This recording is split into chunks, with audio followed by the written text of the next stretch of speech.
Hi. So I'm Joe McDougall. I'm a professor here at the law school and the executive director for the Center for Energy and Environmental Law. If any of you are harboring law school dreams, come and find out. Let me know. I'll hand you an admission packet.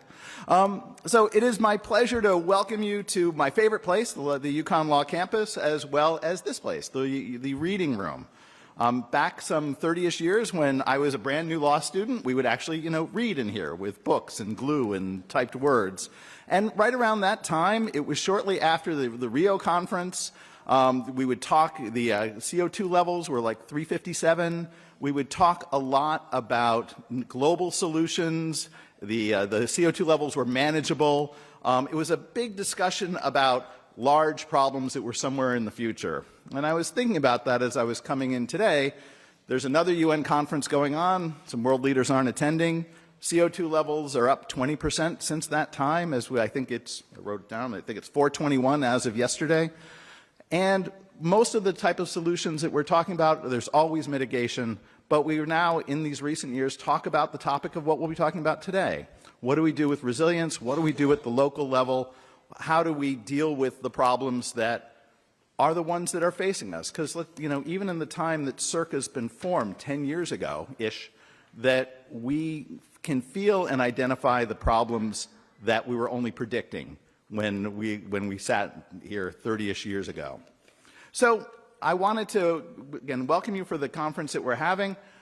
For me and the law school, the partnership with CIRCA has been something that's been really rewarding.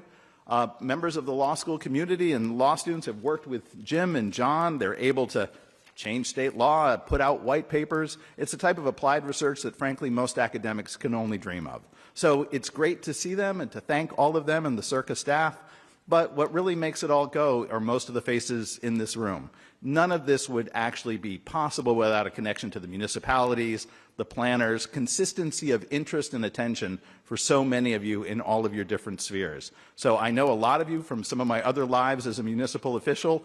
I know some of you from NGOs, but I know all of you are engaged day in, day out in the type of resilience work that we all face now, and was the type of thing that we thought would hopefully never have to be our direct response, but now is something we focus on all the time. So welcome. You'll see me again when I moderate a panel.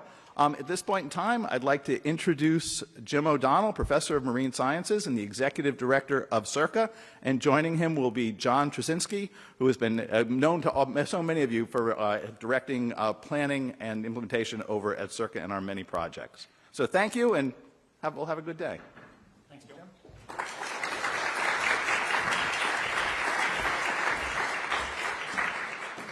Well, thanks to all of you for making the trip today for Hartford. Hopefully it wasn't too far. It's a beautiful day. I like coming here. This room is not what I'm not usually used to speaking in. Most geosciences facilities are a little bit more stark. This is a little lush for us, but that's one of the reasons I like it, I guess. And thanks to Joe and the law school for hosting it again. It's a great facility for us. Last night I had a look at the email list of the registrants to see if there's anybody really important showing up. Turns out there's 165 of you that are really important. And so I want to note that you can split the email addresses by domain, right? So there's like edu and org and gov and some MIL, these are domain directions in the internet. And so roughly there's 25% of people here today who come from the .gov domain, 25% from the .edu domain, 25% from the .com domain, but half of those I think have got gmail.com addresses, so they're probably just regular people here as on their not working for anybody in particular at the moment. And then there's 25% of the .org group, and so I think that's like an important thing to note, because these problems that we're going to be talking about today are not just academic, right? If I was at a meeting of the American Geophysical Union, for example, then 95% of the audience would be .edu, probably, right? Or 50%, and the other 50% .gov. So nearly 10 years ago, We started CIRCA. In February next year will be the 10th anniversary already. Seems like a short time, but it's been 10 years. I'm tempted to summarize all the things that we've done in CIRCA since then, but I'm going to avoid that, and I'm going to focus just on the Resilient Connecticut project. Through the Resilient Connecticut project, we've developed a planning and prioritization process to assess the needs of resilience and adaptation projects around Connecticut. It was conceived in the development of a proposal for a HUD program 10 years, well, actually more than 10 years ago now. It was led by the Obama administration. And I want to particularly acknowledge that Connecticut Deep, which helped found CIRCA and then funded the development of the proposal that led to the money that allowed this Resilient Connecticut project to come so far already. And I want to acknowledge Rebecca, who's here today, she led coordinated the proposal, and there was a bunch of state agencies participated in that, and there's been lots of contractors supported in executing what we're going to hear about today. I'm not going to talk about the details of it. I want to focus my remarks on the stuff I know about. John and Dave and the team, they did all the rest of the work that you'll hear about a little later. What I do want to talk about is a pipeline. I wish I could see the slides. Let's go. Who's moving the slides? You are. Oh. It's a DIY. Oh. Can someone move these slides for me, please, John? So this is like a helpful way of thinking about the need in Connecticut. You know, it's not pretty. You know, Dave did his best, but it's PowerPoint only. And the horizontal bar here is what we call the project pipeline. And on the left side is identification of challenges or problems, and we discover those through consultation with town officials, town leaders, and looking at the hazard mitigation plans, etc. Then on the right side, I've got the other end of it is monitoring a successful completed project, I hope, right? And along the way, there's a bunch of stages in which you have to go through in order to move a project from this identification of the project need to the end, right? And for example, there's like deciding what alternatives are the best, getting consensus around which of those alternatives you want to do. And then there's getting money, right? And then there's getting permits. And then there's getting a contractor. And eventually, once a project is done, hopefully we can study how effective it is and assess whether that approach would be useful elsewhere. And that's like the grand sweep of the planning process that we've used. In the first phase of Resilient Connecticut, we developed developed ideas about how we'd prioritize things, how we'd assess the need. Phase 2, we looked at all of the town's needs in New Haven and Fairfield counties and came up with something like 70 potential projects that needed to be done. And then through a analysis and prioritization process that we developed, we identified 7, in which we planned to advance to the phase where we can actually execute stuff and make a difference. And the 7 that we identified in phase 1 were Fairhaven, Ansonia, South Norwalk, Danbury, Brantford, Fairfield, and Stratford. And they're sort of in the planning process identified by these blocks. And it's not exact, right? Let's not be precise about it, but it's roughly in the phase which is between, around benefit cost analysis now. We've done that. And now we're looking for some of these to get funded to move forward to the final design and construction. And John and David are going to talk about those in a moment. But there's 2 other important things about the pipeline that I want to emphasize. There's 70 projects that we identified at the outset, and only 7 were moving forward. And all those other ones, they're important too. And we didn't advance them initially for a variety of reasons. Some of them were that there was no consensus about what needed to be done, and given the time frame of our project, we needed things that we could move forward effectively. Right? Other things that we thought that were lower priority because we had to pick things that were most important to most people, and we had to balance region, we had to balance types of regions and types of problems. And there's a long report about that. But those are just the ones that we identified. There's hundreds of other projects which we didn't take on that other people and other agencies and other groups have done, people in this room. You know, the towns by themselves, obviously, they identify projects through their hazard mitigation planning process. They generate funds themselves, and they can advance it. And some of those projects, we interjected help. And so, for example, in West Haven, there's a project where there was a road raising that was under consideration. And the question was, how many homes would be protected if this road was raised? And how much would it cost, and what would the view look like? And through simulations and engagement, we helped them come to an agreement with around the town as to what actually should be done. And then they went and got funding for themselves for it, and the project's moving forward. And there's a similar story in East Haven. And in Essex, there was a project where David found out about the flooding that occurs down in the centre of the city, and it obstructs traffic motion. And so we analysed some data and helped him determine, you know, how high the road had to be in order to avoid flooding in the future, right? And then they've decided what to do after that by themselves. So I said there was 2 points. That's the first one. Like, we're not doing all this ourselves, and we are happy to try and help. And the role of CIRCA is to try and move projects from where they are past the next obstacle. And if other groups are ready to carry it forward, then that's terrific too. So the second point is just the numbers, right? There was 70 of these things that we identified in phase 1, and that was just in New Haven and Fairfield County. And we've now received funding to expand this approach to the rest of the state, and we've worked on the eastern counties and Hartford County. And there's another 60 or 70 there. So if there's a huge need for projects all across the state that are going to need to be done. The climate change impacts to infrastructure are pretty predictable.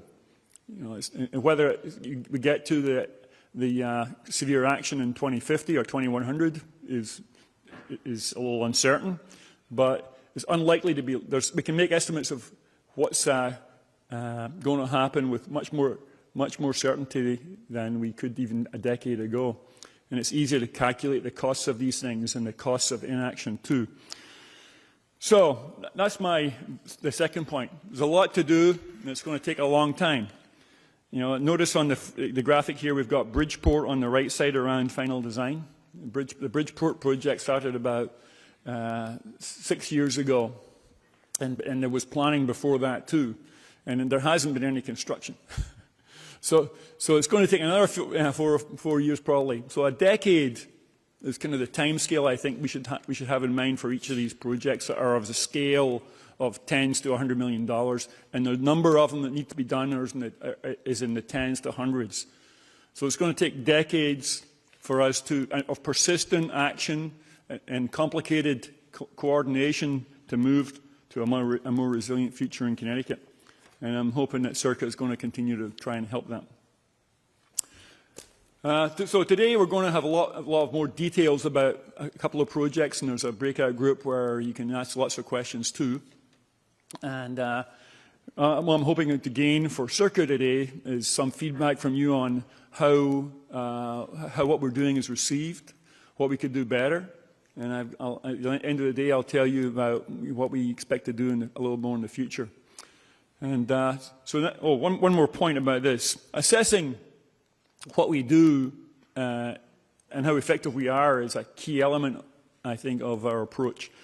And this map is very complicated, and I don't have a lot of time to tell you about the details, which are fascinating.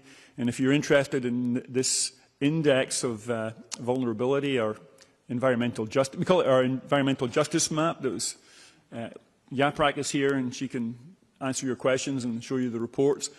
But the simplest way to think about it is that dark colors are places which are more vulnerable for a variety of reasons. And the purple dots on the left, those are the locations of the Phase 1 projects in the Resilient Connecticut project. And they're not all in the nice, wealthy areas of the state, right?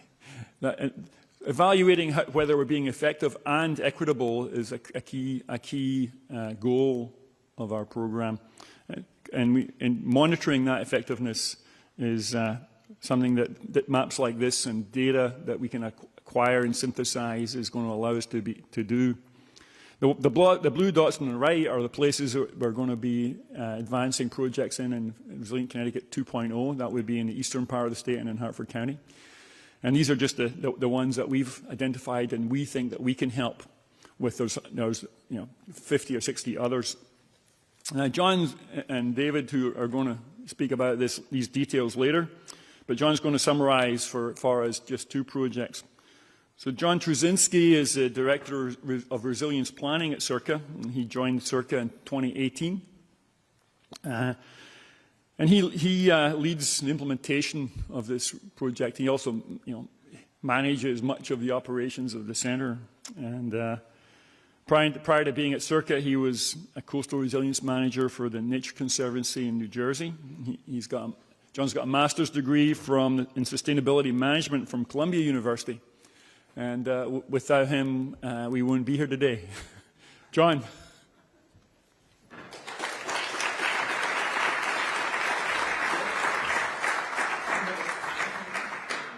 Yeah, I think I can work the slides, Jim.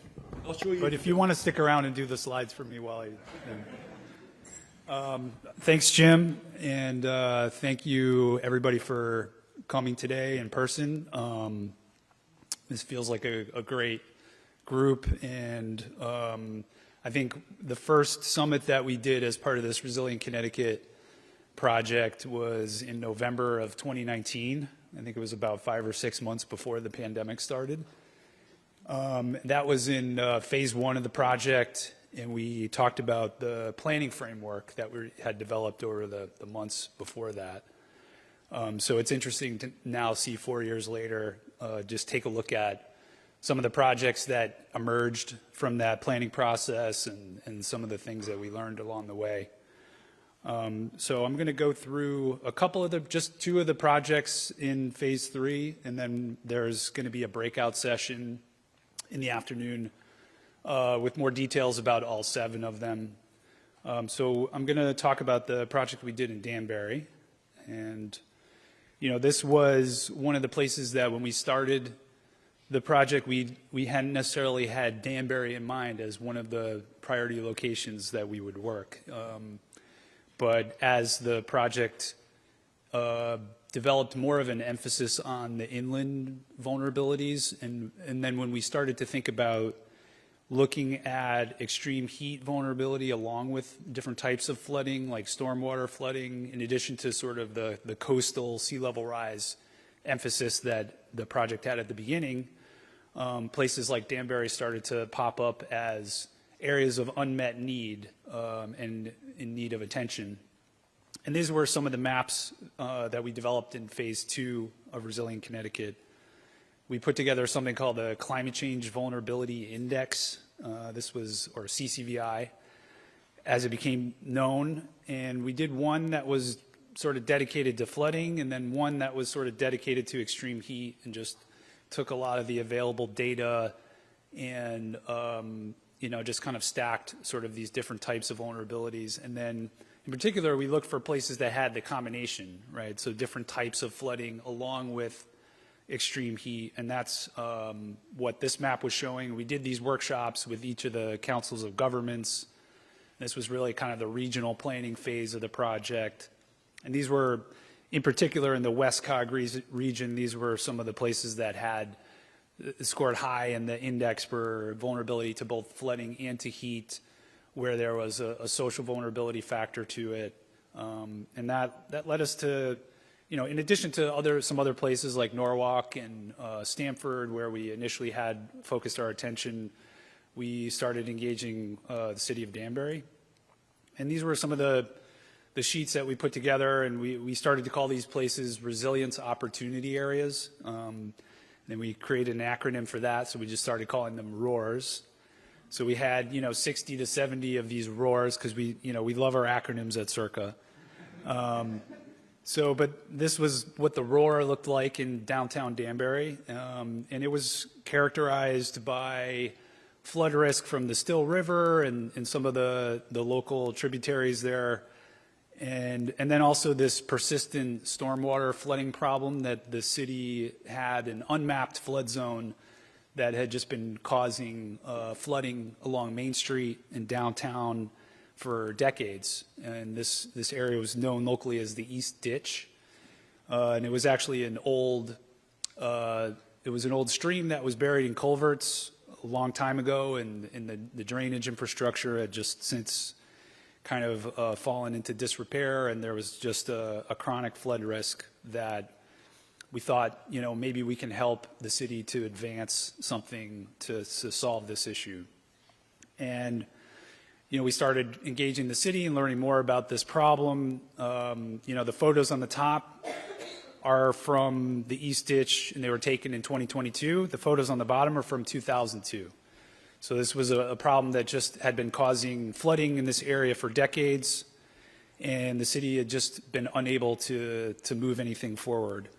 There's quite a number of assets and infrastructure, a senior center where people had gotten trapped during floods, a lot of rescues of people in cars. So we thought, okay, this is sort of the type of challenge and project that we feel like this Resilient Connecticut project was meant to assist with. So we had a project team. We partnered with Fuss & O'Neill on this one, and Dewberry. And then we had a CIRCA project team. We looked at the existing conditions for both flooding and for heat in the East Ditch watershed. And we also looked projected forward. So the team at Fuss put together this PC swim model. We had a team that went out and did some surveying of elevations and trying to really tune the model and get it as accurate as possible. And then we applied a future projection to the precipitation to show how the flooding was likely to grow over time in this area. And then we also looked at aspects of the built environment, all the impervious surfaces and building surfaces that were likely to be contributing to the emissivity that we saw in the satellite imagery, why downtown Danbury showed up as one of the heat islands in the region. So the main component was to really take some of the previous work that the city had done to develop a design to upgrade the drainage system here and apply that forward projection, the future projection of precipitation. So that was something that was advanced as part of the project, and really looking to upsize the pipes and the drainage system as much as possible to deal with the flooding here. But then there was also an effort to incorporate a lot of green infrastructure and street trees and different types of improvements to Main Street and improve the experience of pedestrians walking on Main Street, make it more of an attractive place for people to walk. And the green infrastructure really had kind of the co-benefits of helping to reduce the temperature along Main Street and then also improving the water quality into the drainage system. So the green infrastructure had a key role to play as well.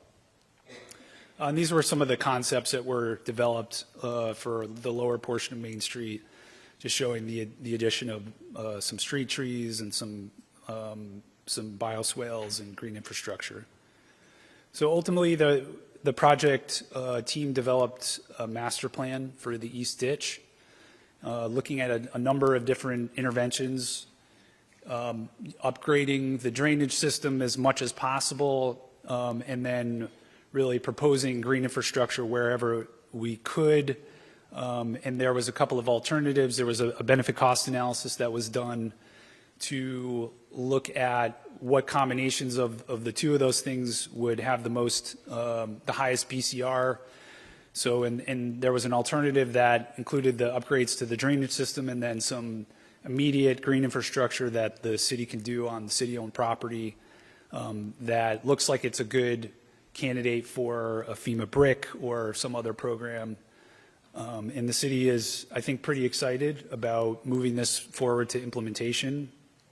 And, now they're sort of worrying about the match funding and trying to figure that out. And there's a new administration that just got elected in November in Danbury, so they're getting up to speed. So that's another part of the process, is sort of the continuation of who is in the city leadership and the challenge of carrying these projects forward on the timescale that you need to actually get them implemented. But we feel pretty excited about this one and felt like this was a good example of what we were hoping to accomplish with this Resilient Connecticut project. So there's a lot of lessons learned. I'm going to defer to my colleague David during the breakout session this afternoon to go through the lessons learned. And just in the interest of time, I'm going to skip to the next one. The other one I wanted to talk about was Fairhaven. So again, this was when we did those workshops with all the councils of governments, and we looked at the places that had the vulnerability to different types of flooding and extreme heat. Fairhaven was one of the places in the South Central region that really came to the top of the list, just exposed to a number of different stormwater flooding issues, coastal flooding issues, storm surge. There are underpasses that flood. There are bridges that flood. And this neighborhood along the Mill River is first and foremost is an environmental justice community, really exposed to decades of heavy industry and pollution, and the people in that neighborhood have really lived with the consequences of that. So the first thing we did here, much like Danbury, was to look at the current conditions for flooding and the future conditions of flooding, and really get a sense of where the particular hot spots in the future are likely to be. And we also took some time to really try to map and understand all the community assets, infrastructure, schools, healthcare facilities, public parks, everything that people in Fairhaven value and think is important, and make sure that we're focusing our attention on those things. So I think the engagement process here was interesting. I think we started with a pretty business as usual approach to, we're going to have 3 public meetings and we're going to do this and that. And I think it was clear from the beginning that wasn't going to work. So we had to go and try to go to the community and go to events, and really try to reach out to people in the neighborhood. So we went to Fairhaven Day and set up a water table booth, and we spent a lot of time engaging with the community management team in Fairhaven. We partnered with some other folks like Junta for Progressive Action, Save the Sound, and I think this was a good iterative process for engagement. But we found a lot of things. We found out a lot about what the community was interested in, both from a resilience perspective and then also more broadly. People were interested in getting more access to the riverfront and the waterfront. People were concerned about traffic safety, pedestrian safety, things like that. So we really took that information into the concepts that were developed.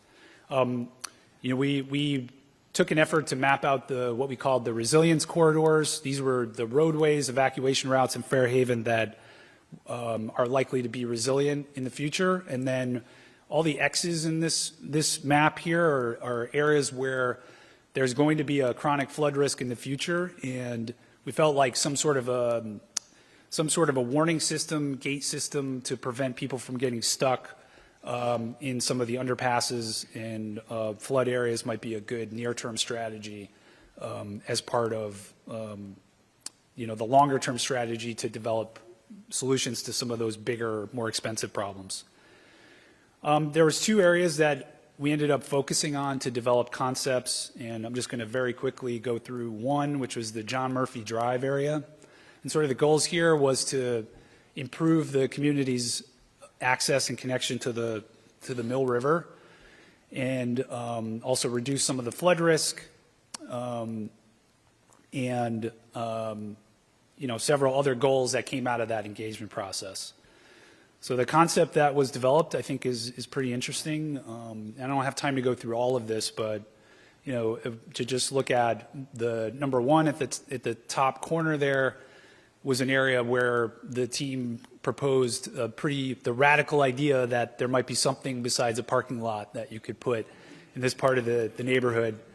And so what they did is they consolidated the parking into a parking garage so that, the business could maintain the amount of parking that they had. But, there was an opportunity to build this as both an area to improve the community connection to the Mill River, but also do a restoration of the site.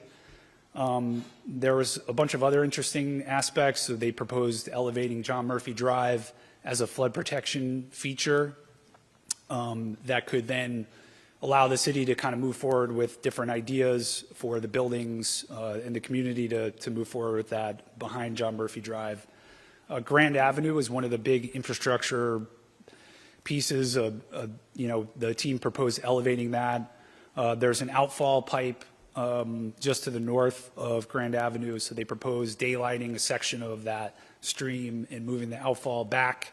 And doing some backflow prevention. So a bunch of different aspects of the concept, but we're hoping that the city can take pieces of this and start to move this forward. This is probably going to be a longer term approach in negotiating with different property owners and things like that. But again, this was the type of thing that we were hoping to work on as part of Resilient Connecticut. Again, there's lessons learned. You can talk to David about those. Okay, Jim, this is the transition to the rest of the day. I don't know if you want to give a plug for that or if you want. Go ahead. Okay. All right. So yeah, I guess to just sum it up, we're going to continue to engage with the communities that we've been working with through this project, and we're hoping to advance several of these to some of the federal funding sources that are available. We wanted to just give a quick plug for the agenda for the rest of the day. There's many different aspects of the work that CIRCA has been doing in the last couple of years that we'll be able to cover, and we're going to talk about the environmental justice screening tool that YAPROC developed in partnership with DEEP and state agencies. We'll have several sessions where we can go into more detail about these phase 3 projects. There's a policy track. So Luann Cooley and her team at the law school have been developing some training and guidance for planning and zoning. And so they'll be offering that zoning training as one of the breakouts. So we look forward to a really good afternoon. And what else do you have to say? So John did a great job in getting us on time. We've got 2 minutes ahead of schedule, so I thought there'd be an opportunity for you to ask questions of us now. I'll get John to answer them. Anybody got a question? Simon. Thank you so much.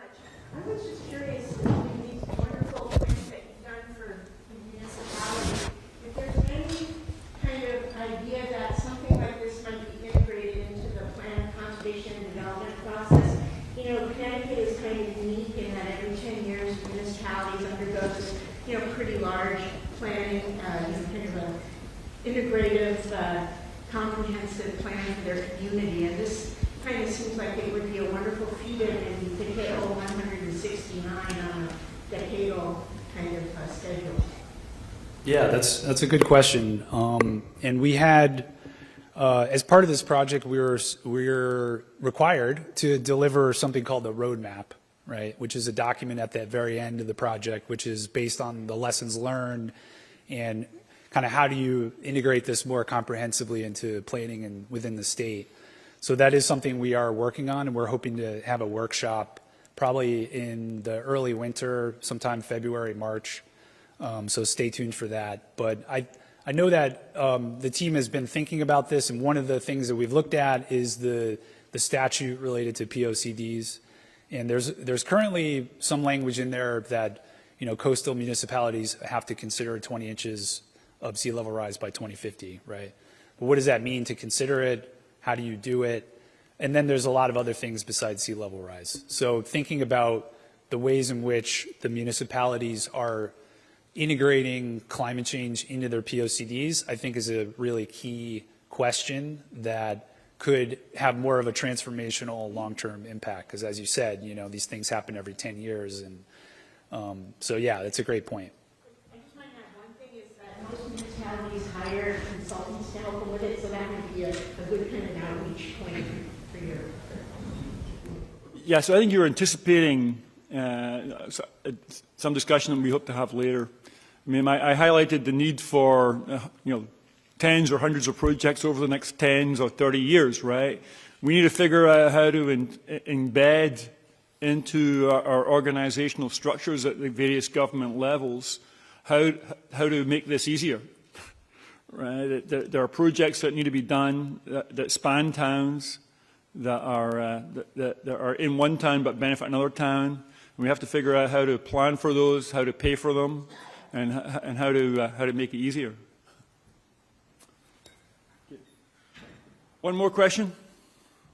Hi, could you explain the purpose of resiliency planning?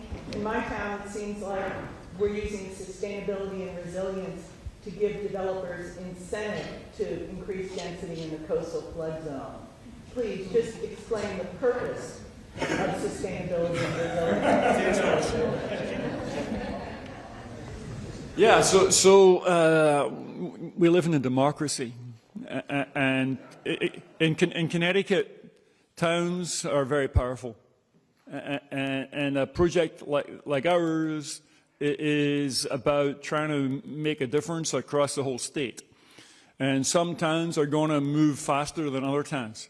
The people in the town have to elect leaders that will do what it is they think is best. And now there are state rules and regulations that limit some things, and we can try and enact policies at the state level that would be wise and force towns to be wise in a sense, you know. And I think we've done that in the past, but in Connecticut it's a really difficult thing to do. There's a strong home rule tradition, you know, so I don't think there's a simple answer. We can provide guidance, but if people want to do stuff that we don't value or we think is risky, but they don't, then I think we're going to have to live with that or change a form of government. Okay, we're getting the stop sign. Okay, well, thanks very much. John's going to take over for the next panel. All right. Just give me 1 minute here. We're just going to transition the slides.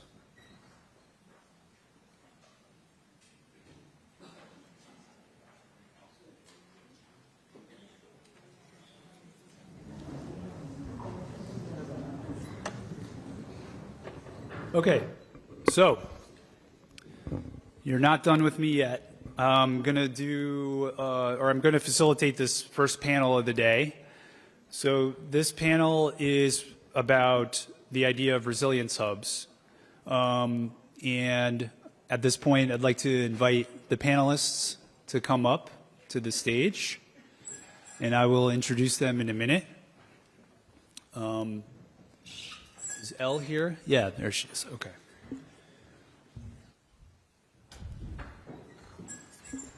All right, so in addition to this idea of infrastructure and these big $100 million projects that are going to take decades to implement, we've become more and more interested in this idea of the resilience hub.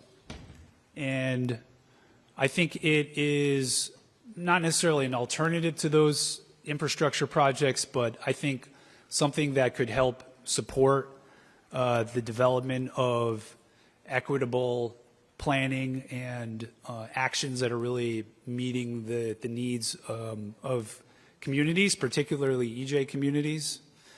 And I think there's a need to develop more of a bottom-up capacity to enable communities to kind of lead the process of identifying projects and moving them forward. So this is one idea that's been developed in some other communities. A lot of this work grew out of the Urban Sustainability Directors Network in Baltimore. some other cities. And this is a graphic of sort of a theoretical resilience hub. You can see there's solar panels on the roof for this facility. It looks like there's a green roof or a blue roof. Maybe there's a community garden up there. There's trees. People are enjoying the shade. There's a charging station for people to maybe come and charge their car. Maybe they're renters. They don't have equipment at home to do that. So this idea of a community facility that is really led by the community and can start to help get people the resources and the information they need from trusted sources. So I'm going to do a very quick presentation to make the case, and I'm going to show a few numbers that I feel like help to make the case in my mind. And I'm going to start with there's going to be good news and bad news in this one. And so I'm going to start with the bad news. And these were some numbers that, came out of my participation in workshops with Demis over the last year. These are some numbers related to, 50% is the estimate of the number of trees that would be lost in Connecticut if we were to be hit by a major hurricane in 2023. We haven't been hit by a major hurricane since 1954. And, there's been a lot of increase in the tree canopy in the state. And so the estimates of the impacts of that, 40,000 miles of down power lines potentially as an impact in 1 to 2 months to restore basic services across the state if Connecticut were to be hit. And it's really not a question of if, but when, right? This is going to happen eventually. But we know we've been experiencing just in our region, just in the last year, we had the extreme precipitation in Vermont. We had the extreme precipitation in New York City over the summer. We had the Canadian wildfires that caused a prolonged air quality impact to Connecticut. And we know that this is already impacting our economy. It's already stressing our ability to manage all of these sort of escalating natural disasters. All right, so the good news, there's a lot of federal money that's available. This is just in the last 2 to 3 years, the President administration, $50 billion for climate resilience. When you add in the money that's set aside for mitigation, the number is hundreds of billions of dollars that's available. And so there's a historic opportunity to take action and take transformational action. 40% is the goal for 40% of these resources to go to environmental justice communities. But we go back to the bad news. So 15%, this is a measure of the portion of the population that has basic trust in institutions of government currently.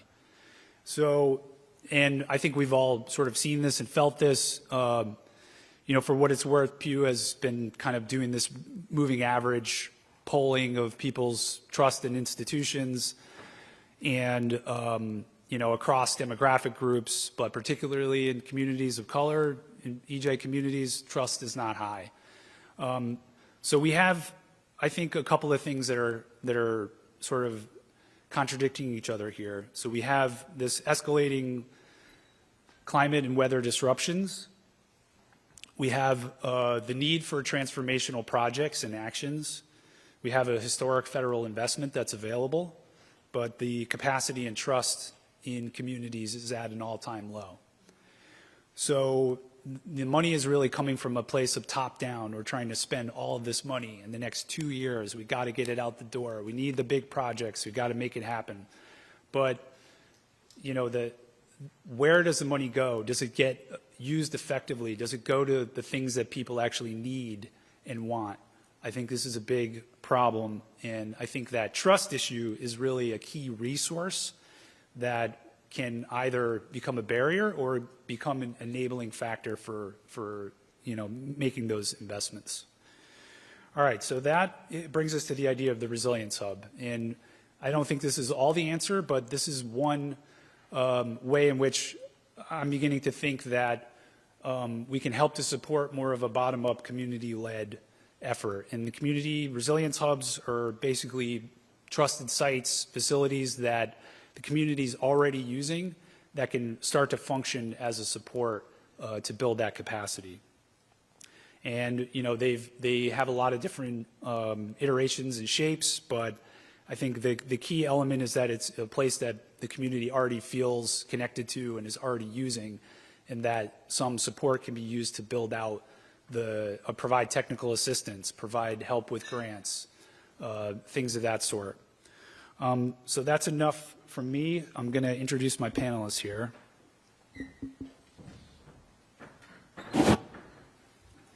Okay. All right, so first we have Eleanor Shorman-Ouimet, is an environmental anthropologist and assistant professor of environment and human interactions at the Department of Anthropology at UConn. Her research and teaching are focused on issues such as environmental justice, disaster preparedness, community response to natural hazards, green energy, and the effects of climate change. Joanna Wozniak-Brown serves as the Climate and Infrastructure Policy Development Coordinator at the Connecticut Office of Policy and Management. In that role, she leads the development of implementation of Connecticut's climate and sustainability strategies for OPM, facilitates interagency collaboration, including incorporation of climate resilience into planning for state plans and operations. Rebecca French is the director of the Office of Climate Planning at Connecticut DEEP, where she advises the commissioner of DEEP on mitigation, adaptation, and resilience plans across all divisions of the agency. And Rebecca is responsible for administering and organizing the Governor's Council on Climate Change, in addition to those other responsibilities. Okay, so Elle, I wanted to start with you. We just met recently, but we realized we had a kind of a shared interest in this topic, which was exciting. And so I wanted to ask you about the research group that you're involved in at UConn and sort of what some of your survey research has been focused on. Yeah, so I am the lead of the UConn's disaster research team, and because you love acronyms, disaster in this case stands for Designing Interdisciplinary Science and Strategies to Enhance Resilience, and I'm keeping that That's one. strong. That's strong. You don't get that. All right. And we're a multidisciplinary group, including faculty from anthropology, communications, geography, earth sciences, extension, and engineering. And our work to date has been focused on preemptively understanding disaster preparedness across Connecticut, specifically amongst disadvantaged communities, identifying preparedness inequity and disparity, and informing strategies for increasing local level resilience. And we've really done this through an approach based on the idea that the transition from hazard to disaster is most likely to occur when vulnerability is compounded in three overlapping areas: environmental exposure, infrastructural risk, and sociocultural inequity. And so we are really looking at what happens when as the severity of hazard impacts and disasters increases as the vulnerability in each of those sectors increases. And we call this compounded impact eco-social structural vulnerability. And so over the last couple of years, we've been conducting a study that's included open-ended interviews with emergency management directors, public works directors, regional coordinators, volunteer organizations, focus groups with community members, as well as a large survey of state residents to assess systematic statewide and community level preparedness and equity in order to aid community members and decision makers and scientists in effective long-term community preparedness. And identifying pre-existing inequities in response and recovery processes. And so, you know, we talk a little bit about kind of results and stuff. Sure, yeah. So some of our key takeaways from this work so far, specifically with the open-ended interviews with EMDs and specifically, we see a few really key themes. Connecticut State Response Framework tends to depend upon a declining number of aging EMDs who are overburdened in light of increasingly frequent and severe weather-related hazard events. There's widespread issues with inadequate communication systems between EMDs and community members. There's an overall sense that residents lack risk awareness and preparedness knowledge. The state is not necessarily currently providing financial resources to support EMD responsibilities and the development of emergency management plans or necessarily attract the needed additional employees and volunteers. And there's a lack of diversity amongst those in these positions in Connecticut. And this lies in sharp contrast to increasing numbers of low-income residents who may be linguistically isolated, ethnically diverse, and otherwise marginalized. Our survey with residents shows us that those community members who are racially minoritized and impoverished really are seeking more preparedness information than less vulnerable residents. They're preferring, and these communities are really asking for person-to-person sources of information related to disasters and emergencies, ideally from friends, family members, churches, libraries, food banks, shelters. They're much less likely to be aware of their community management, emergency management plans. They're more likely to feel like their needs are not being met, and they're more likely to feel outrage and distrust of the municipal decision makers.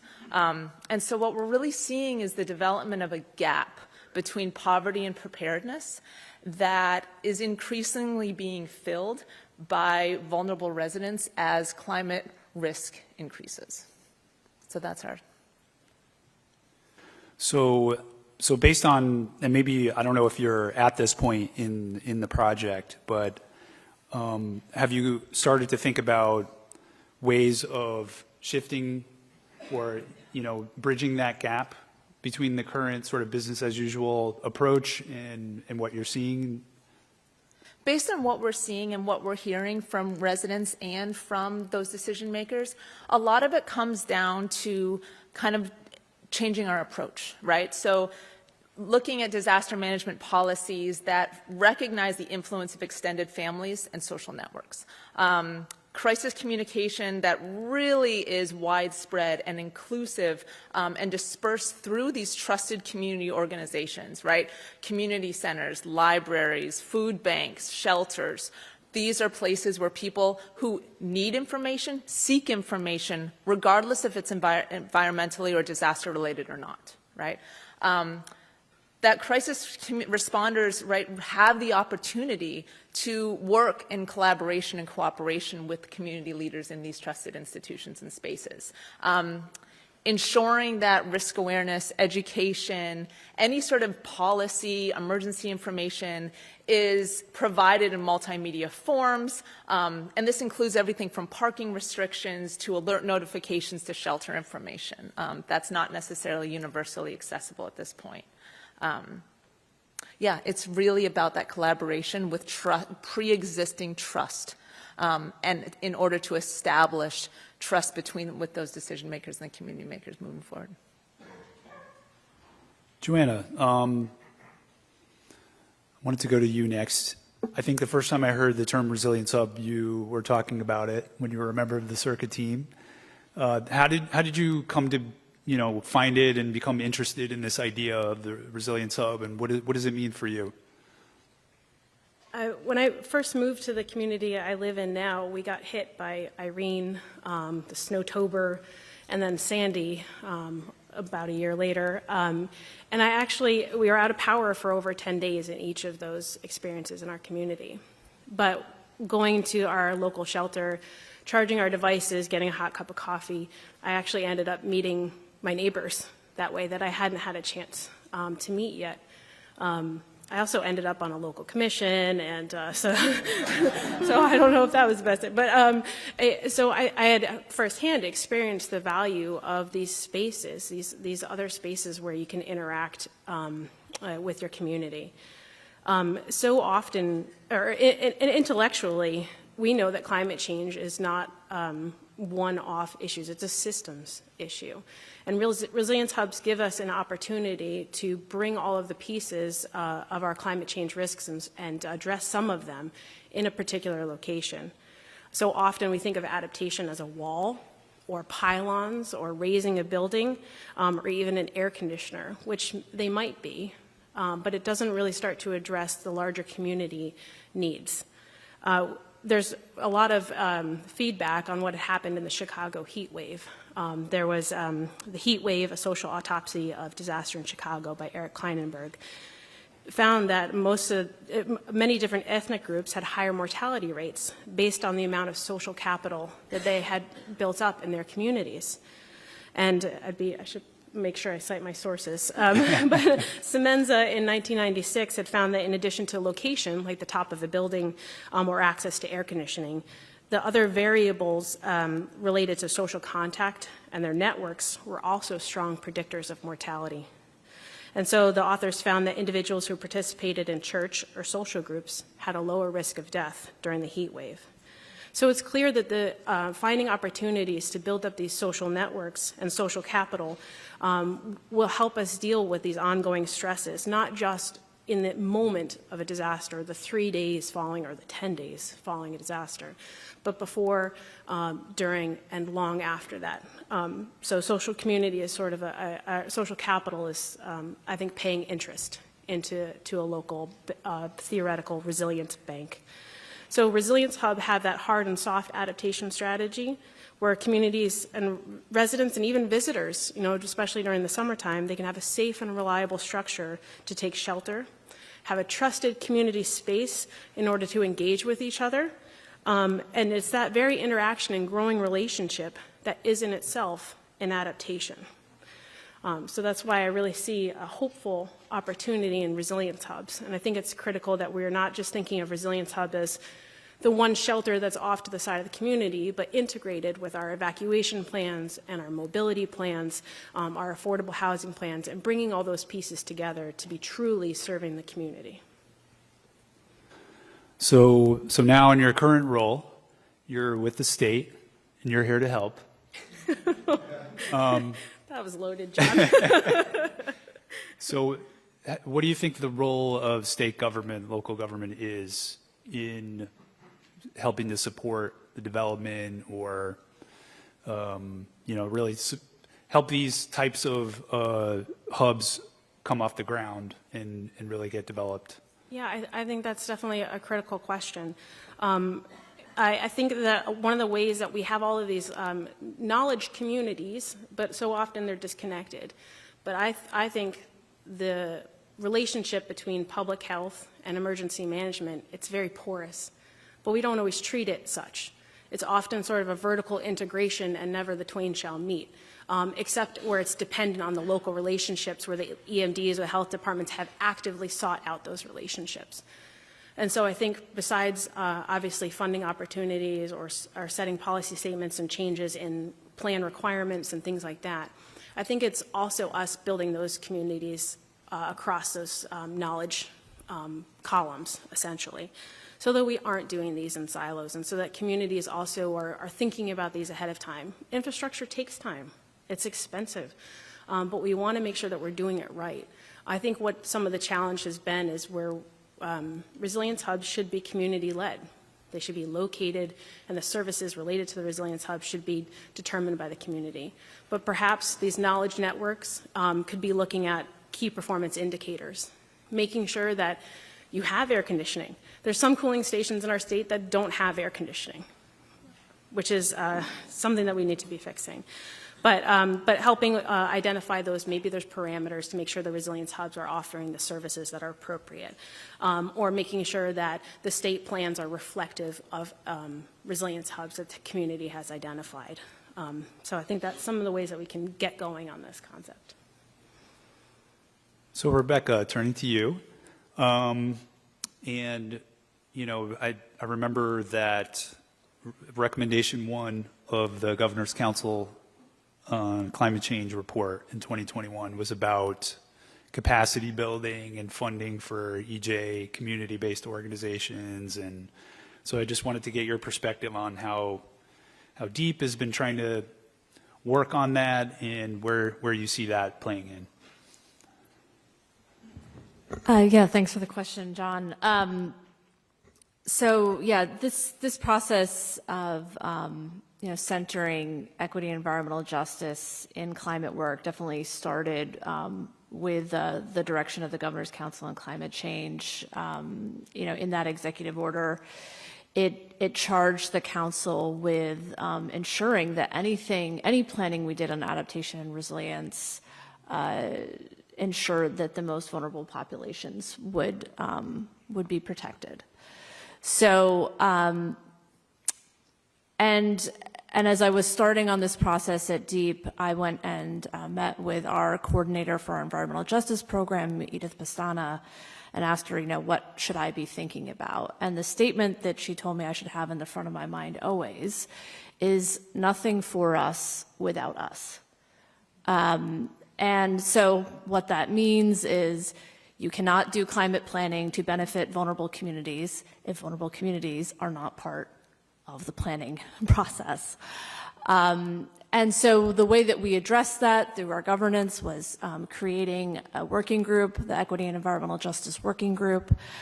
And I think we did pretty well. I think that group succeeded, particularly in educating all of our other working groups that were looking at policies and programs to reduce emissions across transportation, electric sector, buildings, as well as adaptation and resilience and infrastructure and land use, public health and safety.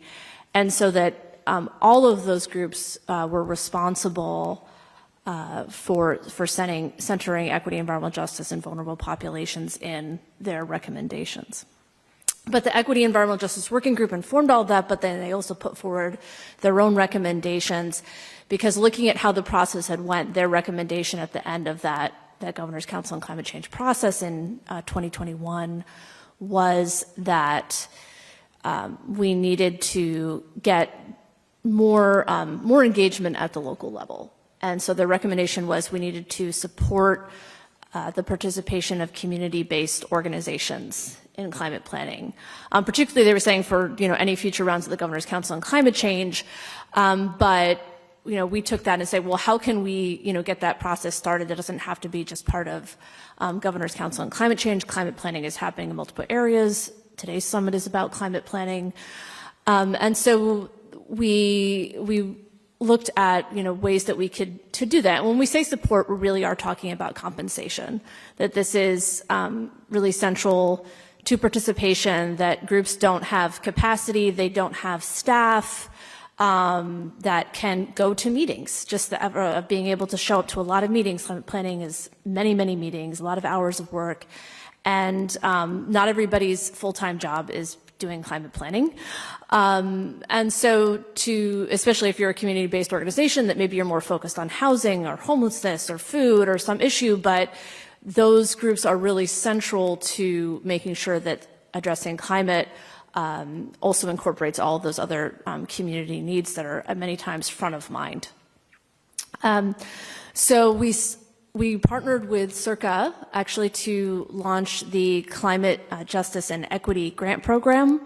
It was a small pilot, and we were looking out there and saying, okay, not many states have done something like this. There weren't a lot of models. We had, some academic research of, these are best practices. We've had sort of some previous work in, in what, how we could better form committees to make them more inclusive. But there weren't any models nationwide about literally how do you fund someone to do this work.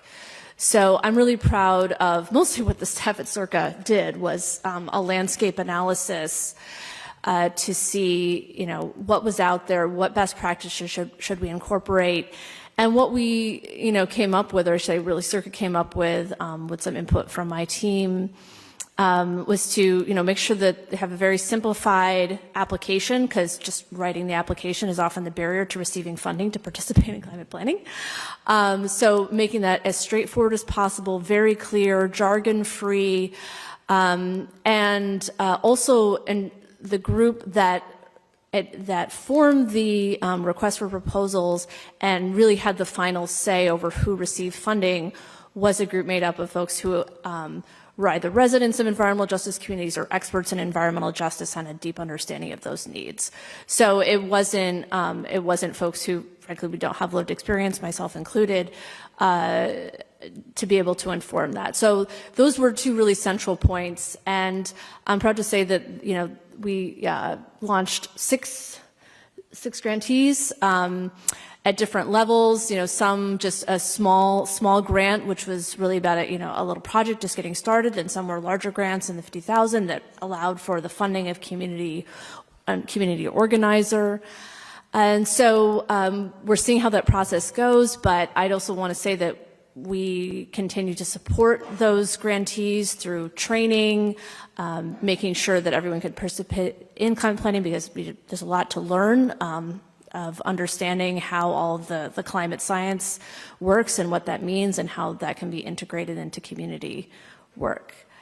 Also, and in addition to that grant program, we also tried to take this into some of the recommendations, and we launched the Deep Climate Resilience Fund, and which was really running in parallel with this Climate Justice and Equity Grant, and that was on purpose because we did, have requests that the Deep Climate Resilience fund smaller grants too. Logistically, we felt it would be better to separate them, but they really are meant to work together. So we're building that capacity, giving some money to local community groups that we hope will be part of climate planning in general. But in parallel, as we launched these larger Deep Climate Resilience Fund grants that went to towns, and these are, grants on the orders of hundreds of thousands of dollars, meant to pay for, engineering and design. But we encouraged, and the most competitive applications for those funded community engagement at the outset. There's one thing we could do as a government is say, this is an allowable cost. And by the way, you will score higher if you include this. And so we started to see, of course, then applicants responded to that, coming back to us with community-based organizations in their application from the get-go, so that this planning process will start with community-based organizations at the front. You're not going to be just engaging those folks when you have your first public meeting far down the road in the planning process.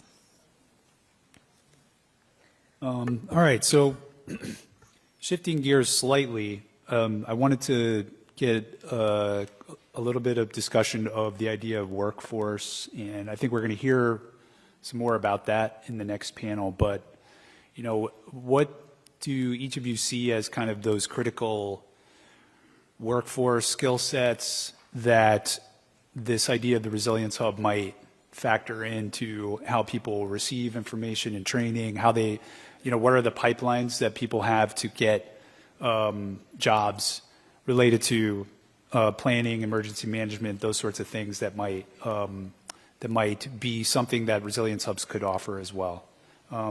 Anybody who wants to go first? Go first. I also I wanted to mention too, where energy is probably a fantastic location for tight coordination between the state and the local and our regulatory authorities and our utilities. So I know that's something that we need to work out, but that also provides a really good example for workforce development opportunities. We desperately need engineers across the state. And so often that pathway can be out of reach if you haven't had the opportunity to have a strong post-secondary education and get into college and then get into graduate school. That can be a really hard pathway to jump into. And so if we can develop some logical, affordable pathways for folks to move into that, whether it's through job experience or high school training at the technical level so that they can start as an engineering technician and learning some of the hard skills of like drone management or site inspections, surveying, GIS, those types of things where we can get kids excited using these technical tools and start to get some practical experience, and then maybe working their way into the degree systems that will give them those credentials, or rethinking those credentials, to be honest, because I'd rather have somebody who has a lot of experience necessarily if we need to jump right into a project, but we don't want to necessarily be limited by some of those structures that we've created ourselves. So planning is another one. Planning specifically, whether it's environmental planning or transportation planning, we need to be getting into the curriculum thinking about climate change from the get-go. As I mentioned earlier, climate change is a systems problem. And so we can't be thinking into our silos or our limited. Construction, too, is another important sector that we need to be working on. We know that Connecticut has been quite advanced in our building code adoptions, particularly around energy efficiency. There's some work we can do related to resilience, and we're looking towards that. But making sure that new construction employees are thinking about climate change from the get-go, and developers working in concert with each other to reduce risk right from the site design process. So those were some key ones. So engineering, planning, construction, and then also communication and grant writing is another thing that we've heard in our communications across the state. So we were talking about that earlier, about education, making sure that people understand what are the factors that are going into decision making and grant writing. I hope that this continued federal investment, will continue for as long as possible. We seem to go in fits and spurts along the way. But I hope that we have the workforce that's ready to capture those spurts whenever they come up, so that we are ready and we can jump on those opportunities. And we also have an aging population. We have building inspectors and EMDs too that we need to be making sure that we're backfilling. And so we need to get everybody excited about climate change and a climate-ready workforce. Yeah, I would second a lot of what you just said, and also kind of that idea of expanding the training and the job opportunities through community colleges, but also take advantage of the programming that we have in Connecticut, largely through UConn, of the ECE, which is the Early College Experience programs that go into the high schools that really take classes in engineering, and it could be even in grant writing, it could be in the whole spectrum of courses offered at UConn, and they offer them at the high school level. And so you can integrate training and job development and workforce development into those programs. And also use these data from the hubs, from the communities, to really look for state and federal funding to increase, these part-time positions in communities, emergency communication systems, plan development, and educational programming. Okay. I think we have a couple minutes for any questions or comments. People want to jump in here. Anybody got any thoughts? Wayne. So is there a Resilience Hub still included in the Resilient Bridgeport project? I remember there was $500,000 set aside for that. Is that Yes. You want to take that one? Or Yeah, that's great, because I think this is the question I didn't get to. I talked too long. So, as some of you know, my position previous to coming into DEEP was the Director of Resilience for the Connecticut Department of Housing, where I oversaw the planning and design of Resilient Bridgeport project, which was working alongside the Resilient Connecticut program. Resilient Bridgeport is meant to be a pilot for the state, frankly for the nation, on how to do a resilience project, in this case to prevent coastal flooding in a community prone to both chronic stormwater flooding and coastal flooding and major storms, and integrate it into an already highly developed historic districts, commercial, industrial, residential, historic Olmsted Park, and a university, and put a flood control structure into that already highly developed area, which frankly is the case that we have everywhere along Connecticut's coast, because we're a highly developed coast. So part of that, obviously the majority of the funding was to build a flood risk reduction project, which is a flood wall and a pump station, but we also incorporated funding for a Resilience Center, which was meant to be an education hub and a place for the community to help sort of recover post-disaster.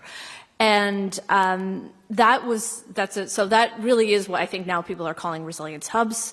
Similar concept, it is like a physical place in a community, a gathering space, an education space, a space that's led by the community, and in designing that, I worked very closely with an individual named Maisa Tisdale, who's the head of the Freeman Center, and the location of the Resilience Center will be with the restoration of the historic Freeman homes, which are the last standing structures of Little Liberia, a community of freed blacks in Bridgeport, in the south end of Bridgeport. And Maisa and I didn't always, agree or able to meet, but we built a very strong relationship of trust. So I'm getting a little bit into what John's talking points there, that these resilience centers are spaces. They're also about building long-term relationships. So, Maisa and I worked closely on what should the Resilience Center be, how, should this work in that entire community as we're looking at the flood control project. And, this was back in 2018 when we were working on this, and today she's still someone that I go to for advice, not just about Bridgeport, but on state policy. And she's a member of the Connecticut Equity and Environmental Justice Advisory Council that we launched at DEEP as part of the recommendations of the Governor's Council on Climate Change. So these relationships are critical for making sure that these individual resilience projects really meet the needs of communities, but they can also make lasting relationships that have many rippling effects, and certainly have in my work in the state of Connecticut. Any other questions? Yes.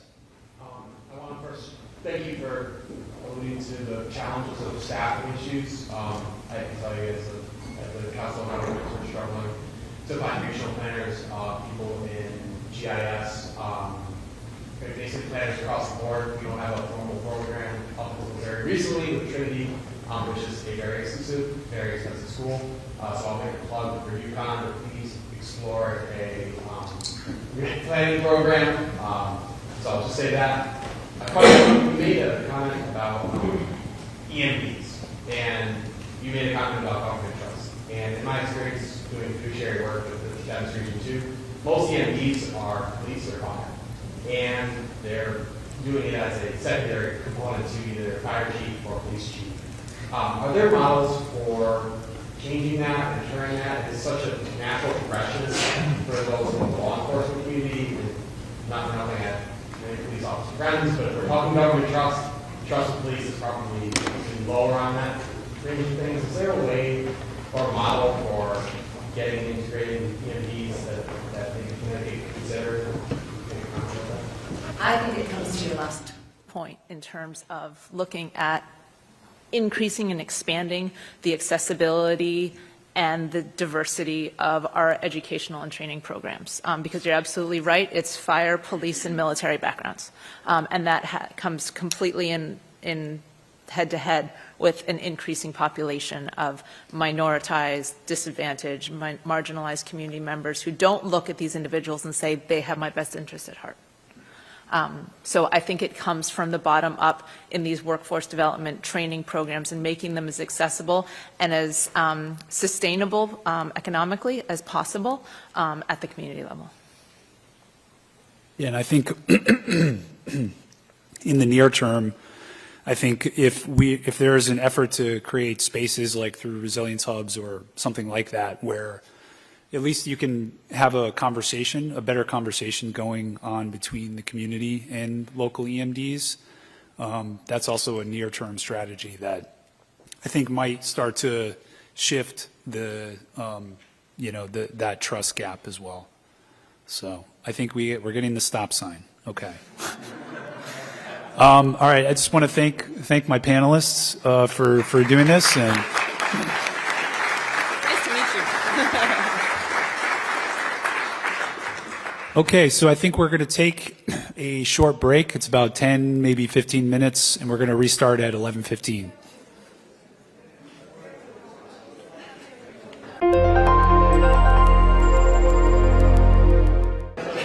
So, again, I'm Joe McDougall from the law school. I'm also a director of applied research at CIRCA. And for this panel, what we wanted to talk about, we have some of the luminaries connected with the university. And one thing that's been, interesting over the years talking about the CIRCA structure, I'll discuss it with other people who are visiting, other law professors. It's unique. The idea that we're in a state that has no county structure, I don't need to tell any of you that.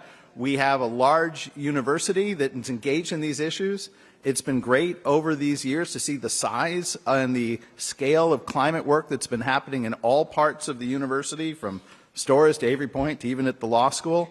And we wanted to take some time to actually talk among ourselves, but importantly, and since I know a bunch of you, like, you have to ask questions, I'm just going to call on you, all right? I've already warned a few people. We want to get the information from you back as to how the university can help, how the interaction can help.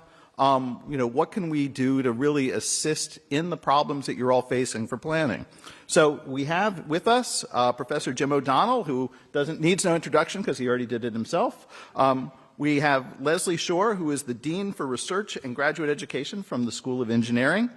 We have Dave Dixon, who is from UConn Clear, which all of you who are zoners, I'm sure, are well familiar with that group. And last but by no means least, we have Professor Carol Atkinson-Palumbo from the School of Geography, who are joining us, and I'll ask them in the first question, each who touch these issues in different ways. So, let me shift over because I don't feel like standing. So for our first question, I'd like to start off with the big one. What's missing? So if we think about the interaction between planning, the nature of these problems that are long-term and time-based, what is the type of interaction that could help from the university standpoint, from our perspective? Later when we do questions, we'd love to hear from your perspective, where we think that would they do the next thing that could help with this problem. And I appreciate it if when we talk through this issue, if you could talk a little bit about your own research and approach too. And Carol, for no particular reason, if you wouldn't mind going first, I'd appreciate it. Sure. Thanks so much, Joe. I'm very pleased to be here to speak about this topic. When I did my PhD, I have a background in economics, international finance, and then I did my PhD in geographical sciences.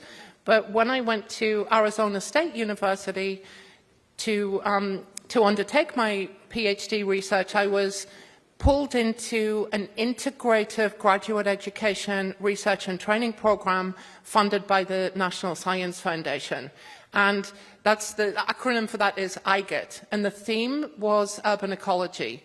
And the reason the National Science Foundation set up this training program was because when they were trying to get scholars from different disciplinary backgrounds into a room to talk about really complex issues like climate change, they found out they couldn't talk to one another. And that was because they had lots of disciplinary specific jargon, they had particular or different interpretations of what terms meant and things like that. And there was a recognized need to train academics who could work across different disciplines. So it's not to say that everybody has to be a generalist and an integrative person, but that you do need people who can hop from one discipline to the next and connect the dots and synthesize issues.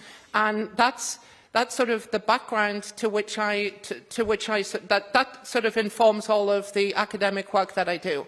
So I'm very happy to sort of share that there's lots of colleagues in this room with whom I collaborate, people from Sea Grant, people from the Avery Point campus, the School of Law, all sorts of anthropology, engineering. We do have a cohort of academics at our university who are trying to break down these silos. Mm-hmm. And one of the things that we really need to make a bigger push at is integrating teaching, research and outreach at the university. So that is doing things like having students do internships, having students engage in real-world educational experiences. And my colleague here from CLIA is spearheading something called the Environmental Core. And this is a National Science Foundation funded project, and it's got three emphases. There's the climate change core, the stormwater core, and the brownfields core. And what those are 2 semester rotations. So students do one semester in the classroom learning the theoretical approaches and a second semester in the field working with municipalities or with different groups, and we really are looking to expand that. It's been extremely successful. Someone from the NEAC School of Education has done evaluation on the depth of transformative learning that's taken place in these settings, and I think we'd just like to expand what we're doing in those types of areas. And I agree with everything that my colleagues have said about workforce development, and that's the outreach component, and I think we just want to expand a lot on things that we're already doing in our sort of field. So I'll pass it on to others. Thanks. Dave, you've already had a warm up to your program. Yeah, from your perspective. Carol already gave part of my what I was going to say, but that's great. I appreciate it. It shows the integration, right, of the university, which is what we're aiming for. So, for folks who don't know, so I'm an extension educator. So my job at the university is to do outreach to communities, right? And so in that role, I'm the director of the Center for Land Use Education and Research, or CLEAR, which hopefully most of you are somewhat familiar with. You're probably familiar with different parts of our work, whether you're familiar, you use CT Eco to help make decisions based on where the natural resources are, and you can look at that data and interact with that data. We coordinate that along with DEEP. If you're a land use commissioner and you've taken training this year, which is now required, you've probably participated in our Land Use Academy, which is a primary provider of that training.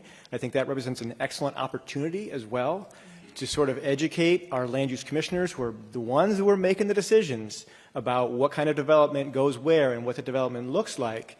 We have a unique opportunity now that they're required to have training. We have an opportunity to integrate things like climate resilience into that training, so that the decisions they're making are sort of informed by that. We also have our NEMO program, which is sort of focused on stormwater, has been for 30 years or more, since the early 90s. And we work with communities a lot on green stormwater infrastructure and low impact development. We started out focused on sort of using those things for a water quality purpose, but are shifting more to focusing on a resilient purpose, right? So building resilient green stormwater infrastructure to help reduce the loads that are being placed on our stormwater systems as we develop more and more, and as we get more frequent storms, that's putting more of a burden on there. So all of these programs are designed to sort of help communities make more sustainable and resilient decisions. And there's so many resources and so much research going on at the university that we can sort of channel to communities to sort of help them. And so that's what we're trying to do a little bit. And as Carol said, integrating students in everything that we do so that they get that real world experience. Because where these things matter is in the communities. They're the ones, especially in Connecticut, where we don't have county government, as Joe said. The communities are the ones. We have 169 individual fiefdoms, as we call them, that are all doing their own thing, right? And they're collaborating through the COGs, and the COGs do a great job. But still, everybody's planning and zoning regulations are different, right? So we have to make sure that all of those are considering things like resilience. And so we are, through the E-Core program, integrating students in that effort to, one, give them real-world experience. Second, to train the next generation of town engineers, of public works directors, of town managers, of land use commissioners about these issues, and get them to see how hard it really is to do these things that we're talking about at the university level and actually implement them at the local level. But it also meets a capacity gap at the local level on a very, very small scale, right? Communities have a lot of other things they're already doing, and putting climate resilience on top of it requires more resources, more people, more training, and that's difficult. And so a lot of times with these, by using sort of the resources of students who are eager to make a difference and have an impact and putting them in communities, that can help move things forward just a little bit more and lead to other things. And I'll end before I talk too much. I'll end with, there was an article in the Connecticut Mirror yesterday about our stormwater core. And they had done a simple assessment in Hamden, Connecticut, where they just identified some opportunities for stormwater retrofits to integrate some green stormwater infrastructure into Hamden. Hamden then took that, they designed their own, they had a flooding area of town that they were concerned about, and they used the report from the students as a launching point to develop this whole sort of infiltration rain garden and retention pond. And they're seeing already signs this summer that that's having an impact. So check out the Connecticut Mirror, because it shows how we can go from these small projects that students do to having real climate resilient impacts. Thanks. We'll be sure to hawk more newspapers during the conference over there. But thank you, Dave. Yep. Leslie, from your standpoint, what's needed? What's the next frontier where the university can help?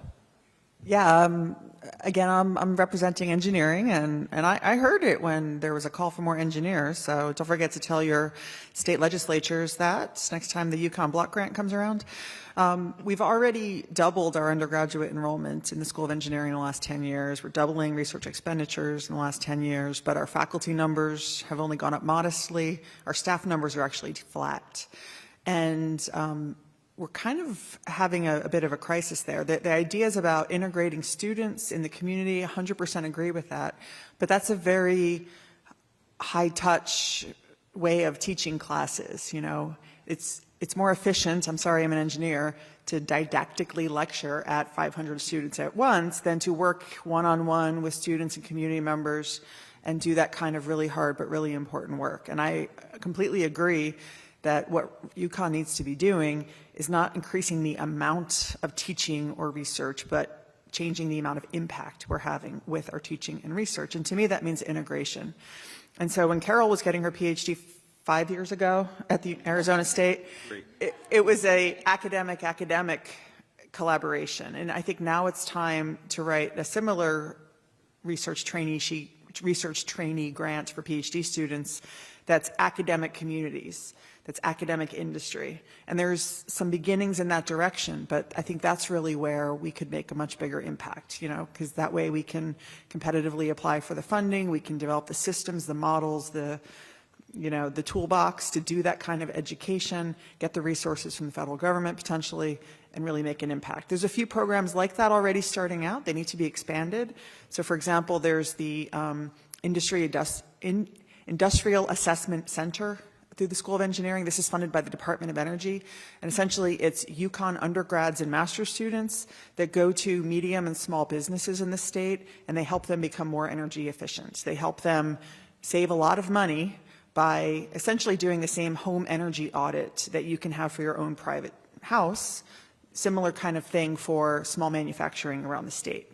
So that's having a big impact, IAC, Industrial Assessment Center, so that they're already up and moving and interacting with about a dozen different small, medium-sized businesses every year in the state. But we need a lot more activities like that. So CORE is a great shining example.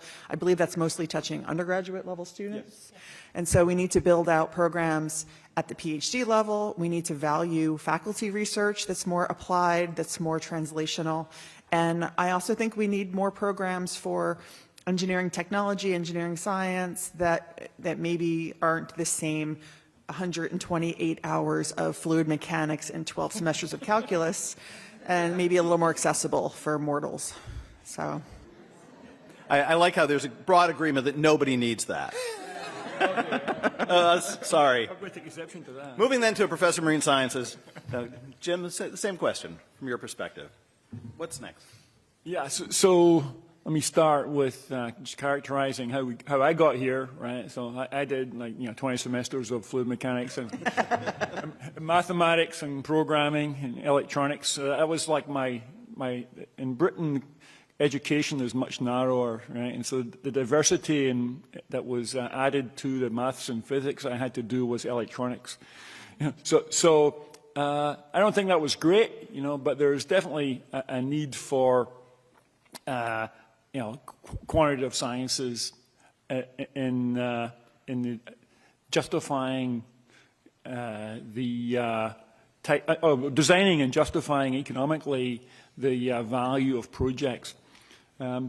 So universities have been around a long time, right? I have a friend who suggested it was the third oldest profession was being a professor, but I don't think it's hard to argue that. But nevertheless, we don't change very quickly.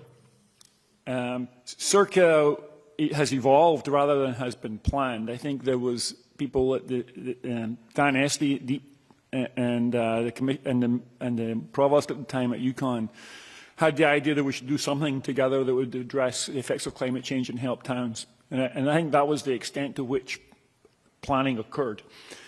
Since then, the programs around the institution have evolved, as has our program, and ours has not really been involved directly in education in a way that I think is needed so far.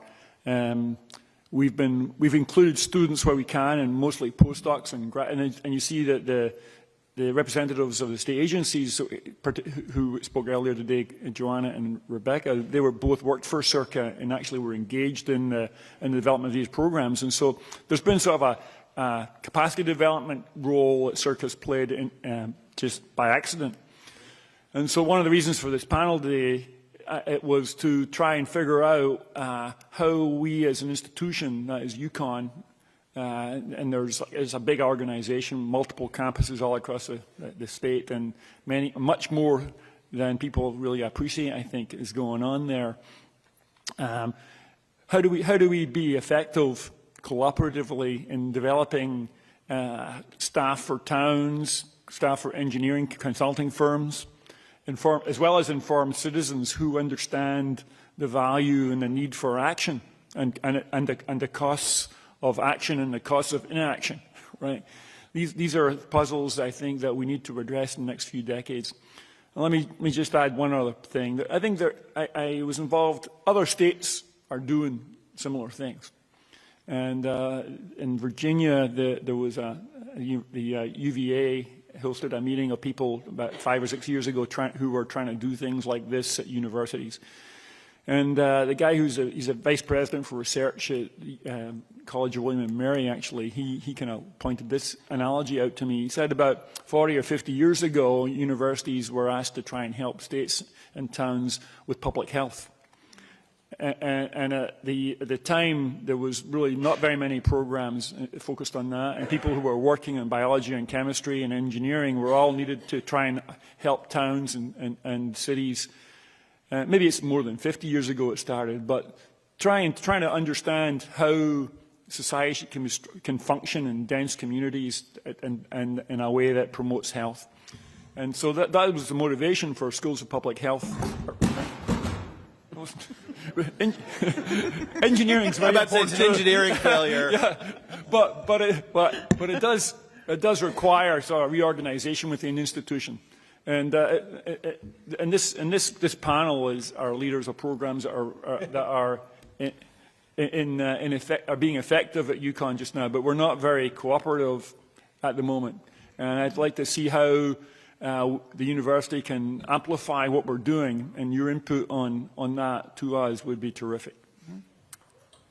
Perfect. So, one of the things that's been great about working with the university in this context is there are members here sitting in the room that have come through our Masters in Energy and Environmental Management, where we tie in GIS and the law school, and they're working through the STEM-based disciplines.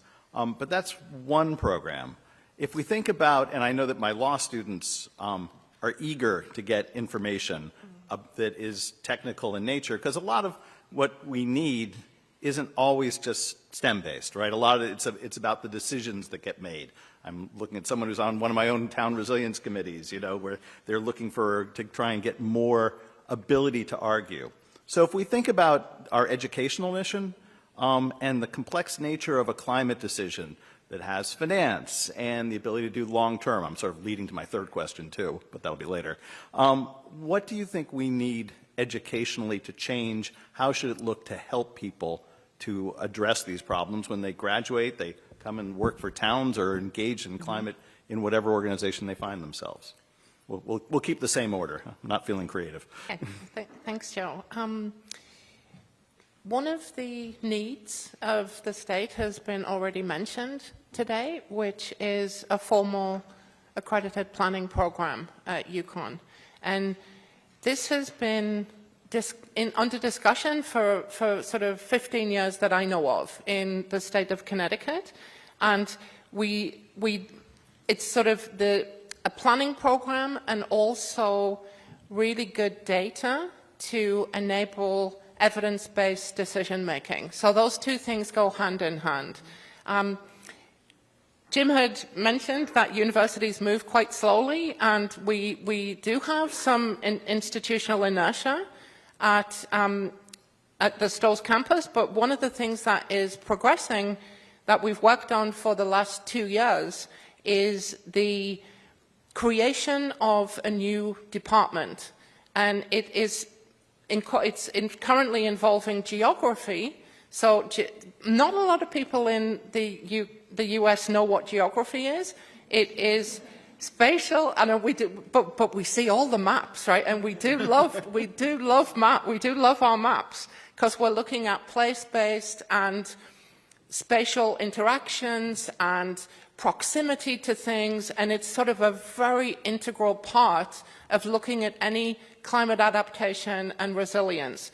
So the geography department currently is headed by actually not even a geographer. She is an atmospheric scientist, and she was on GC3, Angie Seth, and she is committed to building an interdisciplinary department. So because geographers are very interdisciplinary by the nature of them integrating things through place and synthesizing things through place, it's a good starting point for developing a new department. We have already gotten urban and community studies faculty who have voted to join with us to create a new department, and we're in discussion with units across the university about affiliations. One of the goals that we have with this new department is to really be that sort of community, the integration of research, teaching and outreach, and working with partners like CLIA to continue the discussion of a GIS call. So we set up a major in GIS about 3 years ago, and it's fantastically successful. And we want to sort of expand that and formalize the internship opportunities and all of those types of things. So I would say that yeah, one of the things we'd love to do, and it is in the plan, is to set up a planning program, an official planning program. We know we have trained a lot of people from the COGS. I know I've got maybe, I think, a dozen of my graduate students who are working in places like CIRCA and the COGS and things like that. I've worked, collaborated with particularly engineering, and civil and environmental engineering on site design and sort of geography, and what we think we've created people who are plangineers. That was the term they came up with it, the students themselves, because they're saying, I'm not quite an engineer, but I'm not a planner, but I'm a plangineer. So they understand site design, they understand context, and importantly for us, and this is really crucial, is they understand the social science piece and the importance of equity. So that's something that I'm really proud of, that we have sort of built into our instruction, and I'm hoping that we're going to be able to expand that through a formal planning program, and we'll sort of stay tuned, because we should have some information for you in a couple of, stay tuned, a couple of years, right? Thank you. Thanks. Dave? Yeah, I echo all of that. I'll add, my daughter is a sophomore at UConn, and she came in with no idea what she wanted to do, right? She's interested in a whole bunch of different stuff. And there's so many students who come in like that. And the interdisciplinary approach is so key for those kids, because they're sort of like, yeah, I'm a little interested in engineering, but I'm also interested in sort of public policy. And they see how it all integrates together, right? So they're already there. And so it's a matter of taking efforts to sort of break down the silos of the university to bring those pieces together so those students can learn little bits of different things. We have a class that we're just starting this fall that is bringing together environmental science students with art students, right? And the idea is to be able to tell local environmental stories, right, in an engaging way. You know, because if you're a scientist, you maybe don't have that as your skill set, that communication piece. And if you're an art student, you may not have that sort of environmental science background. So we're trying to bring those students together to work together to work on sort of like community-type projects that they can sort of bring together their various expertise and then tell sort of a really engaging science-based story as a result of it. So I think all those types of things are really important. We actually have, I noticed 2 of our former Stormwater Corps and other E-Corps students in the audience who have gone on to work sort of in the municipal realm or at the local level. Sarah Schechter is right here, and Chad is back there. So if any of you want to talk about sort of their experience and what they think is needed as part of the sort of education process, definitely do that, and maybe they'll feel good to ask us some questions. But the last thing I want to say is there's also a huge need for, like, particularly we work a lot with green stormwater infrastructure. There's a need for folks who know how to put that stuff in. So somebody had mentioned in the previous panel, working with community colleges to develop some of those types of skills, or working with technical high schools to develop those types of skills. That's very much needed, you know, because we're still training people the traditional way of building and dealing with stormwater, and we've got to teach them the way to do it sort of for the future to be more resilient. Leslie? Yeah, so my particular perspective is more on the graduate education. I think we're doing a lot of great stuff with core, with undergrads, with the capstone design program in engineering, but I'm thinking about graduate education, and I think there would be a huge demand from the engineers that have already done the 8 semesters of calculus to do something that's a little more applied, that's a little more ingrained with the public and improving their communities, because all of our students really are really motivated by those types of outcomes. And so I think having your support and your clear direction about what it is you need, what is still unmet, would be the impetus that we need to build out a master's program that would be kind of like a case study basis. I know this is already done in the College of Education, where a very practical master's degree is on essentially writing instructional strategies plans for local schools, you know, bringing in the latest research, the latest requirements, and helping them translate them into practice. I think something like that would be appropriate for a student that's completed their bachelor's degree in engineering, they're interested in community outreach, and they might be able to help translate new technical findings that are available and work to integrate those with constraints from communities and law systems and others with the appropriate support, though. But that would need, local planners, local town managers to be able to be willing to be engaged in that. And we'd also need to lean on our friends in the social sciences and the law communities and others to develop something like that. So let me know if that sounds good. Jim? Yeah, so CIRCA focuses not on education, right? So that's like a big difference. Most people think all professors, teach two classes a semester and take the summers off. It seems like, but there's and maybe that's true in many institutions. But most of us, where I work, don't teach very much at the undergraduate level. I don't think I've taught an undergraduate class formally since this century. When I was in the late 90s, when I was associate professor, I taught freshman classes at STARS for a few years. But my job is to teach graduate students and to conduct research that's of significance for society. And as a fraction of UConn faculty do that, right? So the role of CIRCA is in the latter half of that. And what I'm trying to figure out is how we amplify the training and education program so that the other colleges and departments are doing through more effectively integrating our staff into the education program and the students into our projects. Now, figuring out how to do that is difficult, and it's an inside university kind of thing you might not really understand. But it's like with most organizations, there's in times of financial difficulty, there's a competition for resources. And so we have to understand, and our leaders at the institution have to understand what's important and what's less important. and what's more important, right? So you know, the plans that we can make and talk about here all sound great, and it's, you know, but they're going to be in competition with other plans and other motivations and other obligations the institution has. And in the next couple of years, that's going to be it's going to be bloody, in my expectation. So, information and demand from the communities and the private sector businesses and the business groups and the towns and the political leadership is going to make a difference to that. And so expressing your opinions here is really important, and to your legislators and leaderships. So that leads nicely, I think, to the last question I've got before we open it up to you. And this is born of just a personal issue.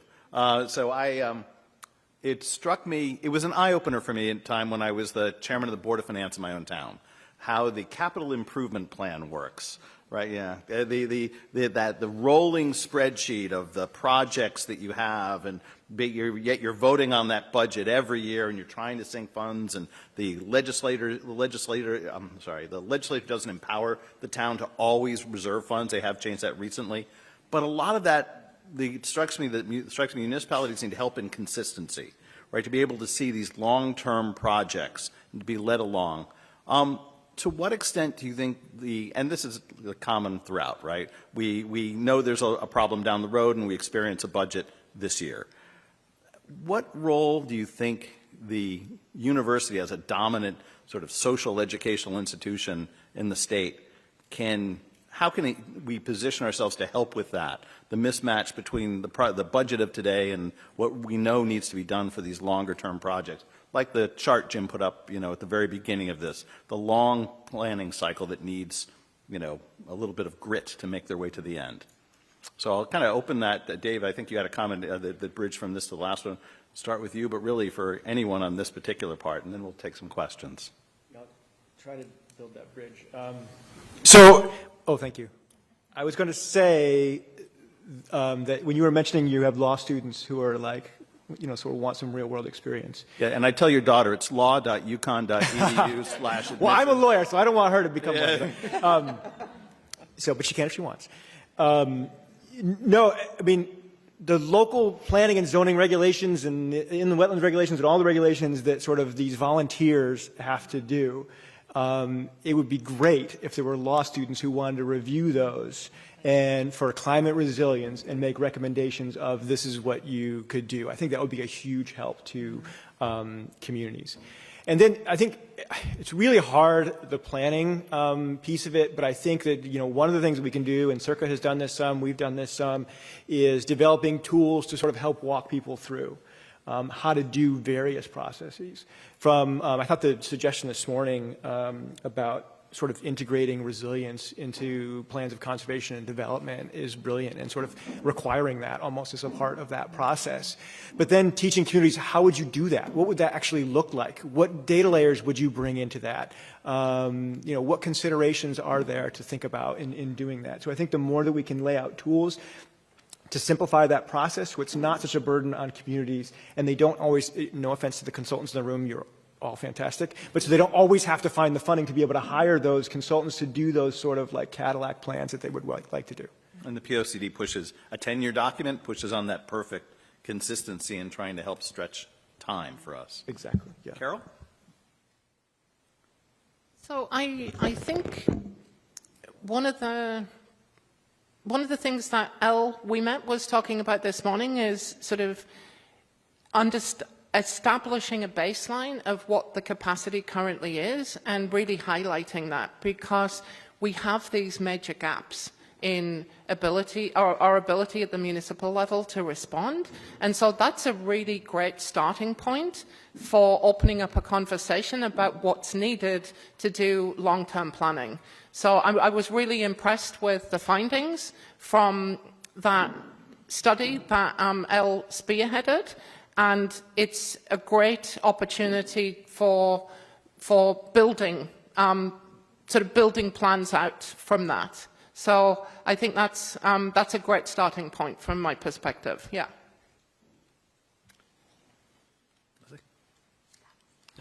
Jim? think we should hear from the audience. Excellent. All right. And on that basis, this is what we think. We'd like to now be corrected by what you think. So please, who's got the mics? We've got questions over there to the right. We've got two, and then we'll pick some up. And then Yaprako in the back already queued up some. Thank you very much. The Western COG, POCD, mentions the life cycle cost analysis, which I thought made sense from a sustainability and resilience point of view.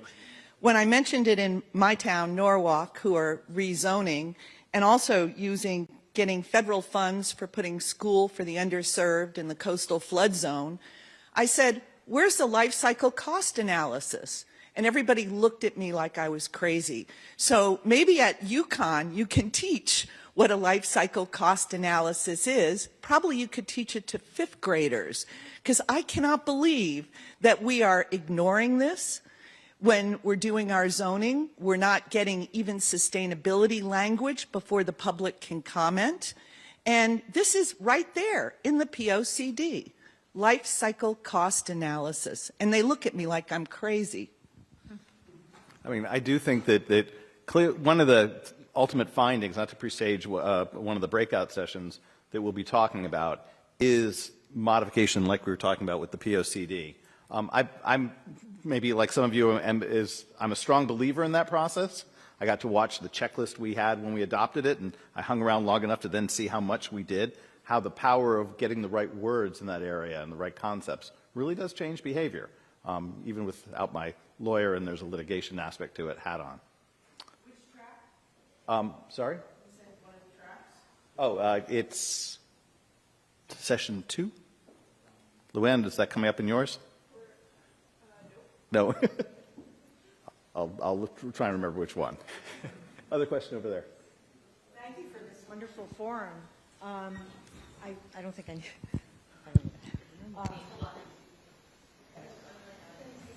Okay, sure. Thank you for the forum. While I've always been impressed, and I'm so happy to hear about UConn and CLEAR, I'm a big fan for years, ever since you started with NEMO. I wanted to also see what your thoughts were about inclusiveness related to technical schools, because not everyone needs to have a college degree, although it's helpful, or a master's or a PhD to effectuate change. And I'm almost kind of channeling one of my biggest heroes, Leticia Colón de Meijas. I was a member of the GC3 Environmental Justice Working Group, and we have to make sure that the room, looks more like many of our towns, of course. But what will we do about technical schools? And I'm happy to hear that someone mentioned technical high schools. But how about technical training schools after high school age? There are so many. I've trained people in lead and asbestos abatement. We need to include and have a plan to put money into that track for people that are already in the business or could easily move their plumbing experience into solar installation, that sort of thing. Thank you. Thoughts on that? Breaking out the education model? Go ahead. Yeah. So roughly in Connecticut, I understand there's several thousand houses built every year, maybe 3 or 4 or 5, something like that. And there's roughly 1 million houses in Connecticut. So retrofitting old houses is going to be essential if we're going to reduce the emissions of CO2. And there's probably a couple of 100,000 houses that are vulnerable to flood risk at one type or another. And those need to be have some kind of action taken to reduce that risk in the future. And then the roofs that were built on houses over the last 100 years are not of the same quality as they are now. And so insurance rates that are going to insure against wind damage are going to be driven up by the fact that a huge number of homes are vulnerable to roof damage. So all those, and then one last point about the need for retrofitting homes, and that's heating and cooling is going to have to be revised in almost all homes, because I think 80% or something is heated by oil and gas at the moment, and we're not going to reduce emissions from oil and gas effectively unless we can get things to be powered by electricity and generate electricity in a carbon neutral way. So all the policy stuff and all the engineering about how to do that has been done by people with PhDs and master's degrees at the moment. But all the actual work is going to have to be done by people who know how to wire things and plumb things. And over the next 20 to 30 years, there's going to be an increasing demand for those skills. So I'm hoping that the private sector will be able to drive people to those businesses in the near future. And a thing that I think government and universities can do to accelerate that is to just recognize the need and try and provide stable funding and stable incentives to begin encouraging people to do it. And I think the costs of installing solar arrays on your houses have probably gone down in the last decade because companies know how to do it and they're proliferating. Mm-hmm. And I think the same is going to happen if we can figure out how to be more cost effective in insulating and reducing flood risk too. Go ahead. So I absolutely agree with you. I think as a person in higher ed with a PhD who runs PhD programs, I think too many people go to four-year universities currently in our society. 50 years ago, it was maybe 10 or 20% would go to university. Now it's like there's a huge amount of pressure for families and for students to all follow each other off to a four-year college, and that's not for everybody. And I think we need more emphasis on the trades, more emphasis on other types of high-paying, stable jobs that can't be outsourced, including retrofitting homes, 100%. The role for UConn as a state flagship research-intensive university, of course, is not to teach those classes at the community college level, but maybe to train the trainers more. We're already doing quite a bit with early college education through the high schools. You probably have kids in high school that have racked up 10, 20, 30 credit hours of college credit. The economic value of that college credit they're getting in high school is outrageous. It's enormous. And the teachers that teach those classes in high schools come to UConn in the summer, and that's where a lot of them get their credential to offer early college experience classes. And then, as well as Jim was alluding to, it's also the role of the state flagship university to innovate the new materials, to innovate the new insulating materials with a higher R value, or the adhesives that are more, higher performance, or the smart home electronic systems that talk to your phone and dynamically control your thermostat, and all the other things that are going to enable us to get through the climate and resiliency crisis are invented, innovated, and then ultimately translated. And that is another major role for the state flagship. Jim, you had a response to that, and then I think Dave. Yeah. So one obstacle research institutions, I think, is occurring at the moment is a lack of recognition for the importance of translational research. And so you're not going to get published papers in exclusive journals if you invent a quicker way and cheaper way to replace the insulation in a 200-year-old house, right? But it could make a huge difference to society if you could figure out how to and to individuals. But so that how that kind of work can be accelerated at institutions like ours is, I think, a question, because we've got initiatives on quantum computing, and superconducting materials and things like that. But we also need, I think, real translational work on how to make a big difference and that is scalable to the whole state and the country. Yeah, Jaaprak's got a question. Yeah, Jaaprak. Yeah. So I hesitate to bring this question up because it sort of challenges part of the premise you were all putting out here, the idea of the university supporting work at local government, state government, whatever, and people trained to do that, yada, yada, yada. We had a project in Narragansett Bay where Schmidt Family Foundation funded university design studios and engineering studios to envision communities in Narragansett Bay in the future. And what I took from that, which was really exciting, is these young designers and students were willing to challenge the premise, the New England premise of a coastal heritage community we all talk about, and a lot of us in here probably are very much committed to preserving. But the fact is 3 to 6 feet of sea level rise means these communities are going to have to be transformed. And what was exciting was these university leaders, people like you, faculty, encouraged these students to present ideas in sort of the crit design format to actually challenge what a Warren, Rhode Island will look like in 2060, or Wickford, Rhode Island, places some people here might know, very similar to Norwalk or Stonyton or, you know, the eastern Connecticut communities, what they may look like between 2060 and 2070. And it seems like that's long, far away. And what motivated the students was they're given the freedom to challenge the conventional. Mm-hmm. And I just think it's really important for university talent to facilitate that challenge, and that excites them, because I'm not sure every young person graduating from university today are all that enthralled with the kind of community equity issues that have been created that are clear in every community in New England, and just the what is. They're not that excited about what is, and they hope climate change might give them the opportunity to create something better.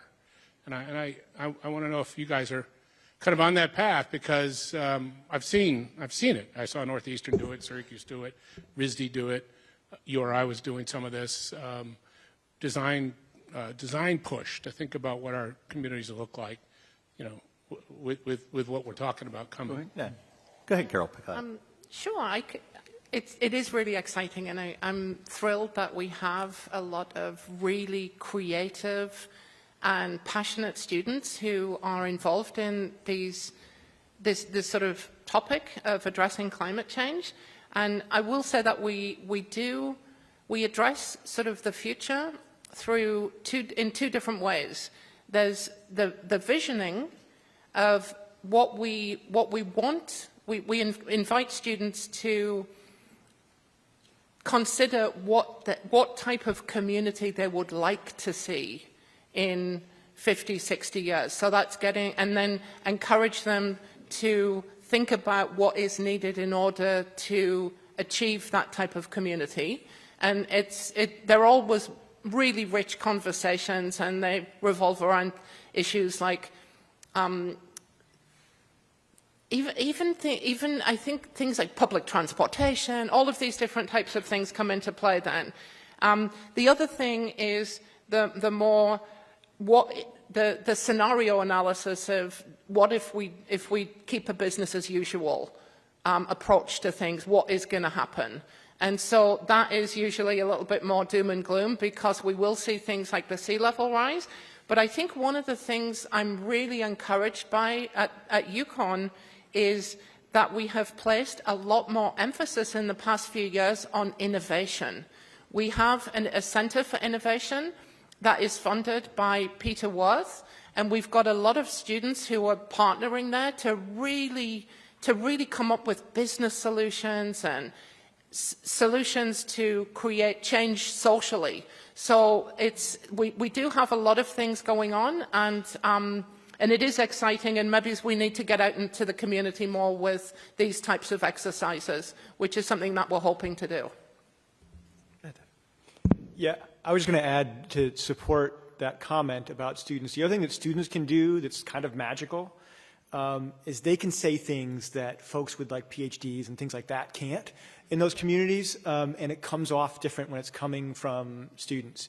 When we try to, I don't know if people disagree with that. You're welcome to agree. You agree? And I don't know what it is, but so we've worked with communities and been bringing students in there, and they say stuff, and they're very idealistic, and they have, you know, the future in mind and stuff like that, and they can say things that I can't, or will come off very differently if I'm the one saying it. Not saying that we're sort of using them as a mouthpiece, but I think that there's much more reception to looking at future scenarios and thinking through what things might look like when it comes from a student. Yeah.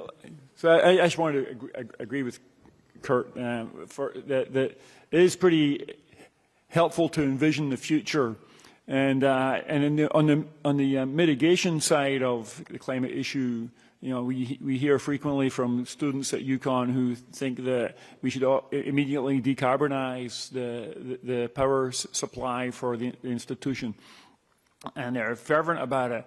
But the fact is, you know, you can't do it overnight, and there would be a lot of people who are cold and hungry if we did try to increase the rate. So there's practicalities which are inhibiting that students sometimes don't appreciate. And then the other thing that I learned that's relevant from a resource economics perspective, a colleague pointed out to me that when I thought people were making stupid decisions, for example, like continuing to live in a place which is fundamentally vulnerable and is getting more vulnerable, he said that's not stupid. He said, you just don't appreciate their value system, that they value something about living there that you don't. And that's not stupid, that's just different. And the person who doesn't appreciate that, that's stupid.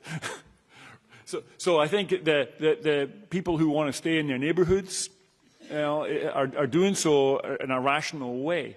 Now, I think the role of government and society more broadly is just to try and make sure that they don't burden the rest of society with the costs of that decision and that judgment. And helping people to do things that we collectively think might be more rational, I think, is an approach. And then providing up ways to envision new futures, options, that's really valuable. So I'd agree with that. But it's not stupid to want to stay where you are, necessarily. I like stories that have faculty calling you stupid, Jim. Leslie, do you have any on that one before I go? Go ahead. Yeah, Brock. Hello, Emmeline. I just wanted to take off my municipal hat and put on my president of the Connecticut chapter of the American Planning Association hat and say if you need any assistance from us in terms of planning professionals who can support UConn's desire to create a planning program in Connecticut, please reach out to us. And, you know, we can certainly engage in the conversation of also seeking accreditation for the program through the National APA. Our planners, we've been talking about this, of course, internally for a very long time and trying to hopefully get a planning program here in the state. Otherwise, we try to steal heavily from Rhode Island, Massachusetts, Pennsylvania, New York, wherever we can to get good planners within the state of Connecticut. The other thing that I think is very exciting in your conversations with this panel today is just the cross-disciplinary nature of the work it is that we're doing. I find that in doing resiliency work, we're talking to the engineers all the time. And one of the things that we find that is most critical for people who are doing resiliency work is grant writing skills, intercommunication with other departments, being able to project manage both consultants and actual physical construction. So there's definitely things that, you know, I laugh about the calculation, you know, the calculus comment that, you know, there's things that, yes, you have to learn in order to be the technical professional that you are, but then there's the real world things that, you know, unfortunately, because we have such a transition in terms of the people who are actually practitioners within our local municipalities, our regional council of governments, as well as the state, there are certain skills where we need to hit the ground running, and that is certainly grant writing, project management, and you know, managing consultants, because we still, even with all this hiring that we're doing, we don't have all the time to do all of this work or the capacity to do all this work by ourselves. So thank you so much for your efforts. Thank you, Emmeline. One of the questions that also brings up is that at one point in time through CIRCA, we've spoken to different groups like the Association for Architects. We talked about the group for planners. The ability to communicate and talk to those groups. Rarely, you know, have I walked into a room and felt like a rock star talking about laws around sea level rise, right? But yet they were hungry for the information as a tag group. So I think to the extent that we're communicating with those groups, I think we need to, at least on our end, we need to refocus as much as we can. Go ahead. Yeah, Brock. Hey, folks. Thanks for the conversation. This is a bit of a two-parter. So first, I'd just love to hear any thoughts you have or concrete examples from UConn of two things. Micro-credentialing. So we're seeing this more and more in online formats. You look at like LinkedIn and other places where they're micro-credentialing people on certain skill sets within certain platforms to show and allow people to show employers and their peers that they're keeping up with the latest information, the latest tools. So I'm wondering if there's any examples from that, of that being used at UConn. The second part of that is apprenticeship. And, you know, we have, I know a bunch of people in this room, we have a lot of practitioner groups here. And the relationship between universities and apprenticeships and practitioner groups is not one that I've seen a lot of great examples of in our state, and it's something that we would be really excited about, I think, especially if we can figure out how to resource that. And I'm thinking about, you know, as an example, the way that Northeastern does co-ops, right? So work-based learning for an entire semester where they're placed with a practitioner group or a company. So I just would love some examples or thoughts on those. The second part, and sorry, this is long. The second part is, you know, we've had a lot of conversation about interdisciplinary discussion. The one school or group that I find is most often not represented in these conversations is business schools. Mm-hmm. And they are like, if we can't figure out a way to bring this kind of conversation into business schools, we're always going to be heading down a road of extraction and destruction. So just would love to know whether that's happening at all at UConn. So our two-parter of 3 parts is a combination of micro-credentialing and apprenticeships, and the second part is engaging business schools and business education. I'll give that a shot to start off with. So there is quite a bit of work at the graduate level at UConn with master's programs and certificate programs. We just launched a new bridge building certificate, for example, for professional engineers to get into that area. There's certificates available in data science and systems engineering and other programs that are 9 credits that are less than a full 30-credit master's degree. We are actually looking actively at micro-credentialing, though, as well, just a single course or even a short course, because, you know, especially our engineer try-hard people, you know who I'm talking about. They love to collect those gold stars on their resumes. But it's important for transferability and for visibility and other factors as well, so 100%. I always cringe a bit when I hear about Northeastern, you know. They charge $60K a year for tuition, right? And then on top of that, you have to pay to live in Boston, and you pay that money to go work in the community, right? And no question they're doing a lot of good stuff, but it comes down to money, right? And so that's a lot of resources that they have. And so the students continue to pay their tuition dollars to have those internship-like industrial or community internship experiences because it's so resource intensive to work with a single student at a time or a small group at a time. And so that's how they're able to do that. And so, you know, we do that. We have, I think, as I mentioned before, a fantastic program in capstone design for our graduating seniors. All 1,400 graduating engineering seniors work on a practical project. And most of the environmental engineers are working through the cores and other areas where they're working with community groups. And that's a fantastic model. It's been built out. We can expand that to other programs, other majors,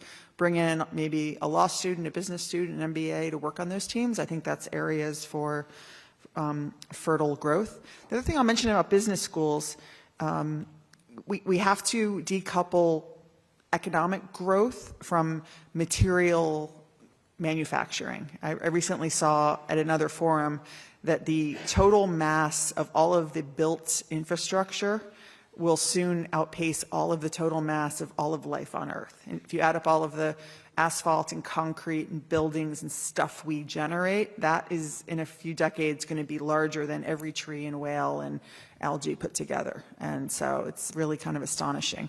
So for many years, we've had to grow the pie so that our deficit spending works, and there's been this coupling of economic growth with deficit spending and building more stuff that we then store and we don't use and we replace, and that's at the root of the problem, I think.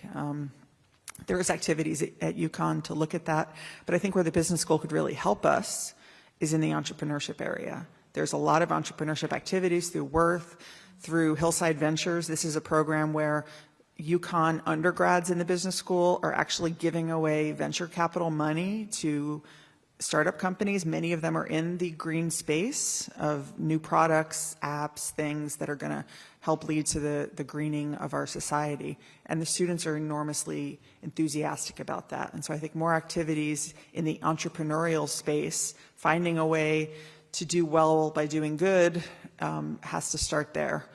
And those are my thoughts. Thanks for the question.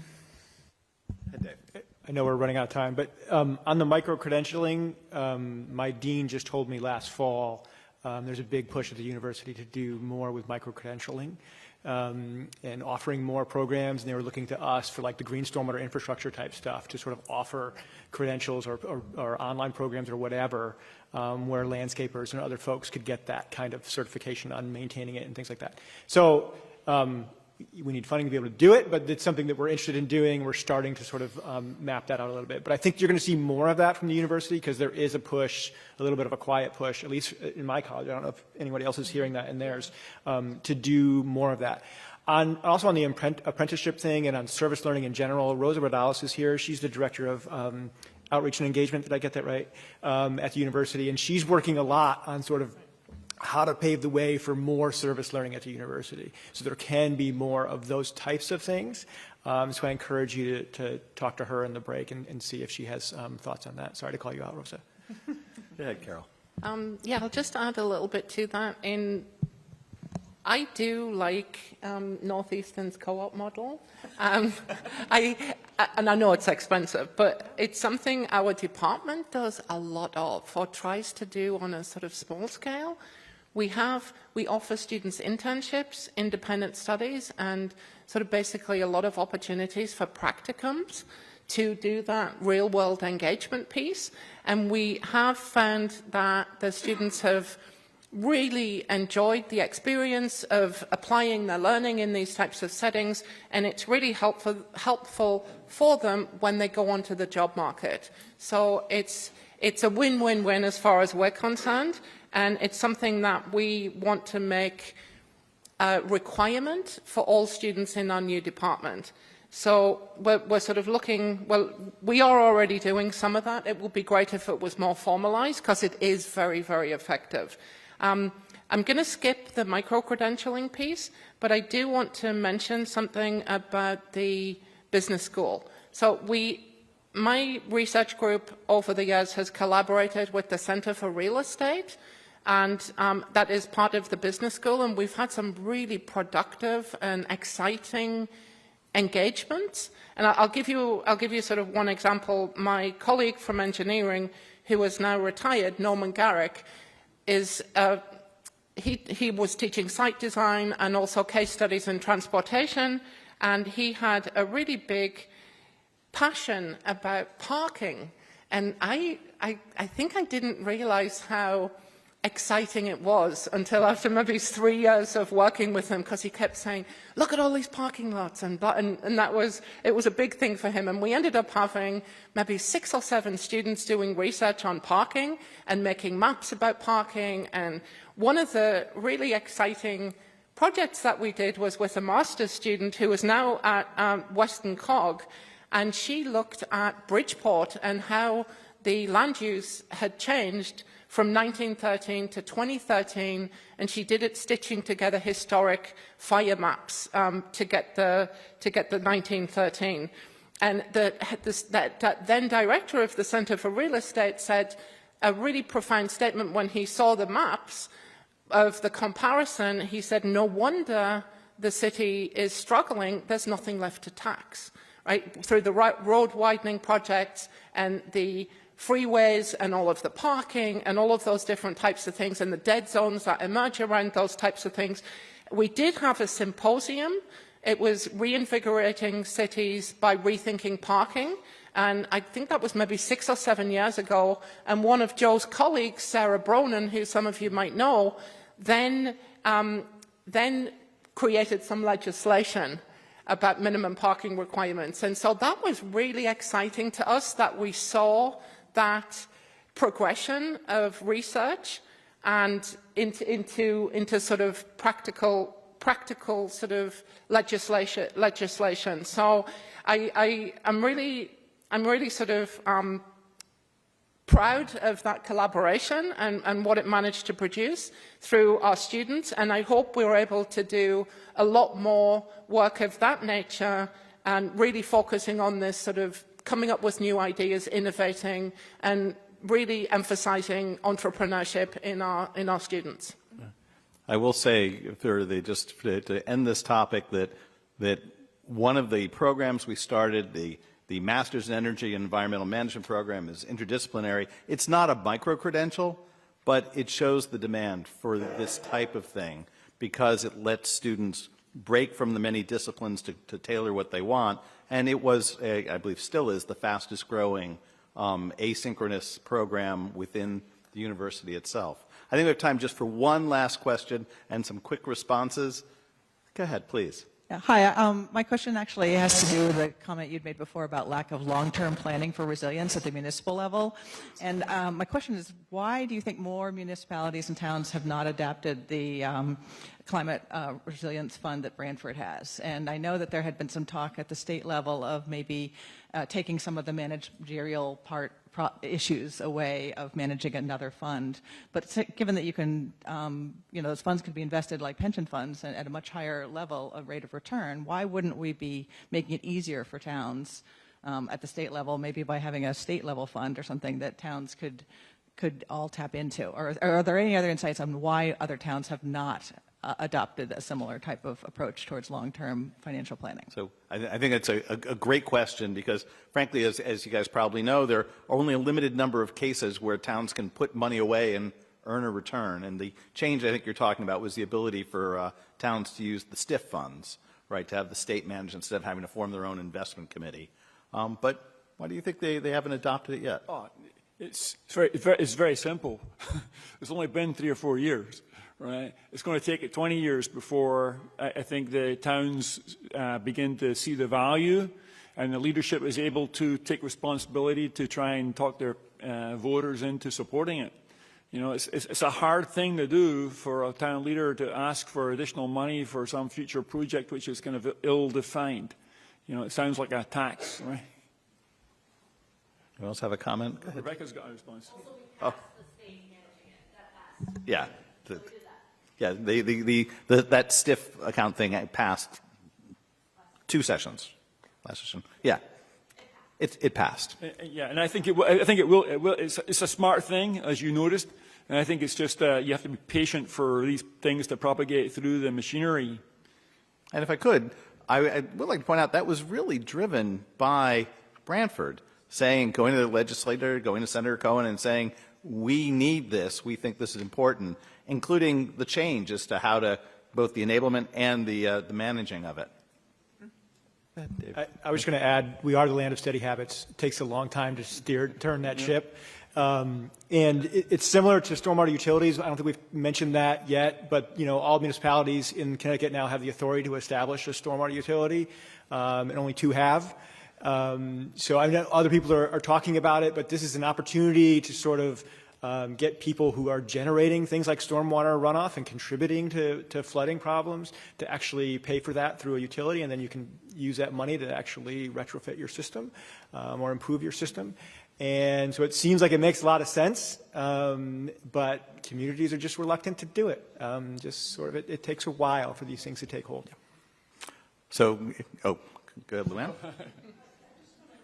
I just wanted to make one comment, too, about the Brantford Climate Resiliency Fund.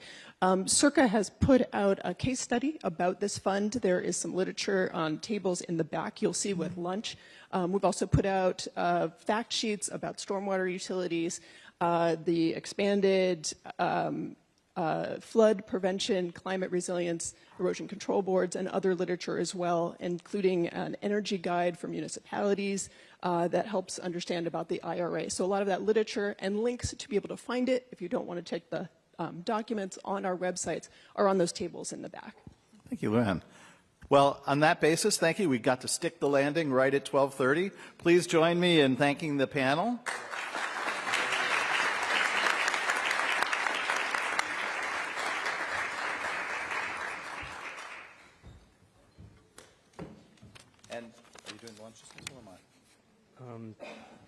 we are together, I think. But first, we're telling about this. Yep. All right. Hi, folks. Before you get up for lunch, I know we're all hungry. Just 30 seconds. So after lunch at 1:30, we'll go to our first breakout sessions. There'll be 3 of them. They're theme-based. In this room, we'll talk about the current Phase 3 projects that are ending, the 7 projects we alluded to earlier. In room 204, we'll talk about zoning for resilience. And in room 225, the new EJ screen tool, which I hope you'll go to that one if you're wondering where to go. That's a really interesting tool that we all need to learn how to use. And then after the first breakout session, at 2:30, there'll be a second series. And the themes are the same. So in this room, we'll talk about the new Phase 3 projects. In room 204, we'll talk about the municipal roadmap with a focus on municipal energy resilience. And then in room 225, data equity for enhanced resilience. So again, we have an hour for lunch, thereabouts. We'll have a keynote speaker, Commissioner Dykes, who may be here soon. And then at 1:30, the breakouts begin. And that information is also on this slide. Okay.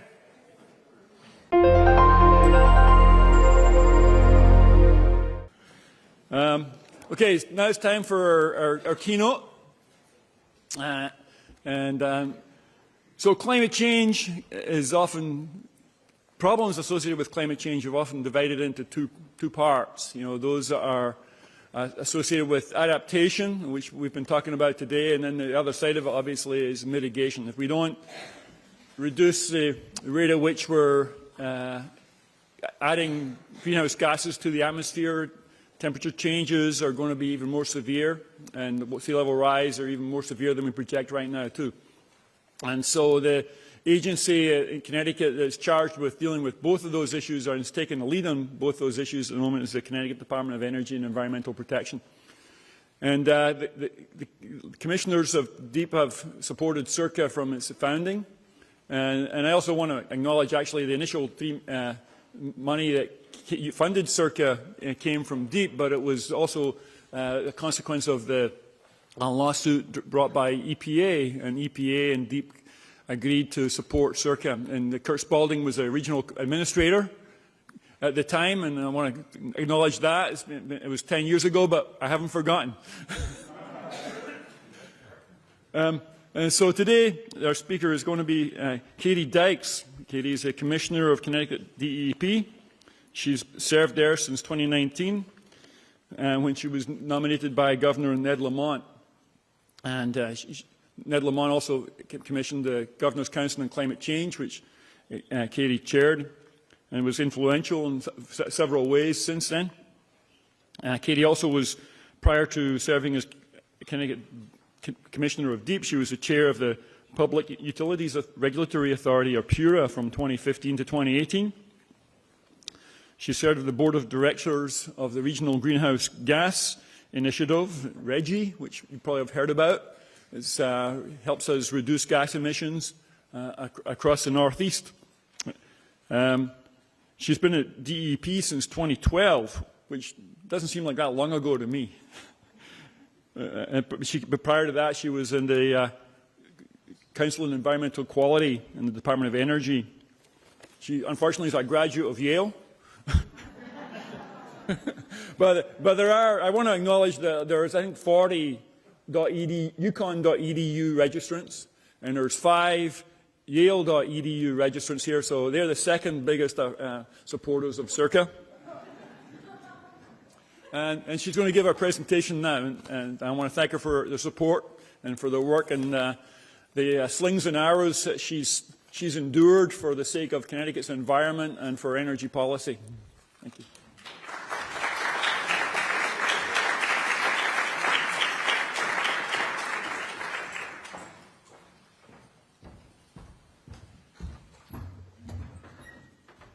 Thank you for that great introduction, Jim. It's great to be here with so many folks. I understand this event was oversubscribed, which is terrific, and it speaks to the level of enthusiasm and engagement on climate resilience. God knows we need all hands on deck to help us develop the most proactive and effective strategies from the state level to the municipal level, engaging our nonprofits, our universities, all of our universities, to help position Connecticut as best we can to be more resilient and to protect our communities from the impacts, the accelerating impacts of climate change. So since I last spoke at the summit, I believe that was in 2019, at the first of these now annual gatherings, of course, the call to climate action has become in many ways stronger than ever before. We know that reducing emissions is the most critical resilience action that we can take to avoid further climate impacts. It's the least expensive option, and it has the added benefit of providing for cleaner air and water and a healthier Connecticut and more affordable utility costs here and now. And so we all have to keep emissions reductions front and center. It is really critical in every conversation we're having about the measures we need to take to reduce greenhouse gas emissions. I always try to emphasize what that means in terms of avoiding a lot of costly or more costly measures on the resilience side, right? And so it's important that we not bifurcate these conversations and that we keep them connected. While we are transitioning to a future of clean energy, clean transportation, and healthier, more affordable buildings, we are doing so in a climate that is so much different than the one that existed a few decades ago in Connecticut. We only have to look to this summer to see the kinds of impacts that are affecting our state, things that would have been unimaginable even 5 or 10 years ago. Canadian wildfire smoke creating hazardous air quality conditions, torrents of rain that damaged our roads, flooded homes and businesses and farms, and swelled our rivers. This July was the wettest July in Hartford's history. It was the 4th wettest month ever for Hartford. To the south, communities like Stamford and Hamden experienced 100 to 50 to 200% of normal rainfall over the course of the summer. So thank God for the hard work of UConn CIRCA and its faculty, researchers, and students. They have been providing policymakers and planners with downscaled information, actionable information, to help us understand what kinds of impacts we're going to be seeing in Connecticut, so we can begin or we can make sure that our planning and our investment today is incorporating this information. We know by 2050 Connecticut is projected to experience increasingly stronger storms with more wind and rain, longer and more frequent droughts, up to 20 inches of sea level rise along the coast, increased frequency of coastal flooding with levels like those seen in Superstorm Sandy every 5 to 10 years, and an average of 20 additional days a year where the temperature rises above 90 degrees. The White House National Climate Assessment that was released in November confirmed what CIRCA has already told us to plan for in Connecticut. We have to prepare our communities to become more resilient and to do everything we can to reduce our carbon emissions. The good news is that we've taken significant steps in this direction already, and that work is uplifted and made possible by the huge concentration of talent and expertise in this room, and by organizations like CIRCA that are dedicated to resilience. CIRCA has been our partner on resilience since its founding in 2014. They've provided technical expertise to inform DEEP's resilience planning and the best available climate science for the Governor's Council on Climate Change. You've learned today about how UConn has partnered with communities to inform and design resilience projects, a model that, while virtually non-existent in 2014, has now become a national example. As climate impacts have intensified, so too has the need for technical assistance to communities to adapt to them, and organizations like CIRCA are vital to help the state and its residents. At DEEP, we are committed to implementing a suite of mitigation strategies across multiple sectors: energy, buildings, transportation, agriculture. These strategies span from broad efforts to decarbonize down to personal decisions, consumer decisions that collectively improve our climate. The continued partnership between our agency and UConn CIRCA along with other key partners like legislators, municipalities, and community leaders, is essential as we broaden our investments in resilience. So I'd like to highlight for you a couple important areas in which we're taking action to move Connecticut forward towards a cleaner and more resilient future.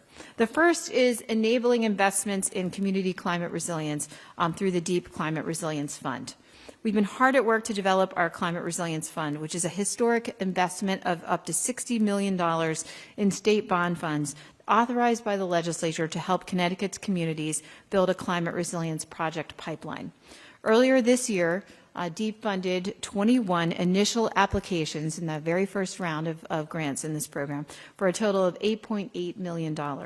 That's a combination of projects and investments in strategic planning to strengthen community resiliency and take advantage of landmark federal infrastructure funding to pay for construction.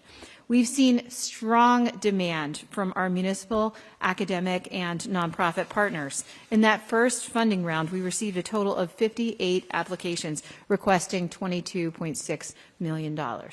So now is the critical time to make investments that position us to better weather the impacts of an intensifying climate.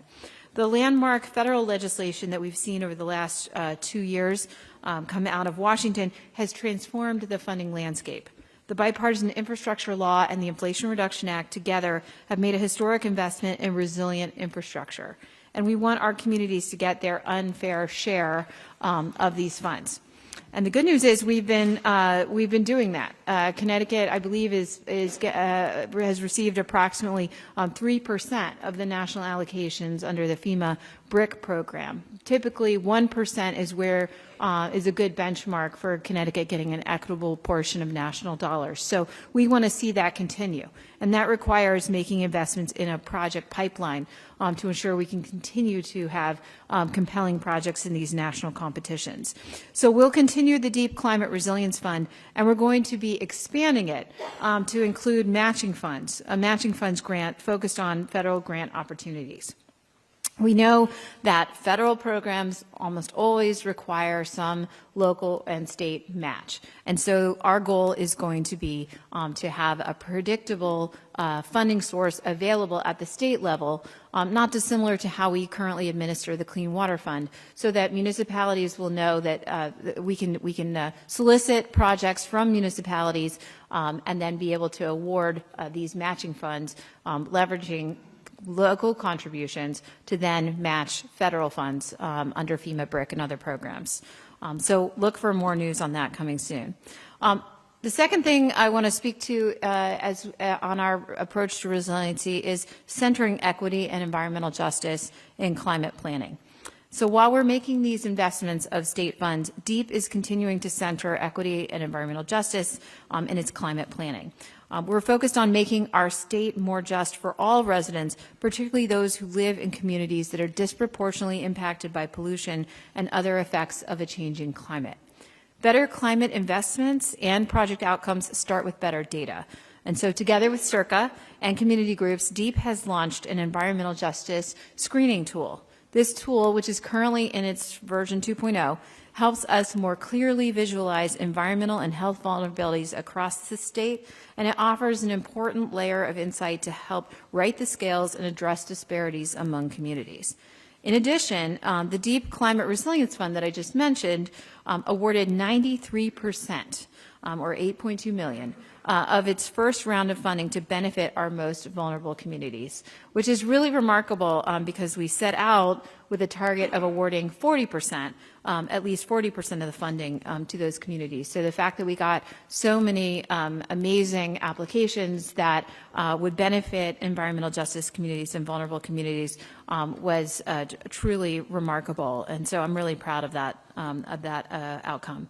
The Climate Resilience Fund grant also requires grantees to conduct comprehensive and inclusive community engagement, and highly encourages and funds the use of best practices like hiring community liaisons, providing food and childcare for meeting attendees, and compensating residents for contributing their expertise to resilience project design. These are all things that were highlighted through the Governor's Council on Climate Change as we had our equity and environmental justice lens on our climate GC3 climate work, and it's great to see those recommendations that came out of the Equity and Environmental Justice Working Group of the GC3 carried out through this program.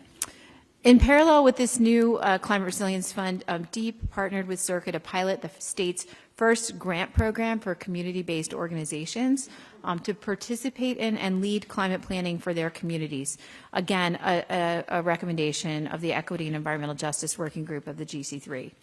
In its inaugural round, the Climate and Equity Grant Program awarded funding to 6 community-based organizations in Hartford, Waterbury, New Haven, and Norwalk for projects supporting free bikes, air monitoring, tree planting and pollinator gardens, energy efficiency program outreach, youth education and engagement, and community organizing to advance a community climate plan. So I'm really excited that after this successful inaugural round, today I can announce that DEEP will be continuing this grant program with CIRCA in 2024. Yes, it's really great.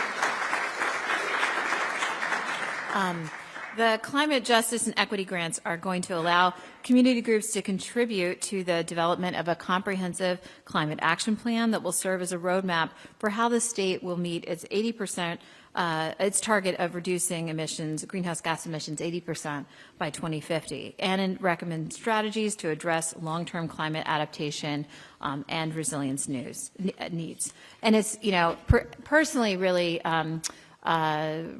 gratifying to see that the funding that we're able to provide for these grants comes from a portion of the revenue Connecticut receives through our participation in the Regional Greenhouse Gas Initiative. So as we are auctioning allowances for greenhouse gas emissions from power plants, we're able to reinvest this portion of those proceeds in energy efficiency, in the Green Bank and renewables programs, but also in contributing to equitable participation in climate planning. And it's great to see that mitigation strategy also contributing to equity and resilience. Third thing I want to highlight is green infrastructure. This has been a big year for DEEP's work on investing in green infrastructure. For everyone's benefit, green infrastructure is a critical tool in the toolbox for reducing flooding and stormwater issues related to extreme rainfall. And every drop counts. When whether a homeowner is installing a rain barrel or a business is reducing large parking lots and adding bioswales or building green roofs, we know all of these different measures really matter, especially in a state that is as densely populated as Connecticut. As we experience increasingly heavy rainfall, including these so-called rain bombs that we've been experiencing more frequently of late, undersized infrastructure just can't keep up. And that's leading to stormwater and street flooding and flash flooding in smaller streams and rivers. And addressing this is a massive challenge that requires work across states, but it's also so critical. I think some of the most compelling, public meetings that I've sat in have been hearing from property owners, from homeowners who are becoming really economically challenged by these flooding impacts on their properties. It's really essential, especially for environmental justice communities where homeownership is such an important path to wealth creation. As we experience, as we experience these challenges, these are some of the things that we've been doing at DEEP and at the state level. We're encouraging and investing in nature-based solutions, which reduce flooding by mimicking nature to retain and absorb water. I'm really excited about the work that we've been doing in our forestry division to provide grants to support more urban tree planting and developing capacity among nonprofits and other community partners to help support those types of programs. We're also evaluating large infrastructure investments in our cities and urban areas where impervious surfaces are widespread, disconnecting downspouts into sewer lines. We're investing hundreds of millions of dollars of state bond funds into separating sewer systems in our environmental justice communities. And for those who are clean water fund experts or participants, this has been a big year for starting to rethink how we are investing our clean water fund dollars to better accommodate and address some of these climate exacerbated challenges. challenges. We're also doing everything we can to secure our share of federal funding under the bipartisan infrastructure law to right-size stormwater infrastructure, increase green infrastructure, and safely retain water through programs such as FEMA BRIC, which is the FEMA Building Resilient Communities and Infrastructure Program. Recent examples include $34 million awarded to New Haven to address stormwater impacting the Long Wharf area, and $14 million to Meriden for improvements in the Meriden Green. NOAA has dam removal grants that we've worked with COGs, like in Naugatuck Valley COG, to remove derelict dams, such as in Kinneytown, another really important funding source, as well as the Long Island Sound Study, which is something that's historically been so important to New York and Connecticut. We are using EPA Long Island Sound Study funding to develop living shorelines and protect and establish green space in urban coastal communities. So we're continuing to look under the couch, the federal couch cushions, as it were, to find every nickel. But as I've mentioned before, we all have to think about match. In order to be successful in getting those federal dollars here, we have to be proactive in finding permanent or recurring funding sources at the state and local level to provide that match and ensure we're developing projects and that can win federal support. So one of the takeaways I hope folks will take back with them from today is thinking about stormwater authorities. 2 years ago, Governor Lamont introduced a bill that made what was previously pilot authorization for stormwater authorities something that now every municipality can take part in. And we've seen adoption following on the pioneering adoption of a stormwater authority in New London expand to other communities like New Britain. And we'd love to see every municipality looking at establishing stormwater authorities. There's tremendous flexibility to design stormwater authorities in ways to meet the needs of local policy preferences, and but it's such an important tool for, again, being able to develop that seed funding that then we can match and expand with state and then ultimately federal dollars. So key takeaways from these efforts are that we have to build partnerships and bring the climate conversation out to everyone. We can't do this alone. We need everyone at the table. And this is where Connecticut excels. We are a state that is, we work together. We're a small state, but with a lot of collaboration, and I just think that CIRCA does such a great job of bringing us all together. I really want to just underscore how important it is for us also to think about resilience and mitigation, not as two separate to-do lists, but as a joint effort and joint project. I'll just give as one example, there's just extraordinary amount of funding now available for building electrification and weatherization through the Inflation Reduction Act. Just an hour ago, I was on a webinar talking with owners of multifamily properties about, I mean, honest to God, like 55 acronyms of, so many different, from tax credits to rebates to financing and everything in between. When you stack up the the state-funded incentives, Green Bank offerings, as well as the Inflation Reduction Act funding. So it's an extraordinarily exciting time for deploying energy efficiency and heat pumps and other other weatherization measures. But something that's really interesting about those efforts that are primarily around greenhouse gas mitigation and utility bill affordability is that we are also seeing a lot of customer interest in things like heat pump and weatherization because of a warming climate. And in Connecticut, we have a lot of building stock that does not have air conditioning. And so this increased frequency of heat waves and higher temperatures in the summers is becoming a public health challenge that we are, I know, all contemplating and thinking about how we can do more planning to prepare for extreme heat. And so this is a place where that kind of resilience impetus, right, around being able to ensure that vulnerable communities and vulnerable populations are prepared and safe from extreme heat impacts is also a driver of customer interest in things like heat pumps and weatherization that can help reduce greenhouse gas emissions from building heating. And we have to think about these things together. So I just really encourage everyone, as you are, participating in these breakouts today and going back to your communities to work and partner with us on climate resilience, to also keep in front of mind how you can stay engaged in the fight around reducing greenhouse gas emissions. I can't speak today without remarking on what a challenging week it has been for greenhouse gas mitigation measures in Connecticut. As earlier this week, we had to withdraw regretfully our proposed regulations that would have enabled Connecticut to continue participating in California's light-duty vehicle emission standards for light-duty vehicles, as well as for the first time to join a coalition of now 9 states that have adopted California emission standards for medium and heavy duty trucks, which are the biggest contributors to air pollution and environmental burdens in environmental justice communities here in Connecticut.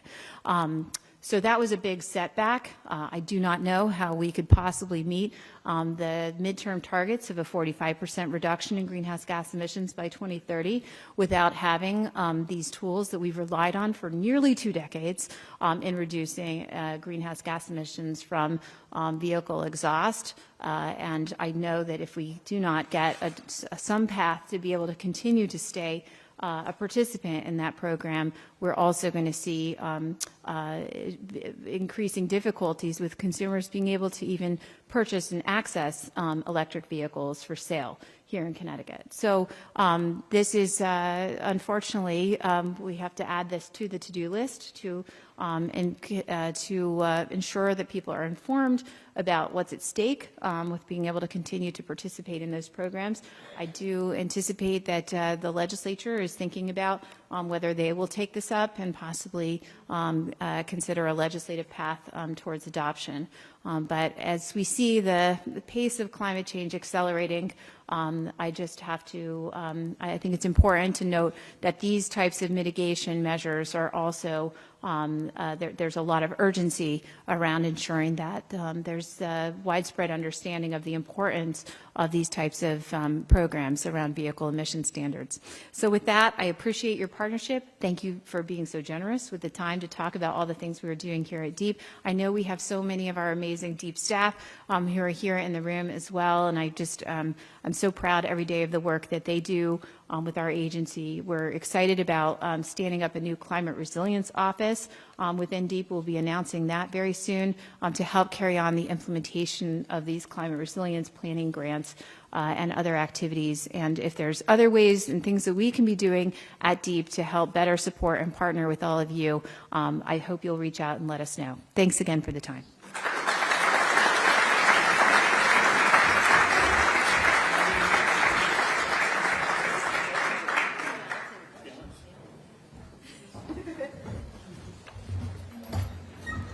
We have a couple of minutes for questions if anyone wants to have to ask something of the Commissioner. No questions? Oh, there's one.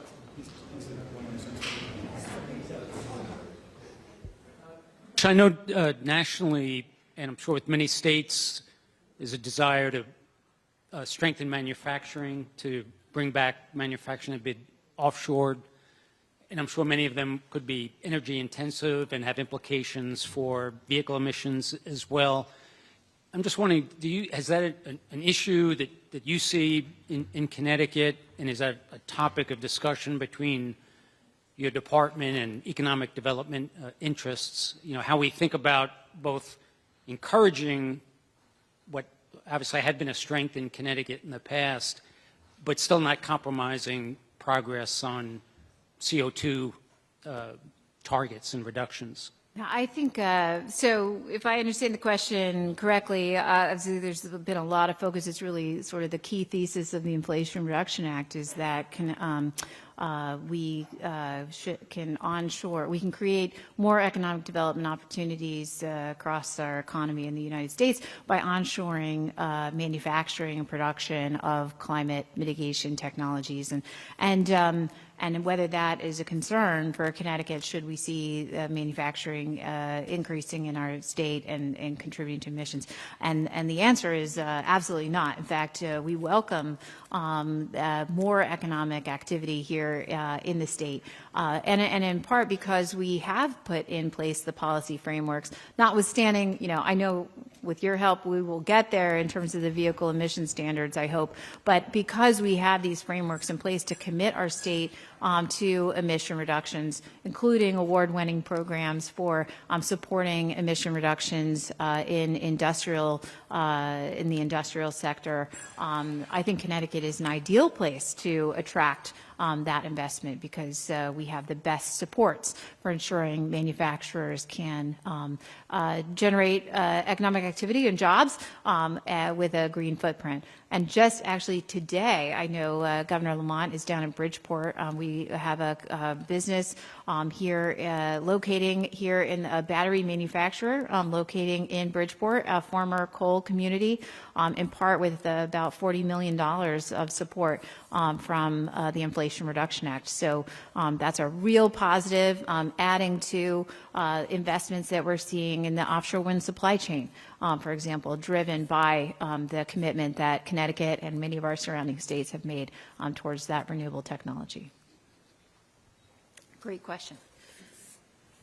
Anyone else? Oh, way back in the back. I just wanted to put a plug out there for the state of Connecticut to look at a program similar to what New Jersey has, to start to look at acquiring properties within riverine areas, properties that we know should provide more flood storage, and could be co-beneficially recreation spots, passive recreation, habitat corridors, all of those different things. But I feel like we need a more nimble funding mechanism than having to rely on federal dollars and all of these middleman layers of, having to acquire properties instead of just, if there could be a state agency that could just directly purchase from property owners.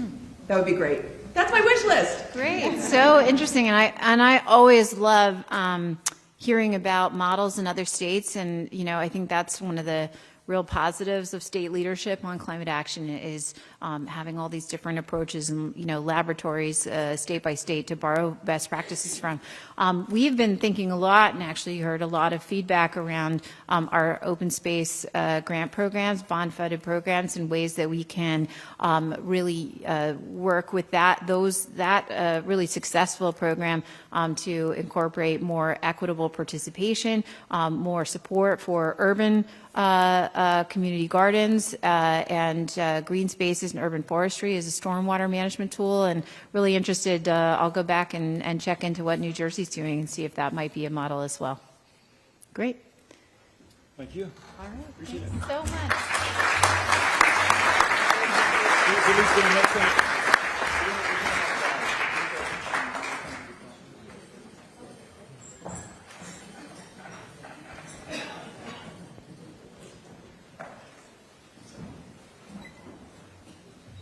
Okay, everyone, time for the breakout sessions. Thanks, Commissioner Dykes, for the words. Hopefully, all of us speaking in the first round of breakout sessions can weave some of that into what we're saying. I plan to do that in this room, speaking about the Phase 3 projects. If you'd like to hear about zoning for resilience, it's room 204. And then the EJ screen is room 225. That information is also on the screen. I think what we'll do is try to stick to the schedule for the second session. So those of us who are running a session right now, just lose 5 minutes.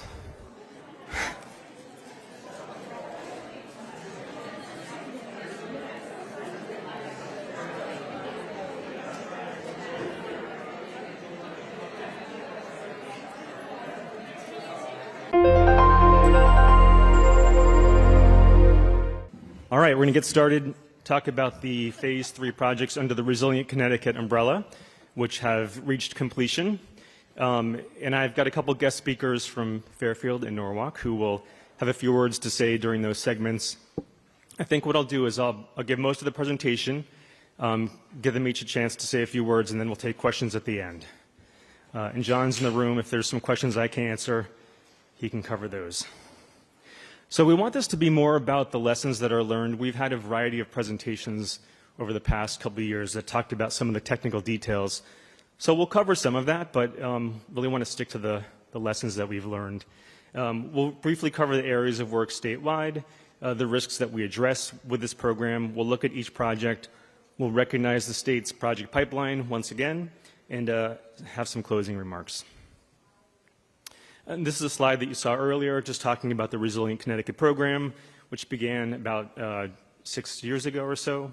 And one thing that I've worked on at CIRCA, which has been really exciting, is expanding Resilient Connecticut to the rest of the state. And we'll talk about that in the second breakout session at 2:30, so stick around for that one as well. But the goals of the program are to support development of a statewide resilience project pipeline, increase coordination, coordinate on state planning, and find federal funding sources for some of these projects as they are advanced. A lot of technical tools have been developed as part of Resilient Connecticut. We talked about the CCVI earlier, for example. And some of the environmental justice products as well. There's a session going on right now in a different room about the new EJ screen. So those have all been part of the Resilient Connecticut program. Here's a map that you've seen earlier, some of the work statewide. And what we're focusing on in this session right here are the purple icons in the southwestern part of the state. Those are the 7 so-called phase 3 projects that have just been completed this month, or November, I should say. So what are the risks that those 7 projects have attempted to address? And it's been exciting to be able to address flooding and extreme heat at the same time for some of these projects. They're listed just alphabetically on the left-hand side. So Ansonia was about riverine flood risks and extreme heat. The Branford project was about coastal flooding and some stormwater flood issues. Danbury was largely about pluvial flooding, stormwater flooding, but also extreme heat. Fairfield was mainly about flooding of underpasses. The New Haven project in Fairhaven was about coastal flood and extreme heat. Norwalk was about coastal flooding and extreme heat, and then Stratford was mainly about flooding as well. So we weren't able to address extreme heat in all the projects, but where we're able to, that has been an important aspect of the projects. So we're going to go through the 7 of these. It's going to feel a little bit like speed dating. The 7 segments are kind of set up the same way. So we're going to start with this infographic, which you've seen before in other presentations. And this came out of the planning phase of the Resilient Connecticut project. And each of these infographics is set up the same way. On the left-hand side, you can see some of the flood, heat, and social vulnerabilities for the area that we're talking about. And then in the text box, there's a lot of words about what the risks are and some of the critical assets. On the right-hand side, you can see, I hope you can all see what I see. Cheating, I'm checking. Yep, the right-hand side is the graphic that attempts to show the zones of shared risk, which is a term that we use to outline areas that have shared risks but also implied shared solutions. So stakeholders in these areas will have common interests about how, and also common solutions possibly about how to reduce risks. And there's other things you can see, critical facilities and flood zones that are mapped out. So you'll see this graphic for each of the 7 areas that we talk about. So Ansonia was an interesting project. Hi, Aaron from NVCOG. You participated a little bit, and we thank you for that. One important part of this project was recognizing that the existing flood protection system in Ansonia is kind of here to stay, right? Because we do sometimes hear from people that would like to take down some of the structures that we've advanced in the past to deal with flooding. We don't do this so much anymore, but in places where we have levee and flood wall systems, we can build more resilient communities. And having the system in place and making an active statement about it, I think, was an important part of this project. But also looking to make sure that the existing flood protection system would serve its purpose going forward and not be under-designed for future risk. But also in Ansonia, there's extreme heat exposure that we wanted to address as well, look for ways for some greening and for shade and that sort of thing. So this graphic right here, for example, on the right-hand side, is Riverside Drive, which is outside the flood protection system, or it's inside it, excuse me, so it's protected by the flood walls, and therefore has reduced flood risk. But there's a lot of pavement, impervious surfaces. The road is not very easy to use if you're a pedestrian, and so ways to sort of enhance that experience while honoring the existing flood wall that's right beside it. One really important thing that came out of the Ansonia project, and this wasn't even really a central topic early on, was there's a building in the city, the former armory, that the city's been looking for some sort of use, and we believe that it's possibly an appropriate space for a resilience hub, which we talked about this morning. And so there'll be some future work looking at this building to see if there's that sort of resilience community use that can be incorporated.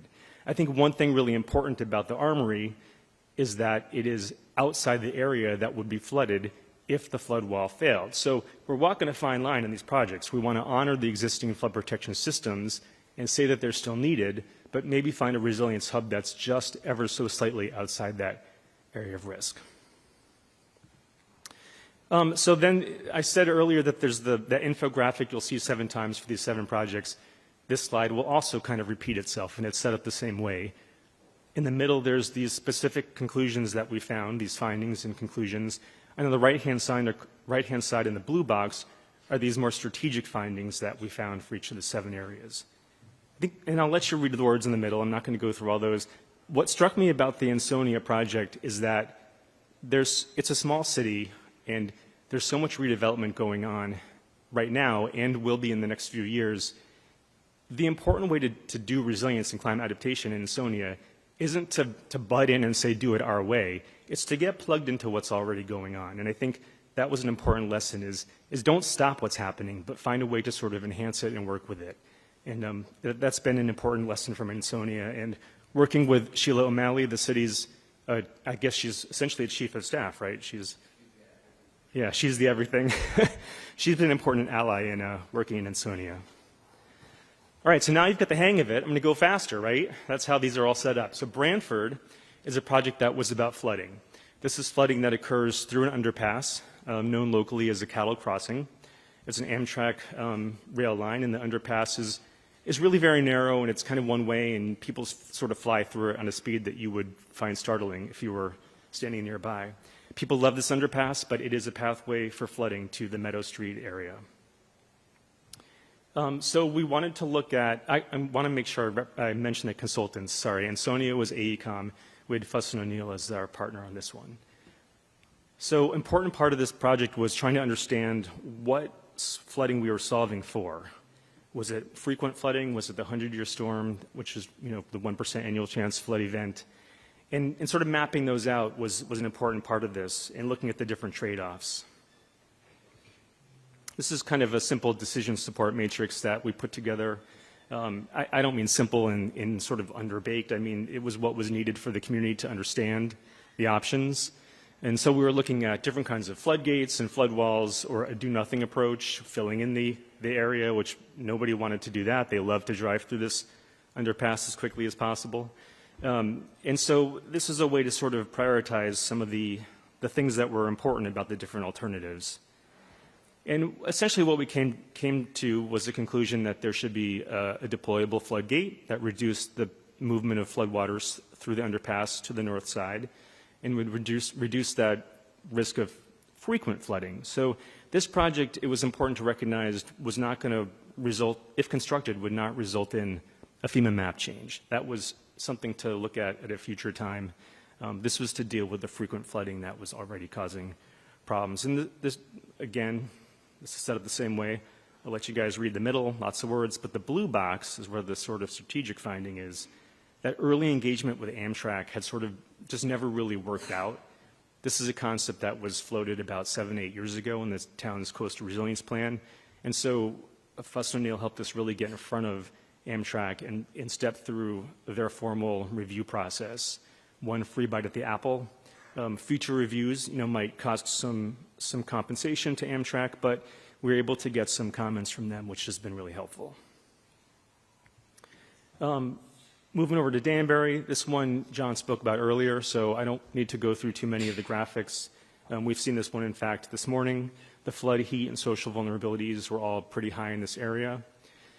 This so-called East Ditch project area has something the city has been trying to tackle for decades. And I don't use that term kind of I really mean it. It's been 20 years since they've looked at this. This project has appeared in their hazard mitigation plan 3 times, if not 4 times. And it really was kind of languishing. And so we were able to come in and say, this also is an area that makes sense to address because of the social and heat vulnerabilities. This is a graphic John used earlier to show the future in flood event, 1% annual chance precipitation event. This is an unmapped, FEMA has not mapped the stream, right? This is stormwater flooding where a stream used to be located. How many cities can you find the same thing in Connecticut, right? It's all over the place. We have these everywhere. A lot of critical facilities, public housing complexes, affordable housing complexes, future affordable housing areas are all impacted by this flooding. So I think it's been interesting here to find that the drainage system improvements are needed to reduce flood risk, but green infrastructure will also help a little bit. I think we sometimes get not sloppy, but we take the easy way out and we say green infrastructure is the solution to everything. And it's good to quantify that, right? How much does it really help? Let's find that out with the PC Swim model and then write it down and use this to back up future projects in other towns where we look at incorporating green infrastructure into traditional gray solutions as well. So it's been a great experience to sort of document that. Some of the lessons learned here, this isn't even on the page, but at the end of the project, we sort of happened upon this fact that the cooling center, which is the ice rink, it's not a joke, it is sort of the cooling center. There was no official recognition of it being the cooling center. So in the last couple months, an MOU was drawn up, and I really do think that this project can take credit for that. It's something as simple as an MOU to memorialize a cooling center just was not done, and now it's there, and that's great. But going forward, I think this is a project that shows us that we do have to really pay attention to long-delayed infrastructure improvements to advance adaptation and resilience. I feel like I'm doing a lot of talking. Any questions so far? I know we said we'd take them at the end, but no technical questions have come up, right? No okay, good, we're good. All right, so we'll cover Fairfield next. This is a project that we were intrigued to look at because of the underpasses that flood. There's 4 underpasses that we were looking at in the downtown area. And the reason for flooding at the 4 of them, the typical reason is the same. It's the intense precipitation events. But if you look at the FEMA mapping, they have different flood profiles for those more significant, less frequent events. 2 of them are one of them is in the 100-year flood zone, 2 of them are in a 500-year flood zone, 1 of them is not in a FEMA flood zone, but they all do flood. So the project here's a sort of a map of the 4 underpasses. We also were intrigued by the town, they had recently completed a green infrastructure master plan for the downtown area. So we wanted, sort of like in Sonia, getting plugged into what was already going on, we thought in Fairfield, why don't we find a way to kind of plug into what's already going on? AECOM was our partner on this project. And one thing that I said on this project was that I really wanted, we talk about innovation all the time, right? But what is innovation really? Well, it's not technology, not writing code, but what could we do differently that we haven't done before? And Emmeline had a great idea early on, which was why don't we make these underpasses wider where we could? Making them wider doesn't itself stop the flooding, but it sort of allows you to take care of other things at the same time and make more space for pumping or for drainage systems. So it kind of can help you get at a better solution. So she had that idea, and I said, I want to see an overpass. I don't care if no one ever builds the overpass, but I want to see one drawn on paper. And I pushed that to the end, and everyone said I was crazy, and I may be, but that's one thing that I wanted to see. So this is what I got, right? I got a map of a new overpass, and it's important. This is the important reminder that these are not proposed projects. These are potential what-if aspirational projects in some cases. This parcel where we're showing a new road with an overpass has another future use. It's got a different path, and it won't be this. But we thought it'd be good to show DOT and Metro North someday what this could look like. I think the lesson for Fairfield here that I'd like to highlight is that it's a good example of sort of stepping through trade-offs. The 4 underpasses might have different solutions. We don't have to do the same thing in each one. And I think 2 of them, there's a recognition that we're going to let those go in an extreme event and focus on making these other 2 more resilient corridors. So that was a kind of a good finding. I know I said I'd let you both go at the end, but do you want to say anything about it right now while we're on the slide? Keep rolling. Okay, I'll keep rolling. Keep changing my mind. All right, Fairhaven is one that John talked about a few minutes ago as well, or this morning. We saw this graphic. High flood, heat, and social vulnerabilities. And kind of this recognition working with the city a year and a half ago that Fairhaven it's a peninsula, right? And the people who live in Fairhaven can't work from home. During COVID, this was something that we all learned. Though that's where the essential workers live, the people that are maintaining the building that other people are working in, the people that work in Yale New Haven Hospital, the staff, this is where they live, right? So they have to be able to get out of Fairhaven and get back. And the resilient corridor concept was kind of an important one for this study area. You know, which bridges and underpasses should be the ones that are prioritized. So here's a graphic we saw this morning. It's kind of a recognition of that very thing. Which roads should be the resilient corridors?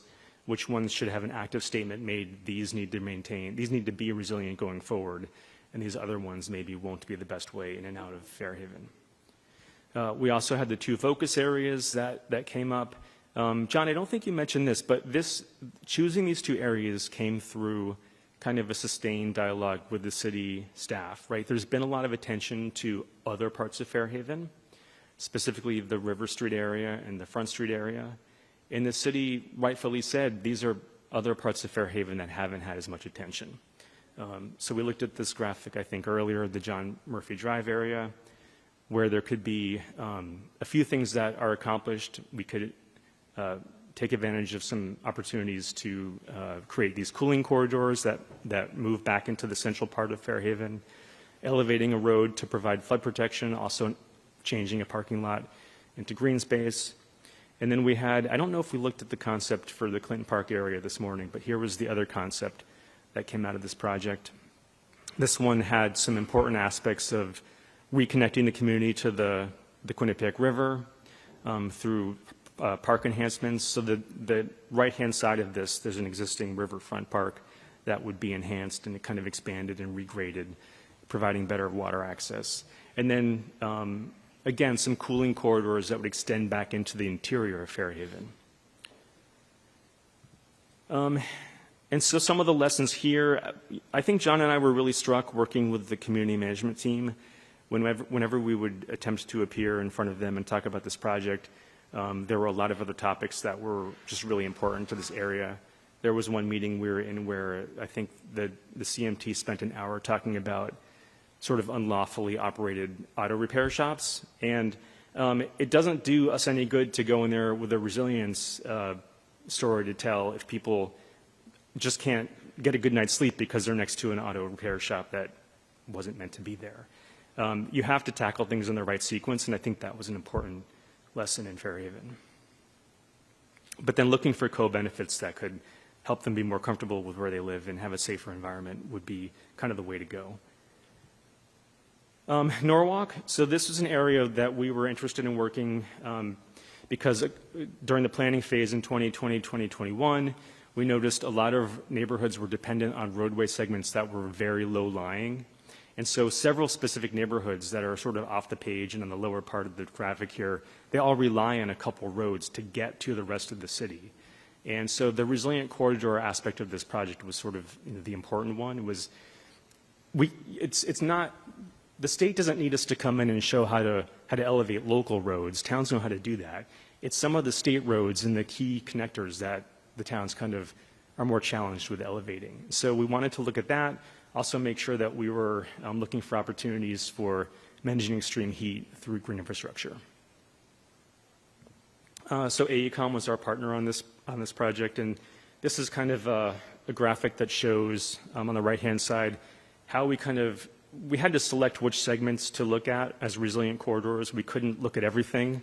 That's not what Resilient Connecticut attempts to do. It's to sort of undertake these pilot projects. So those are the two segments in the red color and those two yellow rectangles that we focused on for some concepts. Here's what I really wanted to do with Woodward Avenue. I had looked at it a couple of years ago as part of the planning phase and was struck by the fact that what happens in a lot of towns, honestly, and I know this from working in consulting, is people who are adjacent to the segments are the ones that ultimately make it impossible to elevate a road because the person doesn't want their driveway to change. I totally get it. I wouldn't want my driveway to change where I live. So what was interesting about Woodward Avenue was the space on one side was non-residential. So there was this thought that maybe we could use that space to elevate the road not in the same alignment, but sort of right next to itself. And then people could still have their driveways as they currently have them right now in their front yards and such. So this is a concept for that I thought was pretty intriguing. I think one of the things that we learned in Norwalk is that the city has not sort of undertaken yet like a community-wide resilience planning effort. It's something that I think is going to be coming down the road. Whereas like Branford and Milford, remember we worked in Milford a while back, had undertaken some citywide resiliency planning which helped bring out some of the complex issues. But Norwalk really hasn't done that yet, and that's to come. So we were a little bit ahead of that, and I think we learned an important lesson there, which is that some of these discussions just need to happen after kind of a higher level broad experience. And then I think this is our last one, if I'm counting correctly, Stratford. This is an area that the town of Stratford has actually undertaken a lot of resilience planning in the past. They have a town-wide coastal resilience plan. And GZA was our partner on this. Wayne is not in the room, is he? Where'd he go? Went to zoning. That rat. Okay. So no, I mean that. I meant that lovingly. This is an area where some flood protection systems had been sort of advanced in the past, some concepts.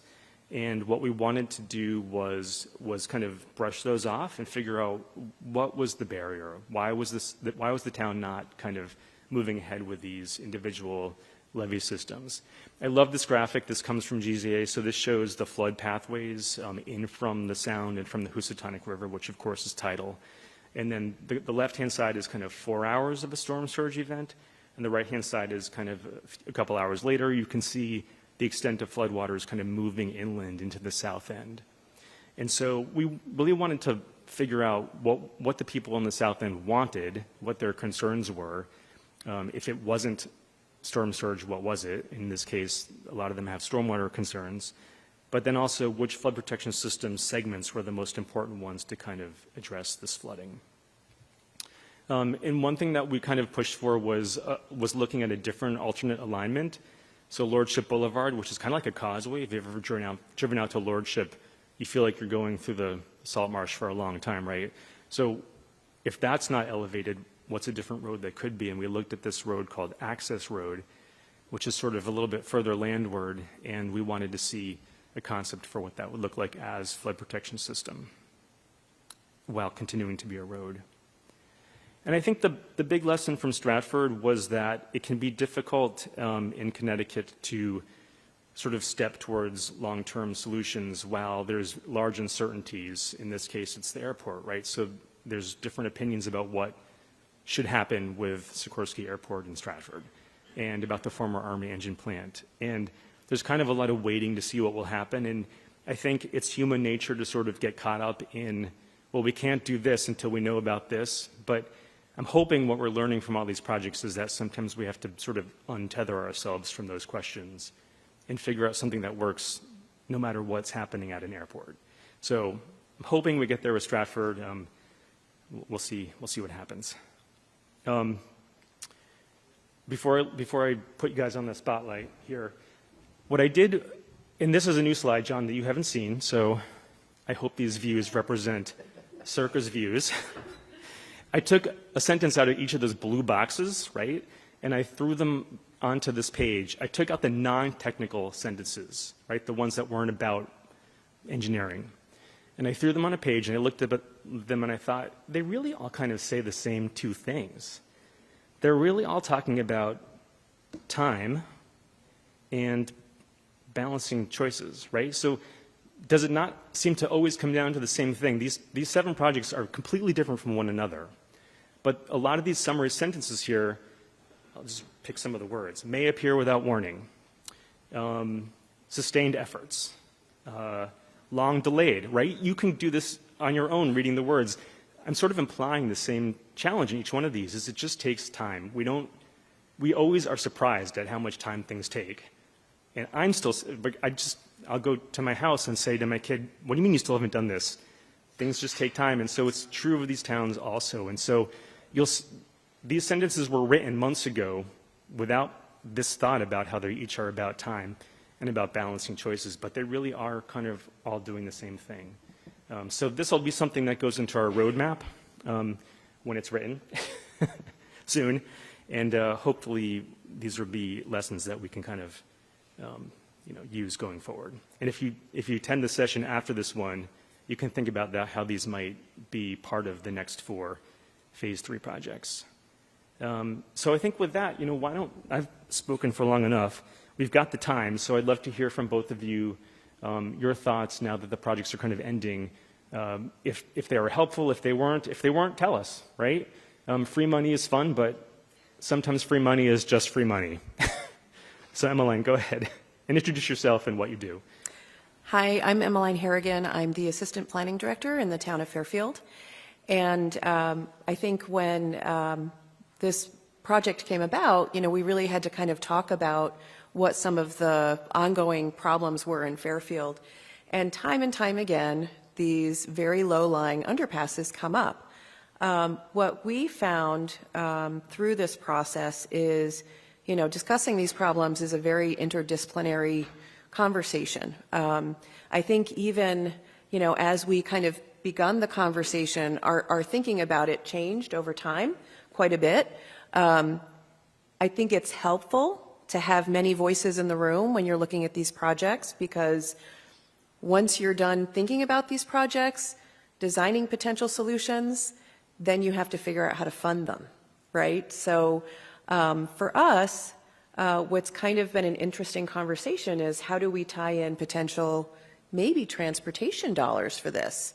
Because these are our north-south corridors in a lot of our areas that are, of course, compounded by the rail station. And Metro North is so easy to work with, right?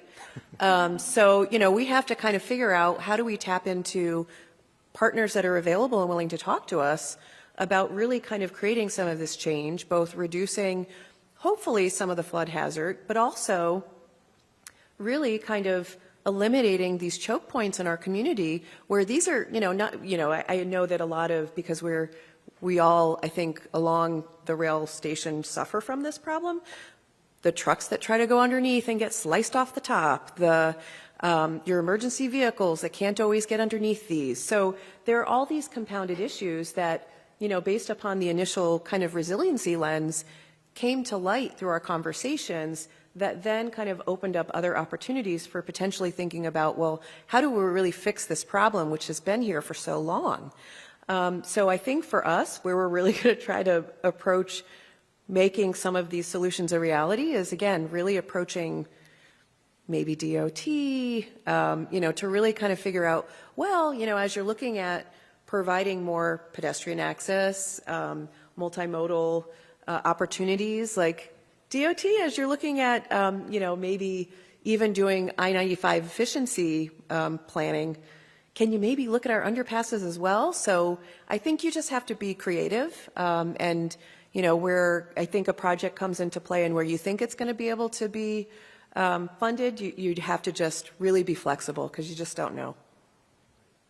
Yeah, and I think this is a year that we've all, 2023, I mean, that safety concerns, pedestrian fatalities, especially where I live, everyone's really saying stop with the projects, let's look at safety.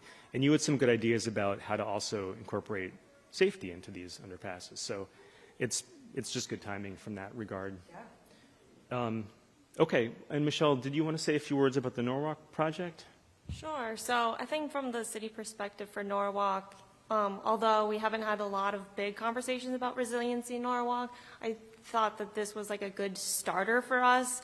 I know when this project launched, there's several areas in Norwalk that were like, what about us? So, which was great. So when we go for like a bigger citywide plan, you know, they're going to be in the conversation. This is what South Norwalk was looking at, is what we might do. And then it's going to come up with like a guidebook for South Norwalk options that we can do that have really bad flooding issues. So. Right.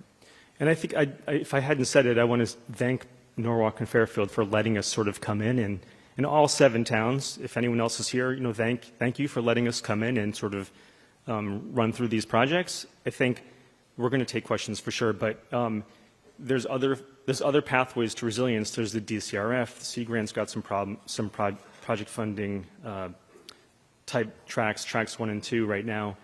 And what's interesting about Resilient Connecticut is that we can dive into something without a known outcome, which is scary for some people, but I think it has led to some good findings and outcomes. So with that, I'm open to questions. And so does someone have a microphone? Or Mark, you do. Would you do the honors? We've got 3, I think. So.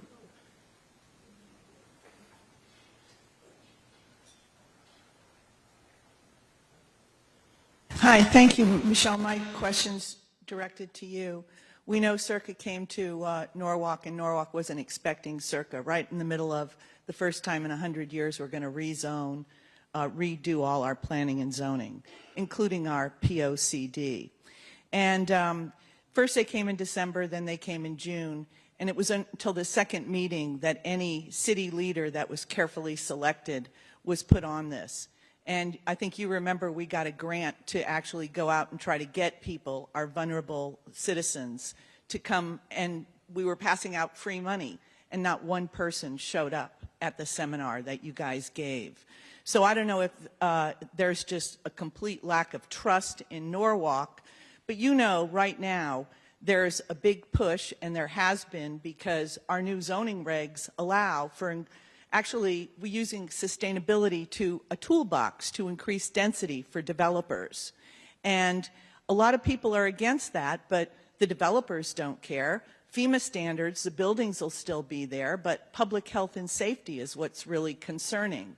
Even when CIRCA came, people were like, yes, you're building a resilient corridor, well, through where the poor people live, but the rich people are there saying, what about us? And you know, I've stood up and questioned, hey, private property, that's subject to regulation. So if the balance is time and balancing choices, and you are one of our senior planners, why is Norwalk pushing through planning and zoning changes when sustainability language hasn't even been shared? When the Harbor Commission is asking for time to comment? When DEEP, how can DEEP says don't put up, you know, building in the coastal flood zone is wrong. It's right here, wrong, not on the good ideas for building a resilient city. You may be gone, our planning and zoning director may not pay Norwalk taxes, but those of us who live here, I really believe you're making $1 billion mistake. And our planning and zoning commissioners who are going to vote on this, who are appointed by our mayor, are getting the wrong information. They're told that CIRCA came to Norwalk because we're building transit-oriented developments. I just don't think the message is getting down. And if you're here, how can you not say, stop, don't close this public hearing, let the public learn? I mean, somebody's got to stand up. The fish rots from the head first. So let's just make it into a question that Michelle can. I know. Why, if you've been with CIRCA this long, are you turning your head and you're not saying, stop, give the public time to digest? Sustainability language isn't even posted yet. And you're going to vote? I think in your question is exactly like balancing time, you know, and what we give them time. There's a lot of moving parts of what needs to be acted on, how long we've been looking at things, and, you know. 3 months since they said, and yet CIRCA's been here close to a year. Well, You know, you hear what you want to hear. And if you're taking federal funds for an underserved school and not doing a proper coastal plan, it's going to come back and bite you. And I'm just telling you this right now because I will be the one contacting HUD. I think what you're doing in Norwalk is disingenuous. I know it's not popular, but I'm not running for public office. I'm speaking up for the handicapped, the poor, the elderly, public health and safety. All right, so I think one thing that I would like for no one else to do is speak for CIRCA, right? We've sort of made our intentions on these projects clear, and I think the city got that. You knew sort of why we were there. And so your statements are well-founded, and I'm glad that you were able to say them, but I don't know that you have to answer every part of that here. Yeah, I think just the notion that there's a lot of moving parts in just one set of zoning regulations. Resiliency and sustainability is definitely a part of it and has been at the forefront, you know, with CIRCA coming in and doing this project. The redevelopment agency has been doing projects. So trying to weave all this together into a wrapped up zoning regulations is what we've been trying to do. There's statutory timelines and things like that that we've just been trying to meet. So, I mean, it's not an easy task, and we're just trying to do the right thing. And let's also continue this during the break. We're going to have some time. I think we're actually ahead of schedule. So, but other questions, go ahead, Megan. Or, sorry, Rebecca, were you before Megan? Yeah, I just raised my hand, so the original questions can go first. So I know that CIRCA has been looking more at the community scale, but I wanted to echo some of the thoughts of Commissioner Dykes, because you've been talking about extreme heat, and that's something that we can also address home by home. So I'm curious if the panelists have been having that conversation too. Maybe some of that is, I'm curious if any of that has come through conversations that CIRCA has been having in the communities, if that's come up, or if that's something that's been coming up in your roles at the municipalities.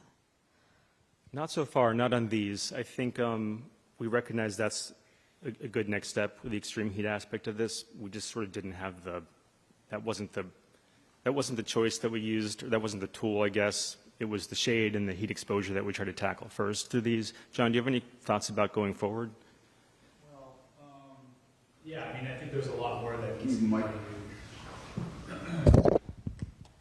I think there's a lot more that could be done on the residential side for both flooding and for heat. And I think, you know, yeah, home elevations, flood mitigation at the residential property scale, in the same challenge. There's money out there. It's connecting people to the information and the resources they need to be able, you know, people who want to take action. So it's definitely something we're thinking about. I think we were cognizant of prioritizing public infrastructure and sort of focusing on public benefits as much as possible. And so far we haven't taken that on. But we do have one of the 2.0 projects is a residential project. And so, you know, that might be an area where we could explore some of that. Yeah, good point. Stay tuned for the second session where we talk about the new projects. Other questions? Megan, I know you were. Yeah, thanks so much. Going back to the question of underpasses. Thank you so much. Oh, that was really loud. Apologies for that. Looping back to the discussion of underpasses, Groton has two. One's a state road, and it's being studied. So curious, because I had heard with the Brantford project that getting Amtrak to be involved required compensating for their time through plan review and things of that nature. So I was curious if that's something that municipalities should be planning for when we put together budgets for these types of projects. If we have an Amtrak and Metro North, if we need to realize that there is maybe a financial requirement for their participation. And then second part of it was I was really interested to hear that in Fairfield with the 4 underpasses, you're focusing your attention to 2 of them and saying essentially the other 2, if it floods, they're going to flood. Well, I sort of said that, but yeah, that was my sloppy way of saying there was a choice in time to sort of let 2 of them flood before the others. Gotcha. Right. So with those, I know, of course, we think about how can we physically improve the underpass, but I'm curious if there was much done looking into like flood warning systems, those, if you could speak a little bit more to the planning work that was done around that. Yeah, that was definitely something that AOCOM had pointed out to us, that, you know, nowadays, of course, you know, you have your public works people and your police department running out there with the sawhorses. And, you know, they had brought to our attention that there are these systems that, you know, based on precipitation will then, you know, just extend the arm themselves and then give people, you know, you have to figure out where that detour point is, you know, backing out from that underpass area. You know, Fairfield's a community of 60,000, so we're not small. You know, we are, you know, I like to joke that we're one of the biggest small towns in Connecticut, right? West Hartford being, of course, one of the others. So, you know, we heavily rely on those north-south linear, you know, passageways in terms of, you know, getting from even to the post road. The post road is right there, right? That's where most people go out to dinner, where they do their shopping. So it's, you know, it's really critical for us to be able to make sure that those things are open. The reason why we focused on two, and this was a really interesting conversation, and this is, I think, why you have to get all of your community members to the table to talk about this, is, you know, our fire chief said, it's not the one that floods the most, it's the one that we have to access the most that we would like to focus on first. And so it was a really interesting, to us, because we thought, oh, well, we have to deal with the two ones that flood the most. Because, but those aren't the most trips. Those aren't where we don't have other alternatives where we can go around. When we look at how we access, you know, the areas of our community, this is the one place that is the primary choke point for us. And so they were really the ones, I think, who led the call to make that one of the one of the underpasses that we focused on more specifically. So, you know, it's interesting, and until you have all those voices in the room, you just don't know. And then again, you know, it might give you like some way to be able to access funding that you hadn't even thought of before. And the Amtrak question was, we did learn, I don't think Dean is still in the room, but he was part of this discussion. Eric, maybe you can pull him in later. You get sort of like this one free bite at the apple. They'll do one review for free, and then after that, it's not. So remember that.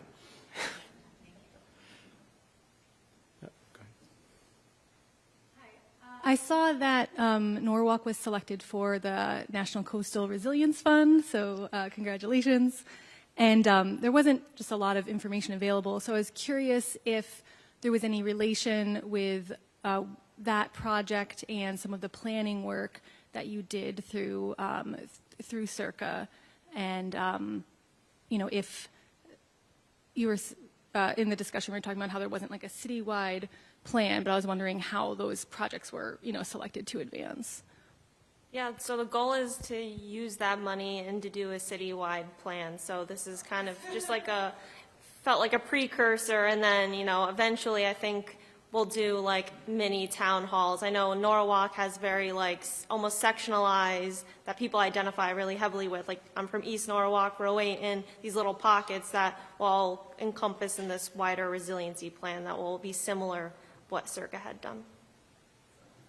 Do you live in Norwalk, Michelle? No, I do not. Thank you. So I think go ahead. Yeah, we have the opportunity to make up some time, so maybe we'll take two more questions. Go ahead. Hi, thank you very much for the presentation and the discussion. This question might be a little bit too specific, but for these cities that you mentioned that have frequent flooding in areas where stream flow has been stopped, so where you said that there are streams that Danbury, have, for example, right. Yes. Was there any discussion in terms of restoring stream flow and potentially like increasing? There was, yeah. And, so yeah, like why didn't my wish list for the Danbury project was a full daylighting, cards on the table. That's what I wanted. When we started to look at it, we realized there were a couple problems with that. One is it probably always was an intermittent stream, so there's going to be times of the year where it's just not flowing. And then you have people that are like, why did you do this? The stream isn't flowing. And also, the way that hydraulics works is if you daylight a part but not another part, you can actually make flooding sort of worse. So we were also realizing that there was a segment towards the end that could never really be daylighted. So if we daylighted the upstream part, we might actually be causing a problem down the road. So it wasn't a great example of where to do that.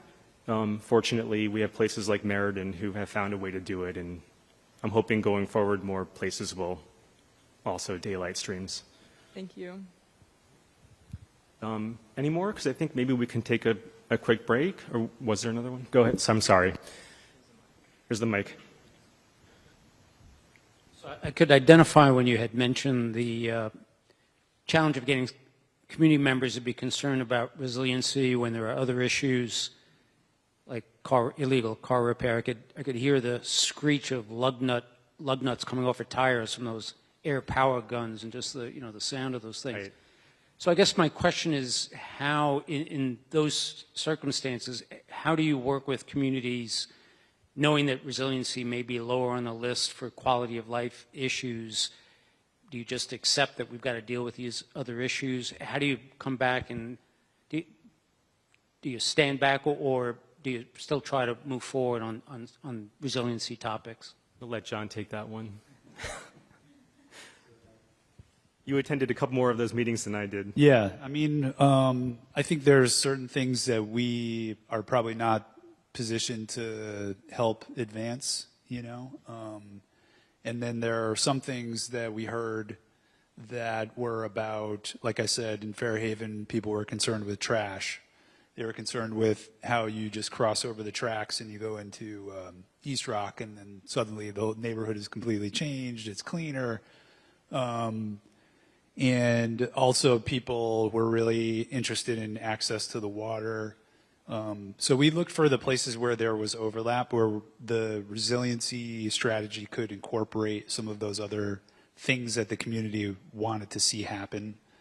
And I think that was our strategy. And then there were some things like just crime. I remember going to the CMT meeting and just hearing about like shootings that were happening, and so I think there's just broader issues that we're not in a position to work on.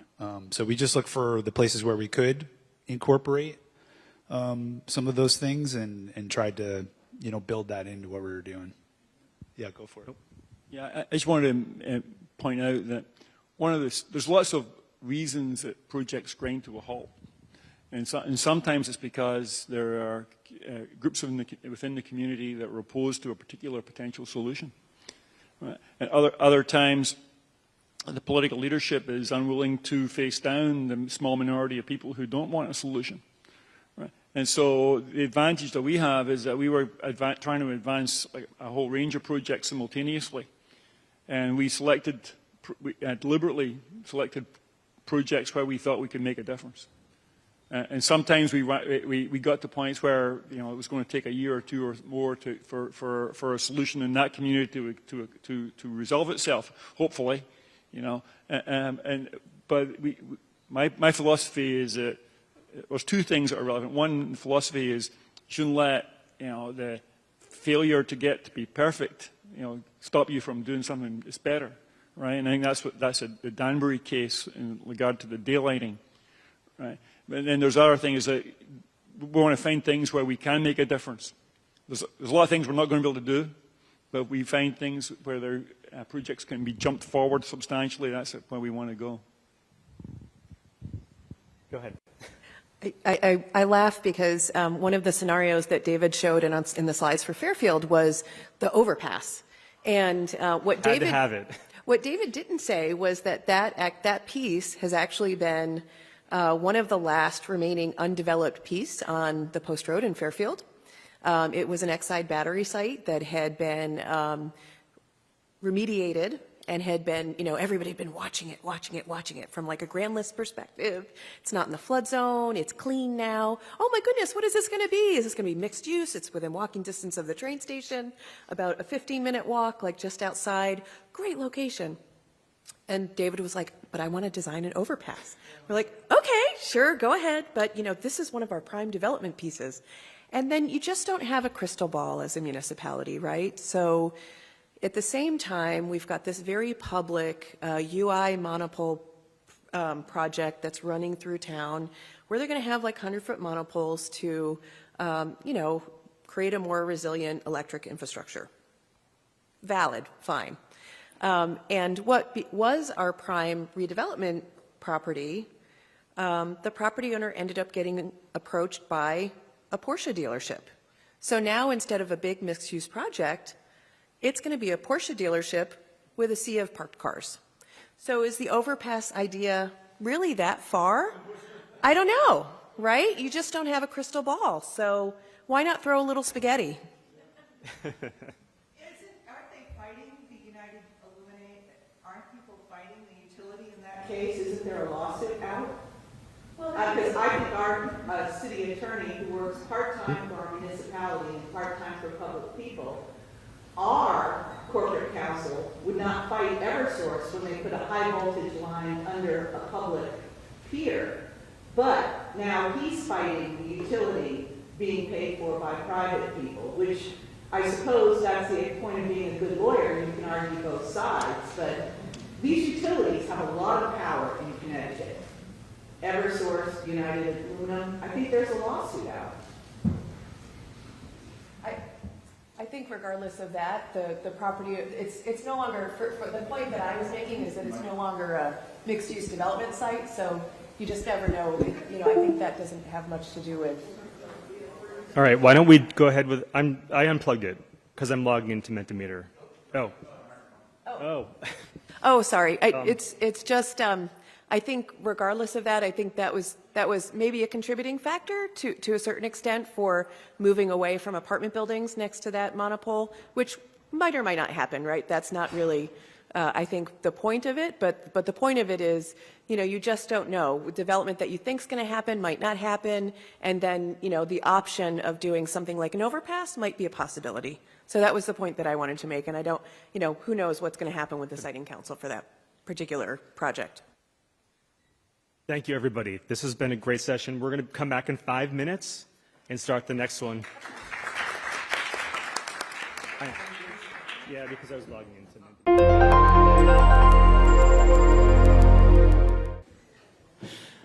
All right, we're going to get started with our last breakout session in this room. So the theme is Resilient Connecticut Phase 3, which is what we call our concept design study type projects. If you were here an hour ago, you heard us talk about the 7 that are wrapping up. Now we're going to talk about the 4 that are beginning, probably this month, maybe next month, depends on some of the logistics. And we're going, I think I just said a few minutes ago, but I'll say it one more time, we're going to use Mentimeter for some polling in this session. If it flops, hey, we did our best. But I think it's going to work. Okay. So we'll talk about Resilient Connecticut 2.0. We'll briefly talk about the outcome, the findings in the River Cog and Southeastern Cog areas. And then we'll talk about the Portland, East Haddam, Mystic, Stonington side, and Jewett City projects that are coming up. Okay? And I'll let you know how to get ready with Mentimeter when it's time. Okay, so what we call Resilient Connecticut 2.0 was deployed using state funds after the 1.0 finished in Fairfield County and New Haven County. 2.0 attempts to expand the planning framework to the River Cog, Southeastern Cog, and Capital Region Cog areas. As part of that, we also expanded the CCVI from Fairfield County and New Haven County to the whole state.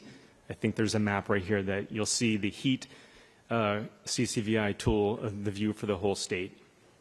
And the goals of 2.0 were just basically to continue what we did with 1.0, but continue progress statewide. So looking for projects for the project pipeline and increasing that coordination, which you've learned is so important. Mary Buchanan, raise your hand. You helped me expand 2.0 state to the capital, Southeastern, and River Cog regions. And Nicole, are you in the room? Or you must not be. She also helped with the expansion. And what we did differently with 2.0 as opposed to 1.0 is we met with every single town.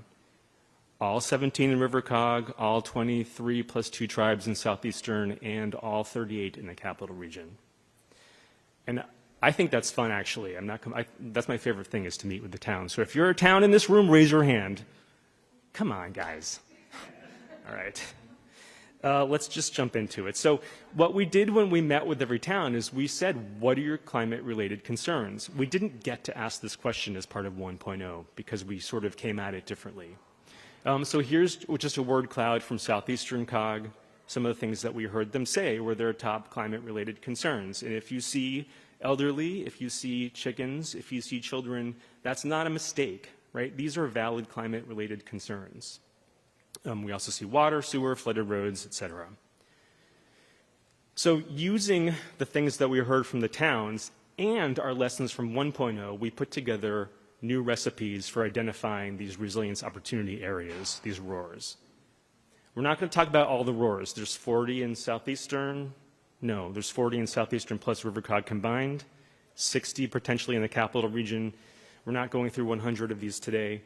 So here's just a glimpse of what we brought to the COG meeting to show them the ones that we identified. This is an image from Southeastern COG. You can see on the map different areas that we identified. On the right-hand side is what we let the COG members take home, sort of the printed version. That's Southeastern. Here's the River COG version. It's a smaller COG, fewer towns. The list is a little bit smaller. You can see that we identified unmet climate needs in a lot of the towns there too. So that process has just finished up. It was finished in River COG and Southeastern COG months ago, and we just finished meeting with the capital region towns in November, I believe. We had one holdout, but now they've all been met with. And so there'll be a list like this coming up pretty soon for the capital region. So you've seen this map a couple times today. The purple icons in the lower left are the projects we already talked about a few minutes ago, and the 4 blue icons in the lower right-hand side are the ones that we're going to look at now. So we've got potential phase 3 projects beginning in Portland, East Haddam, Jewett City, and in Stonington, the Mystic part of Stonington. So this is another graphic that you saw just about an hour ago when we were talking about the first 7, a matrix that shows what we're attempting to address. So we've got coastal flood risks in one of them, riverine in 2 of them, stormwater in 2 of them, and 2 of the 4 will address extreme heat, which is approximately the same ratio as 1.0. Not all 7 projects addressed extreme heat. I think 4 of them did. What I love about this next phase is, so I'm just a hydrologist. All I ever wanted to do was stand in streams since I was a small child. So 2 of these projects are about riverine flooding, East Haddam and Jewett City. So I'm excited about those. So we're going to try to make this work, folks. Most of you have probably used Mentimeter before. I tried this earlier. From where you're sitting, you probably can get this QR code to work. If you cannot, just type in on your smartphone in Safari, if it's an iPhone, menti.com, not mentimeter.com. That's a different way in, menti.com. And then the number is 8139. 5075. And we're going to ask some fun questions for these 4 projects. Looks like people are entering. And I think what I'll do is, Mary, try to remember this number so I can advance. And if someone here didn't get it, you can shout it out. How's that sound? Thanks. All right. I'm going to assume everyone's kind of in. We even checked on the mobile signal before today. I was like, are you sure it works? UConn promised me. All right. So we're going to step through each of the projects, this graphic. If you have not seen this graphic before this moment, the style graphic, then I don't know where you've been, man, because we just looked at this all day long and a few months ago and a few months before that. It's how we express our resilience opportunity areas. There's a map on the right-hand side, some text in the middle. Flood, heat, and social vulnerabilities are all outlined. And the Portland project is attempting to address flooding at 3 critical facilities. This is not Connecticut River flooding. This isn't from the Brownstone Quarry. This is stormwater flooding right off Main Street. What's interesting is that one of the critical facilities is also the cooling center and the food pantry. So when we talk about cascading impacts related to climate change, this is what we're talking about. That day in the future where everyone's getting food from the food pantry or using extreme heat respite, and then there's an intense rain event and they're stuck, right? We know this happens. Stan Berry told us this happens near East Ditch. Here's a close-up view. This on the left-hand side is just the DEM, the topo from 2016. And we had a challenge trying to identify the limits of flooding. So once we opened up the topo, we could kind of see the bowl. There is a bowl there between the 3 facilities. That darker blue line is a stream that may have existed in the past. This sounds a little bit like the Danbury project that we talked about an hour ago, right? Buried stream, an area that floods, not a flood zone. Here's just a view of that area. And again, if you're in Mentimeter, it should be advancing at this point on its own, but if it might ask you for assistance. You'll see this at the top of your screen, and then at the bottom is where the poll questions will appear. Mary, do you have that?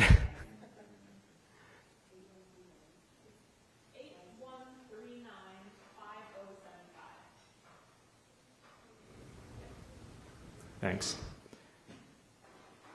I was testing this at home last night, and the people in my family are not seasoned users of Mentimeter, and we were learning about all the pitfalls with them, so that was helpful. I think we addressed most of them. So this is a view of the area between the facilities, right? Parking, grass, etc. And here's an image that we got from the town from a recent rain event. This wasn't even really this was just a couple inches. You can see, it's kind of hard to see, but the parking lot's flooded. You can imagine that if the senior center was full of people looking for some food from the food pantry or because of a heat event, and there was just a little bit more rain than occurred, then you could sort of envision how this would be a situation that would not be resilient. Okay. So thinking about the senior center, which is also the cooling center, what would you do to make it more resilient? These votes are non-binding. This is to have fun. People may be inside the facility during intense precipitation events. I'm going to advance the slide, and you're going to rank the choices. You just hit them in the sequence that you think are important. Hit the number one most important one first, and then when you're done, hit submit. So, flood barriers at openings, move the usable spaces higher inside the building, choose a different facility, right? Why should this one be the cooling center and the food pantry? Or drainage improvements in the area between the 3 critical facilities. And I just would like to say that clearly we are oversimplifying a complicated situation, but that's what we do at the end of the day on a Friday. All right, a lot of votes for drainage improvements. And then the second place is choose a different facility. Ooh, flood barriers, just one. I think you can only submit one time. No ballot stuffing. They just flopped again, okay. So right, this is fun. See how this works? We're doing this for another half hour. The break's in this room, so we have to finish in time. Okay, so I'm just going to assume that you've all voted, and now you know how this works, and we're going to spend a little less time on each question. But this has been really helpful. So drainage improvements. First, choose a different facility. Second, the barriers and the moving around the space are the fewest votes. I'm surprised by that. Okay, so the police station, right? This is a different land use. The police do need access during any kind of disaster that's unfolding. But people aren't inside getting food or getting a respite from extreme heat. So, would you, everyone knows how to advance now, right? In Mentimeter, you're good. Flood barriers at the openings, move the police station. I'm not telling the police department to move, by the way. Or drainage improvements. Okay. Drainage, you're all hired. Drainage improvements, flood barriers at openings, move police station is third. So that's interesting because you've all changed your tune on the moving of the land use a little bit, which is fair. All right. How are folks doing with this? Is this the worst thing ever, or are you fine? Okay. All right, moving on to the library. What would you do to make the library more resilient? People may be inside the facility during intense precipitation events. In some towns, the library is the cooling center. That is not the case in Portland. So, do nothing. This is a library. If you heard the session earlier about resilience hubs and the use of libraries in the state, so think about that. Flood barriers and drainage improvements. Got a question? The buildings are receiving some water. Yeah. Not a lot. This isn't like being next to a river, but Mary, you have pictures of water in the police station, right? Yeah, the hallway into the police station basement goes like this. So water gets to the door and goes right down the hall. And with the senior center, the same configuration. We're not sure about the library, but let's assume that water gets in. Okay, so drainage improvements, flood barriers, do nothing, this is a library. So then the fourth question on, like something you put in front of the door in the slots, yeah. Right? In most cases, we're not talking about a levee system or a flood wall for these buildings. Okay, so then thinking about the three facilities together, right? So is there something we can do at once for all three of them? What should be done to make them more resilient, rather than looking at them individually? And maybe you've already been thinking about it this way, and that's okay. So would you flood-proof everything, move everything, or drainage improvements, right? So what would you do to reduce flooding, the flood risk at all three? All right, so you can see how whether you think about something individually or all together could affect the outcome. Obviously, there's things that we don't know today, right? I don't know any costs. I'm not telling you any costs. And future uses of the buildings, plans that people might have, I don't know the answers to those questions, and neither do you. So we're doing our best for the voting. But this is what seems like makes sense, right? If you've got three critical facilities, then you do drainage improvements. What's the magic number? Like, is it 1, 2, or 3 critical facilities?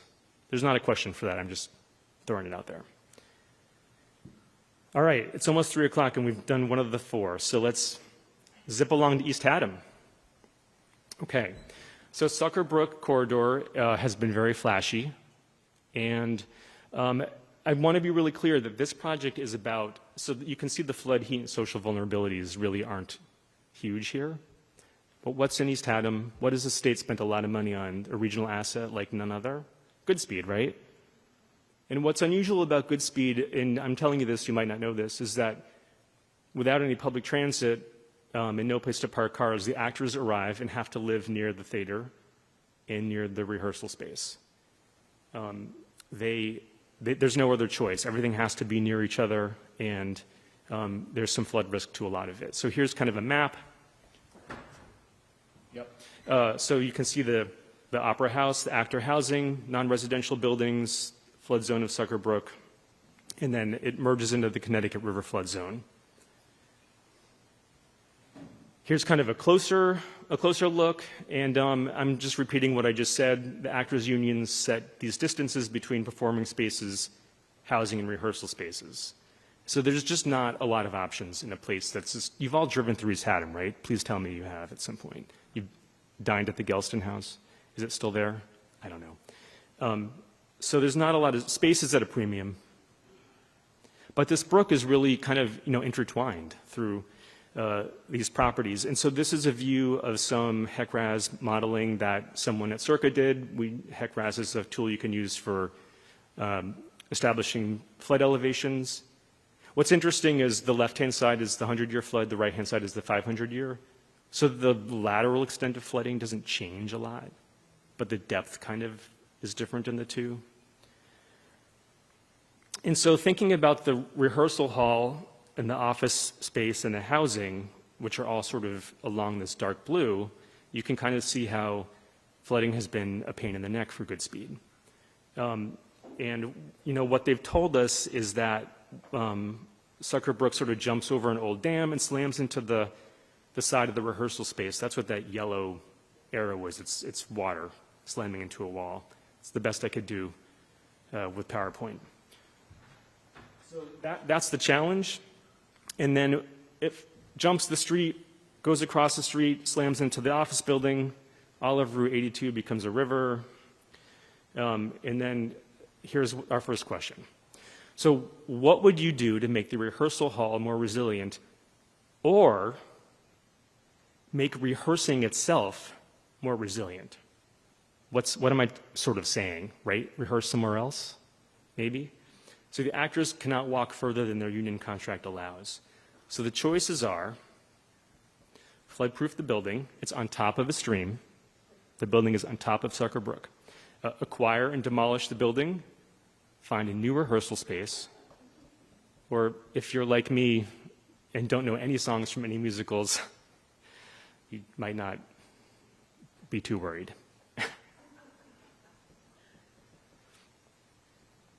But I do have friends who are actors, and they say that union thing is real. They're like, it's dead serious. You cannot be expected to walk further than some distance. All right, so we have a lot of votes for acquire and demolish, finding a new rehearsal space. And the consultant that's been selected for this is in the room. I don't know if I can say the name of the consultant yet, but you will have to deal with this, not me. So good luck. All right, the next question is, what would you do to make the office building more resilient? Remember, this is so water jumps the street, flows across, and slams into the side of this building. This building is not on top of the stream. So how do you make the use more resilient? No one lives in this building. No one rehearses in this building. But didn't they tell us there was a library or something? Okay, so regrade flood barriers at the openings, some combination of grading and floodproofing. This is great because usually when I use Mentimeter for a public meeting, someone says it's not working, and then I have to stop the meeting and go over to their phone and make it work. You're all stars today. Okay, combination of grading and floodproofing. You have not a lot of choices here, right? And that's okay. All right. So thinking about the actor housing, which was only built about 10 years ago, what would you do to make the actor housing more resilient? It's kind of these little cottages, and they're at the fringe of the floodplain. Remember, they have to be able to walk to, it's just a mess. They have to walk to the actor housing, to the rehearsal space. They have to walk to the theater. So there's not a lot of land in East Haddam. Elevate the cottages, move the cottages. Here's one that we like to do in the Catskills where I work sometimes, create floodplain enhancements to reduce flood elevations, or a combination. Yeah, I've been sort of upset that none of the Resilient Connecticut projects have led to a floodplain enhancement yet, and I think that's coming. Don't let my words change your vote. Okay, combination, create floodplain, elevate, combination. Who's doing this? All right. Yeah, it didn't look like there was a lot of floodplain to work with based on the total. Yeah, there's not a lot. Not a lot of floodplain. I think they could probably, it's hard to see from the photo, but you can tell that they've done a little bit of filling up to the edge of water, so you could probably create a little floodplain bench, but I don't think it's going to do a whole lot. But I think it's worth exploring. Okay, so moving on. So that was Portland, which was critical facilities. East Haddam, which is about a regional asset. This one is a little bit differently challenging. The Mystic part of Stonington has a lot of critical facilities, a lot of regional assets, a lot of historic and cultural resources. You've all been to Mystic. Megan, I know you're doing a lot of work on the Groton side of Mystic. People know that Mystic is in two towns, right? People know this? Okay. So Groton's been doing a lot of work on the Groton side of Mystic. This is about the Stonington side. And it doesn't mean that Groton can't participate in the planning process. So here's a couple maps. All right, left-hand side is a street map. Right-hand side is flood zones. The pink is the 500-year. The light blue is 100-year. The green color is CIRCA's storm surge modeling overlaid onto the FEMA flood zones. So you can see our flood modeling is typically a little bit less extensive. It's just because of how we do the analysis versus how FEMA does the analysis. And that's a discussion for another day. But you can see either way, all of the Stonington part of Mystic has got some risk. Okay? So these are some photos that John snapped about a year ago during a coastal flood event. Dean, that was the day I was out stationed in Branford. We were all along the shoreline taking photos that day. So you can see, not super deep, but this is this also was not really a named storm or anything. This is a December nor'easter.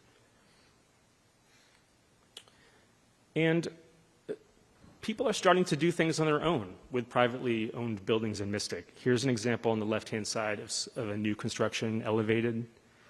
Lower left is, this is stolen from Google Street View, but I have the same photographs that I snapped. I just decided mine were worse, so I swapped them out for those that came from Google, so thank you to Google. Lower left, you can see at this building, folks are using sandbags for the lower levels, the commercial space. So what would you do to make privately owned buildings more resilient in Mystic? And there's 5 of them here to rank. Of course, you're all going to pick the 5th one. So this is the property owner's decision, because these are privately owned buildings. Coordinate elevations and floodproofing throughout the community. So we would step in and try to coordinate that. So you don't have sandbags at this building and this one elevated. They're moving around now. So one of them is all of the above. One of them is about waiting until roads are elevated.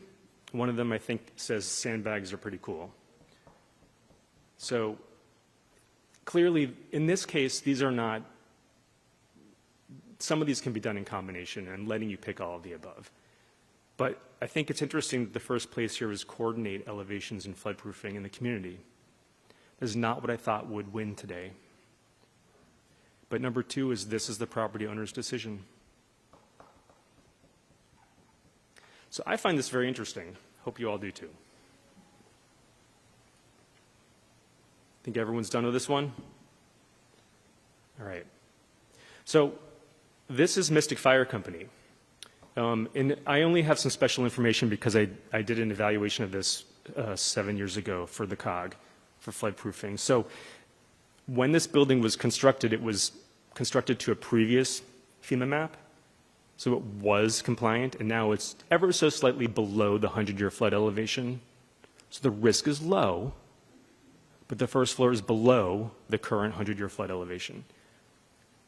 But it's a fire station. So, Beth, did you know these details? It's pretty interesting. So what would you do to make the Mystic Fire Company more resilient? Would you floodproof, so put barriers at the building openings, or it's a fire station. We need to get in and out quickly, people. I'm not putting a barrier down in front of a door, but the utility room could be flood-proofed. Or move the fire company. Sam, how you doing over there? All right. I'm curious, is this slightly under the 100? I mean, I know. a couple inches, they can drive their trucks in and out. They can, yeah, right. In the 90s, I worked for Sam. He does not have gray hair now, but I do. Something seems unfair. All right. Good. Flood barriers, move the fire company, barriers at openings. Yeah, I don't think you're going to be able to put a barrier at the garage bay door.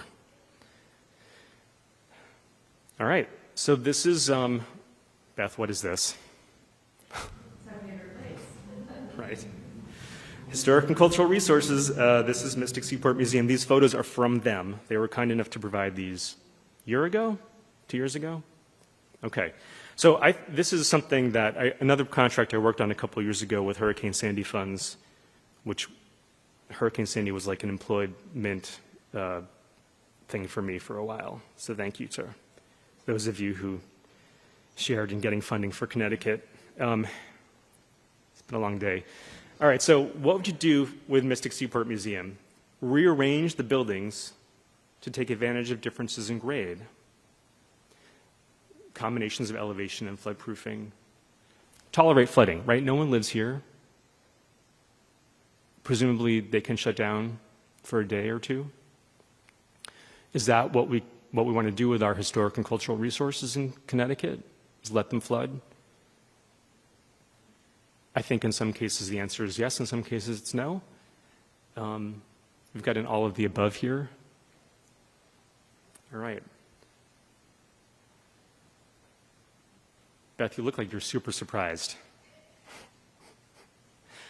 I'm picking on Beth because you've done a lot of work with them. Yeah. So combinations of elevations and floodproofing is the winner. Rearrange buildings to take advantage of differences in grade. Okay. We're saving the best for last, guys. It's Jewett City. We have one more from Mystic.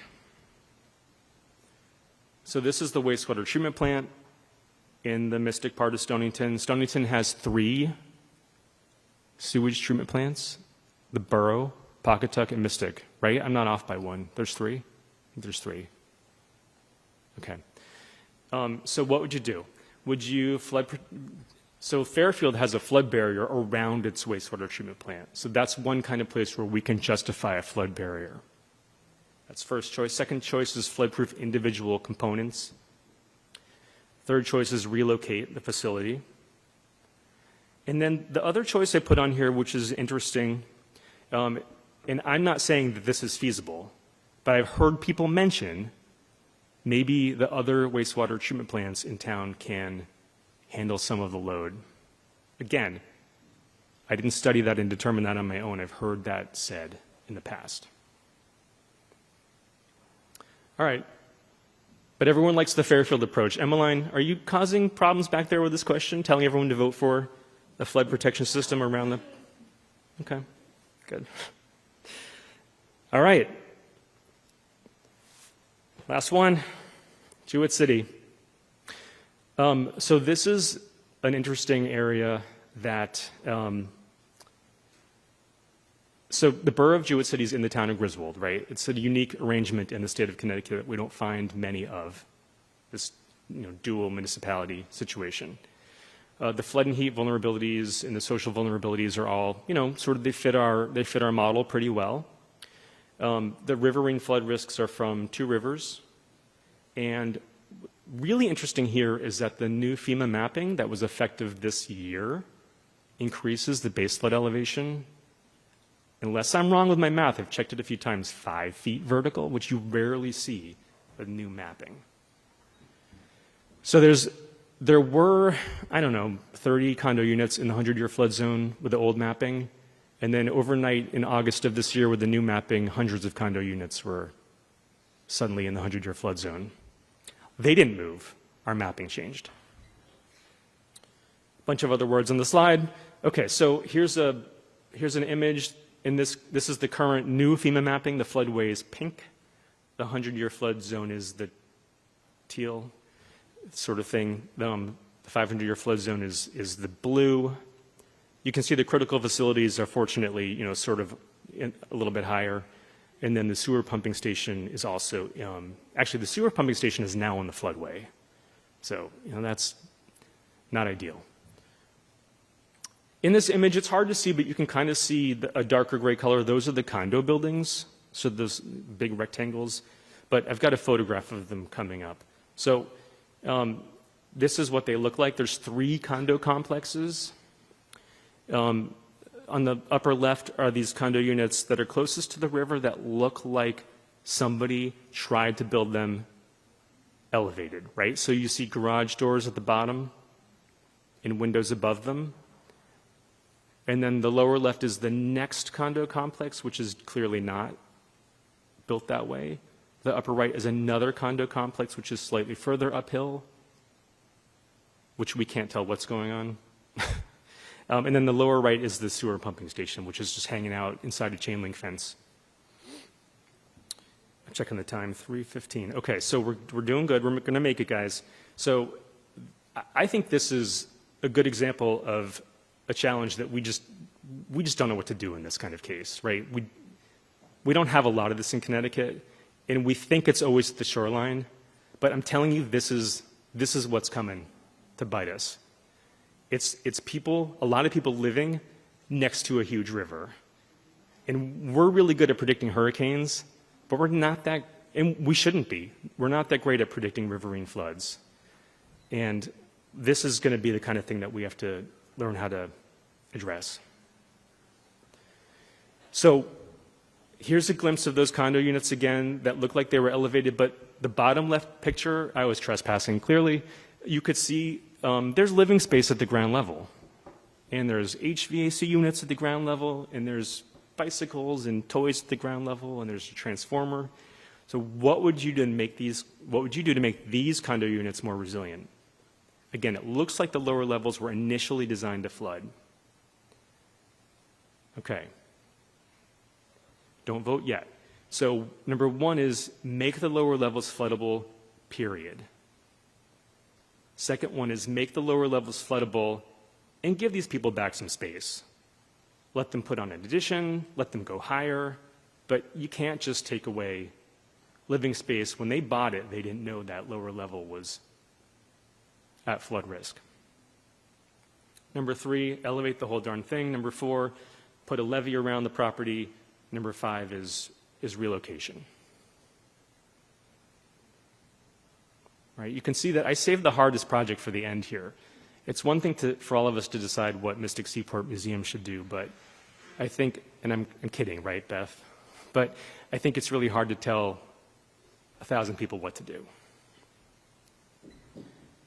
And I don't know if any of you have ever heard from friends about having to buy flood insurance in a condo, but it can cause a war at the condo board level like you have never seen, right? And now they have new mapping. So, all right, so people are saying make the lower level floodable. Okay, and then the second one is the similar option, but without the replacing of the space. We've got managed retreat, a flood protection system, and then elevate the whole thing, which may not be feasible, honestly. Is there an architect in the room? I just don't know how you do that. Okay. What a fun way to end a week. All right, so here's the next condo complex. This one was not designed the same way. You can tell by looking at it that the living space is both levels. So what would you do here? The choices are mostly the same. But I added a sixth one, which is, I'm not really sure. These buildings look challenging. And that answer is okay. All right. Mary, I think that's the answer that you wanted me to remove, isn't it? If it ranks in the top three, then I win. Okay. Really interesting. So now people are sort of going with the flood protection system. These are directly next to the other condo complex. So there's a choice, there's a trade-off. How do you tell this one to move, and this one you're getting a levee system?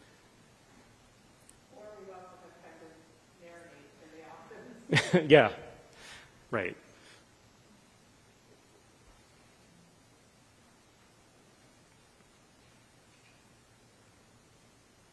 Sarah, this one's going to be a DCRF in a year, right? After we're done with it? I live in a condo complex like that. I hate to tell you people don't the condo association usually owns the exterior of the building. So. Really challenging, really challenging, right. On this one, the town provided the name of somebody from the condo board to be in the advisory committee, so that's a really important part of this project. One person may not be enough from the board, especially it's three complexes. Okay, so managed retreat. And then the next one, so what would you do to make these condo units more resilient? Information about the lower levels is not clear. Mary, we drove around in here, I couldn't tell what was going on. Was it once designed to be flooded and now it's not, or was it never? And that's okay. It's not, our job to know by looking at something. So here's the choices. Some combination. Flood protection system. Please stop. Choice number 3 is please stop. No.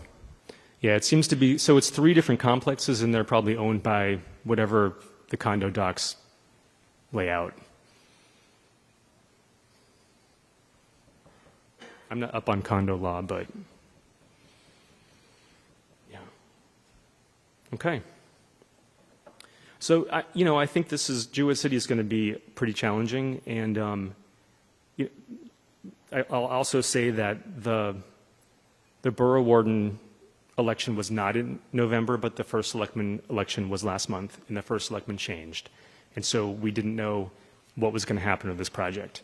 And that's, kind of a reality in Connecticut, is that dealing with flooding is not partisan in this state. We're really lucky about that. But what is partisan is everyone just wants things to go their way, right? So we're hoping this one still is a project. It looks like as of this week it is. got good interest. And we really can do it with the borough alone, and the borough is completely on board. All right, so last one, sewer pumping station. We know what to do with these, right? But I tested this one in my house last night, and there was a lot of confusion about how you elevate sewer lines. I said, no, that's not what we do. We elevate the pumping station. The sewers stay below grade, so that was a fun discussion. So elevate the pumping station, flood-proof the pumping station, relocate the pumping station. And I should say that even if all the condos are gone, there's other houses in the area, so the pumping station needs to serve its purpose in this part of the borough. All right.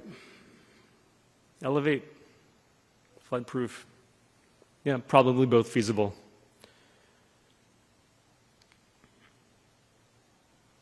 All right. You guys did great. We got 2 more slides. You all made it. Thank you all for voting and for now we're not going to do these projects. We're going to take your votes and just go forward. No, I'm kidding. We're doing the projects. So here's that project pipeline graphic. And what earlier we talked about Fairfield and Sonia, South Norwalk, Danbury, Brainford, Fairhaven, and Stratford. And you understand why they are where they are on the pipeline. But so here are these 4. 2 of them, Portland and East Haddam. Margot, as you know, those were not explicitly outlined in the hazard mitigation plans. We sort of facilitated it out of the towns. Whereas in Jewett City and Stonington Mystic, those actions were in the hazard mitigation plan because we updated it at the same time as Resilient Connecticut. So, kind of interesting. We can sort of say that 2 of them are a little bit further along the pipeline than 2 others, but that's cheating, right? We sort of put those actions in the hazard mitigation plan, anticipating that they would then be, sort of studied. Have I mentioned that there's a project pipeline? Have you seen this today? All right. So some closing remarks. One thing that we found is that coordination with the hazard mitigation plan updates was really beneficial in the southeastern and capital regions because we could ask, what are the challenges right off the bat? And then the answers helped us tweak our recipes for finding areas. I think one thing I'd like to say is that this is an advertisement for Resilient Connecticut. Obviously, our approach so it allows CIRCA to develop concepts that the towns, for whatever reason, aren't tackling on their own, right? Where can we help solve complex challenges is really, what Resilient Connecticut is meant to do. And again, we have the DCRF, which is great and is going to lead to a lot of advancement in adaptation and resilience, and we have the Sea Grant programs as well. What's different and unique about this process is that we can start without knowing anything about what the answer should be. So we can kind of let it wind its way through. And you can do that with the other programs as well, right? But with those programs, you have somebody usually at the town level who is at least writing the application, right, Sarah? So they have some sort of idea in mind. You might want them to explore a few other options, and that will happen, but they can have no idea when one of these projects starts. So we need all those tools. We need DCRF, we need Sea Grant, we need CIRCA, we need all of them to help the towns, where they need to be helped. And we've talked about it already. Planning takes time. It's on all of us. It's incumbent on all of us to help the towns win federal funds. And that is the end. Mentimeter is not a fun program. But these results are now in an Excel spreadsheet. So we probably can provide those if we're doing follow-up materials from this summit. Any questions? Comments? Don't leave, because at 3:30 we have ice cream and closing remarks in this room. No question? Okay. Yeah. So we were sort of reacting to our gut on what some of the options were and how we were ranking them, but what are the key criteria? I mean, obviously cost, feasibility, how do you determine your criteria and rank them for making the decisions about how to rank the options? Well, right. So feasibility and cost are the big ones, especially for like those condo units, but also just sort of the community involvement, the engagement that's going to occur. So all 4 of these projects will have a technical and citizen advisory committee, like the 7 before them had. We're looking to make sure we have the right people on those boards, those advisory committees, and I'm hoping that can help sort of get to the answer that's needed. I think some of them are really easy, right? So like a pumping station, if it's not flood-proofed or elevated, I'd be surprised, right? That's ultimately the outcome. But the condo units in Jewett City, we need help. We need people to tell us what they want, people who live there in the borough government. And it's the same as all of these. I think it's going to be challenging, and just elaborating now on your question, but like Goodspeed, we've had some meetings with Goodspeed, and they're not going to want to, they know what they have. They like to rehearse where they rehearse, and they can't envision that there's some other outcome. But they also do not want to be on top of a stream. Dean, you're just going to say something right now like, right. But share your thoughts. Picking on you now. No, it's just, I mean, you and I talked about that a little bit, but it's, I'm an engineer, as you know, many people probably don't know that, and I'm just thinking from a cost-benefit standpoint, and to stand your ground, especially at that location. I think the end game here is that it's not going to be there. And it's that, you mentioned that attitude before where I can't move ever, but familiar with that location and just simple math as to what it would take to protect that. Yeah, it's just, I'm just sort of reacting to that stand your ground approach. I think what's nice about these 4 projects is they're not, I don't want to say they're not urgent, but they're not, right? They can take the time that they take. There isn't, although I would disagree when it comes to Jewett City, that flood could happen anytime. But it's likely that there's time available to solve these problems. And I think it also, in my mind, and I'm biased, I think these 4 sort of present a different, this is the natural evolution. The first 7 kind of were getting at some existential community-wide topics in some cases, whereas these 4 are more focused on specific sectors and land uses. I'm hoping that'll be beneficial to the communities. Since you're still going, Sam, then Paul. Yeah, so just following up on that, stand your ground. We're going to continue to use this building. We're not going to do anything. The town recognizes a hazard. What is it zoning, or where is it public health, or at what point can the town say no, or do we just let it wait till wreck and ruin? Yeah. They try to rebuild, you say no, and where does... You'll have 170 answers in this state to that question. It's town by town. Paul, go ahead. Have you looked at any other condominium associations around the country that have gone through similar sort of plans? I have not, but I think that's going to be part of this. That's my expectation. Okay. Is that'll be, other lessons will be brought into this. Go ahead.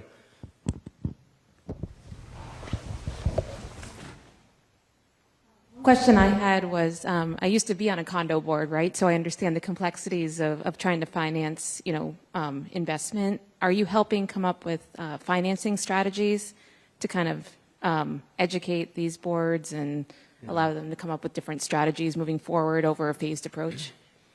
I don't know the answer. Back in May, so a few months ago, we had a workshop at Avery Point, and these 2 of these projects were the subject of those workshops, and that was a big topic. Is Rebecca, who's not in the room, is Rebecca here? No. Rebecca French was talking about that angle.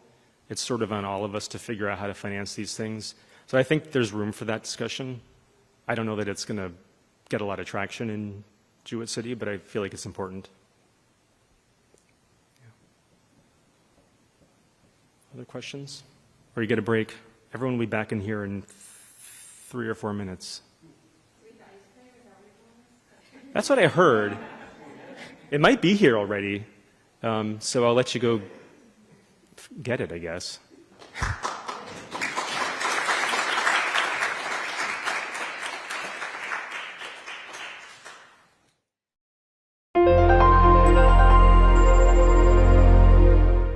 Okay, I've got a couple more announcements. Then we'll be released for the day. It's Friday, 4 o'clock, nearly 4:39. So first, I want to make sure everyone appreciates that we're grateful for you coming today to participate in this meeting, and I hope you've learned something. I certainly have. I want to end up by doing two things, just outlining a few things that we have going on in the future, and then I'd be happy to hear some any comments that you want to offer publicly. And then at 4 o'clock, there's ice cream from the UConn Dairy Bar being rushed to this location as we speak. You know, I don't want to finish too early. Joe McDougall I think was responsible for the ice cream, but he's nowhere to be found. So what's next for CIRCA, right?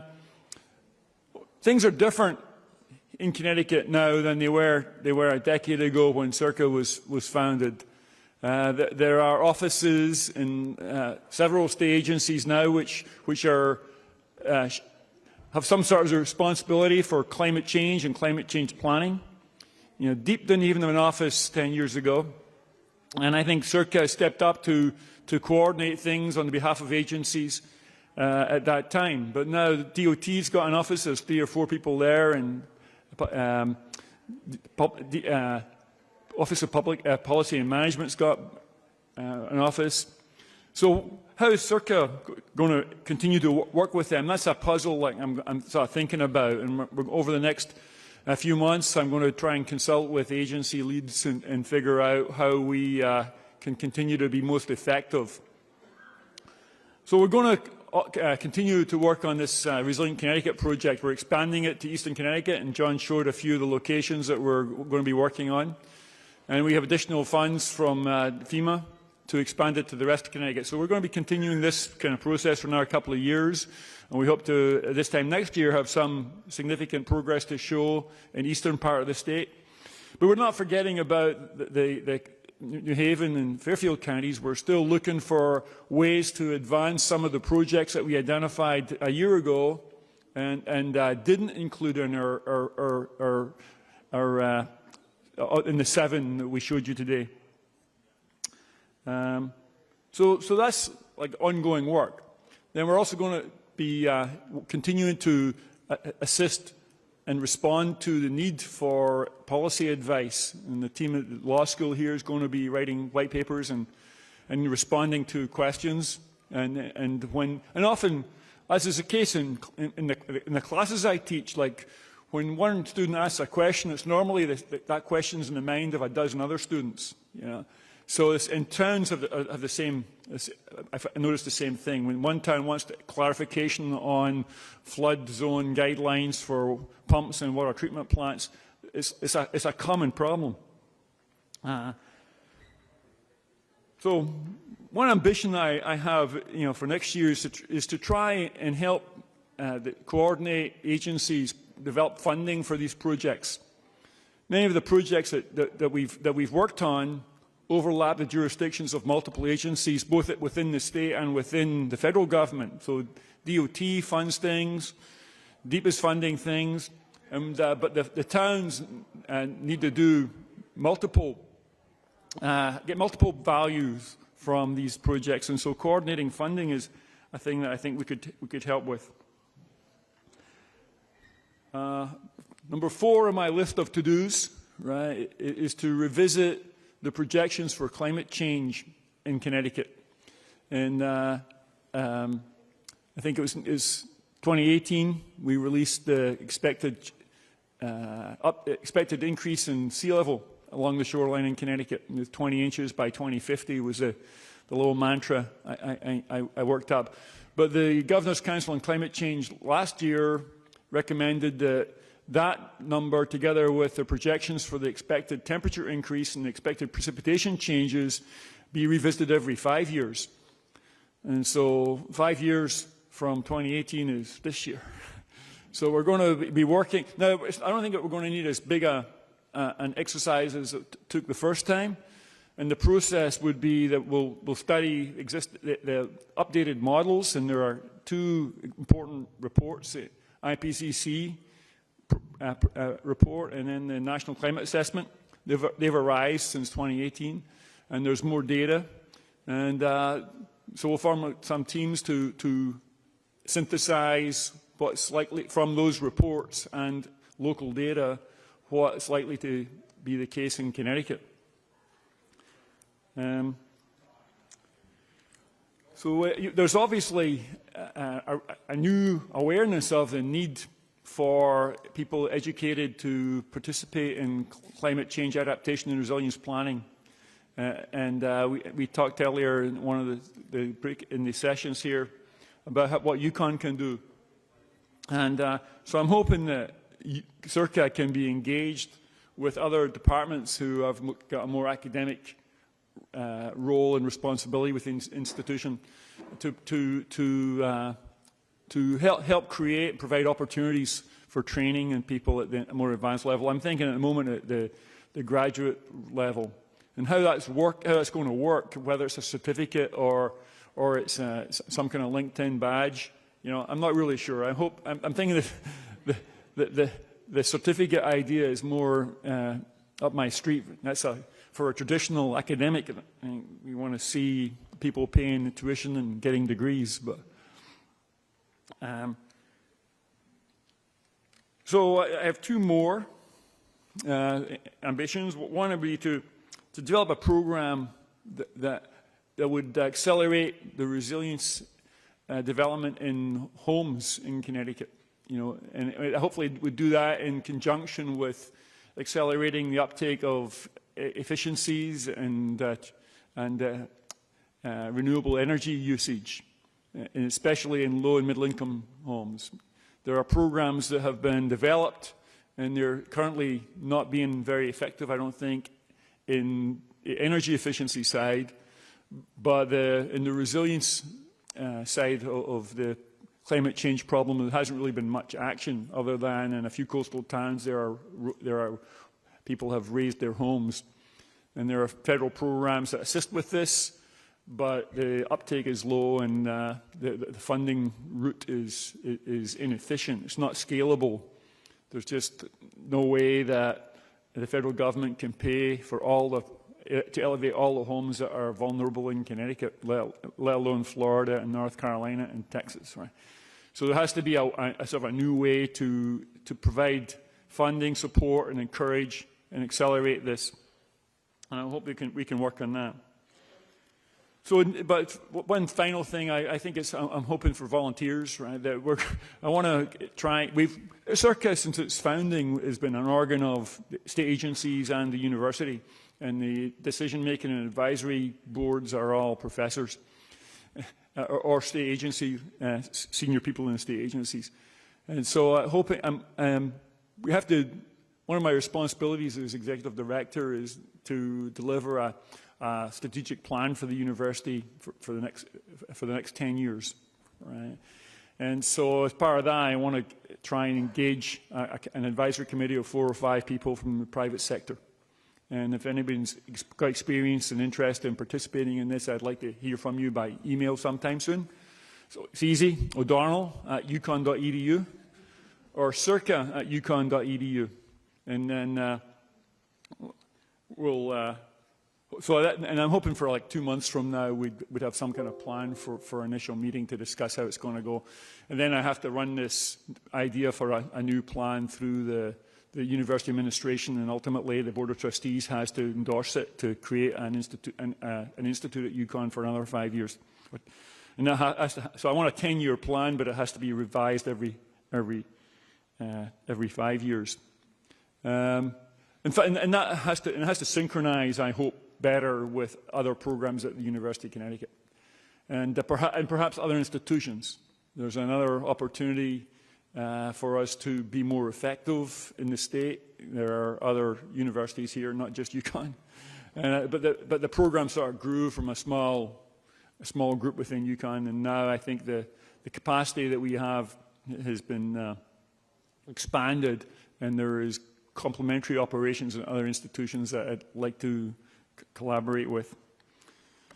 Okay, so I've got 3 more facts here, but I won't split on those. But we've got a couple of minutes for questions.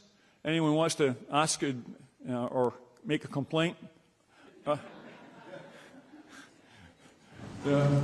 Mark's got a mic here if you want to make a loud complaint or offer.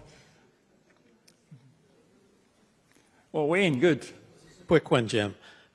State agencies fostering resilience, remember that? That Yep. helped get the big grant that led to the work you're doing. Is that group still viable, and is it going to grow? Or? Yeah, thanks for asking that. That's a great question. So this is a working group called the State Agencies Fostering Resilience that has been around now for 10 years too, and it's kind of I don't think it's a very formal state organ.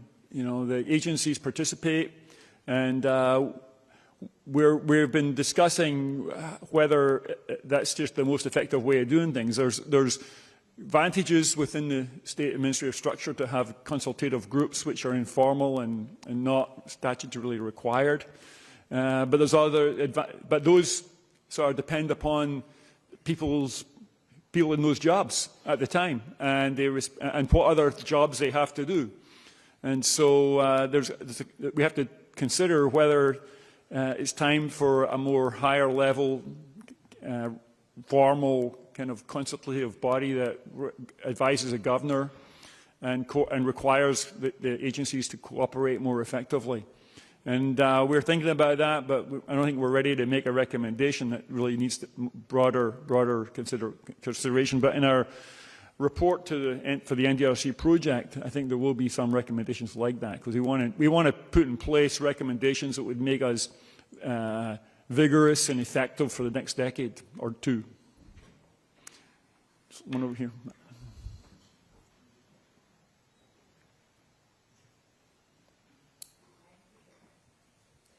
Thank you. I'm so glad that you mentioned resilience in homes. One thing in several years of observing some of the different state agencies or the different state entities is there seems to be some kind of connection gap with the Energy Efficiency Board, and that was created by the legislature, my understanding. A lot of millions of dollars are spent on giving the utilities, and of course Energize-CT has a lot of benefits, but what isn't happening, there's not a trickling down of the awareness and education dollars spent in a more effective way, in my opinion. And I would love to see UConn study what would be a better model than the current, at least the education funding mechanism for getting the word out for homes and efficiency. And so could that be possible? Yeah. So I think I don't want CIRCA's mission to be diluted. You know, there's lots of social problems in Connecticut, and many of them overlap resilience, and climate change exacerbates the vulnerability of people in all kinds of ways. And so I think we're focused on the reducing that vulnerability through, due to the effects of climate change. And to the extent we can do that and create other values or co-benefits, I think we're in favor of that. So, for example, if we created a program that was to try and assist people to make their homes more resilient to the effects of flooding or wind or rain, right? And then it would make some sense that while the contractors are there doing the wiring or cutting stuff, right, that they also consider how to improve their heating and cooling and insulation. And so that's where that kind of synergistic program I think we could try and develop in collaboration with the Green Bank or other groups. Okay, let me just remind you that when you leave, we want to recycle your badge. That's like leave it at the back. We're going to have a little symposium on January 12th at Storrs for faculty and students who are interested in trying to engage in research that leverages what we're doing in CIRCA. And I know there's still some faculty and students at UConn here, so I hope you attend. There'll be announcements on our website, etc. And then finally, we're going to be releasing for that group opportunities for small grants to help them perform research that could be synergistic with the things that we're doing. So, for example, development of flood alert systems or flood protection systems for homes. I mean, the idea here is to try and jumpstart more collaborations with students and faculty in the institution and engage them in problems that are practical and relevant to climate change and adaptation. So I think now the ice cream has arrived and there's nothing less to be said, but thank you very much for your attention.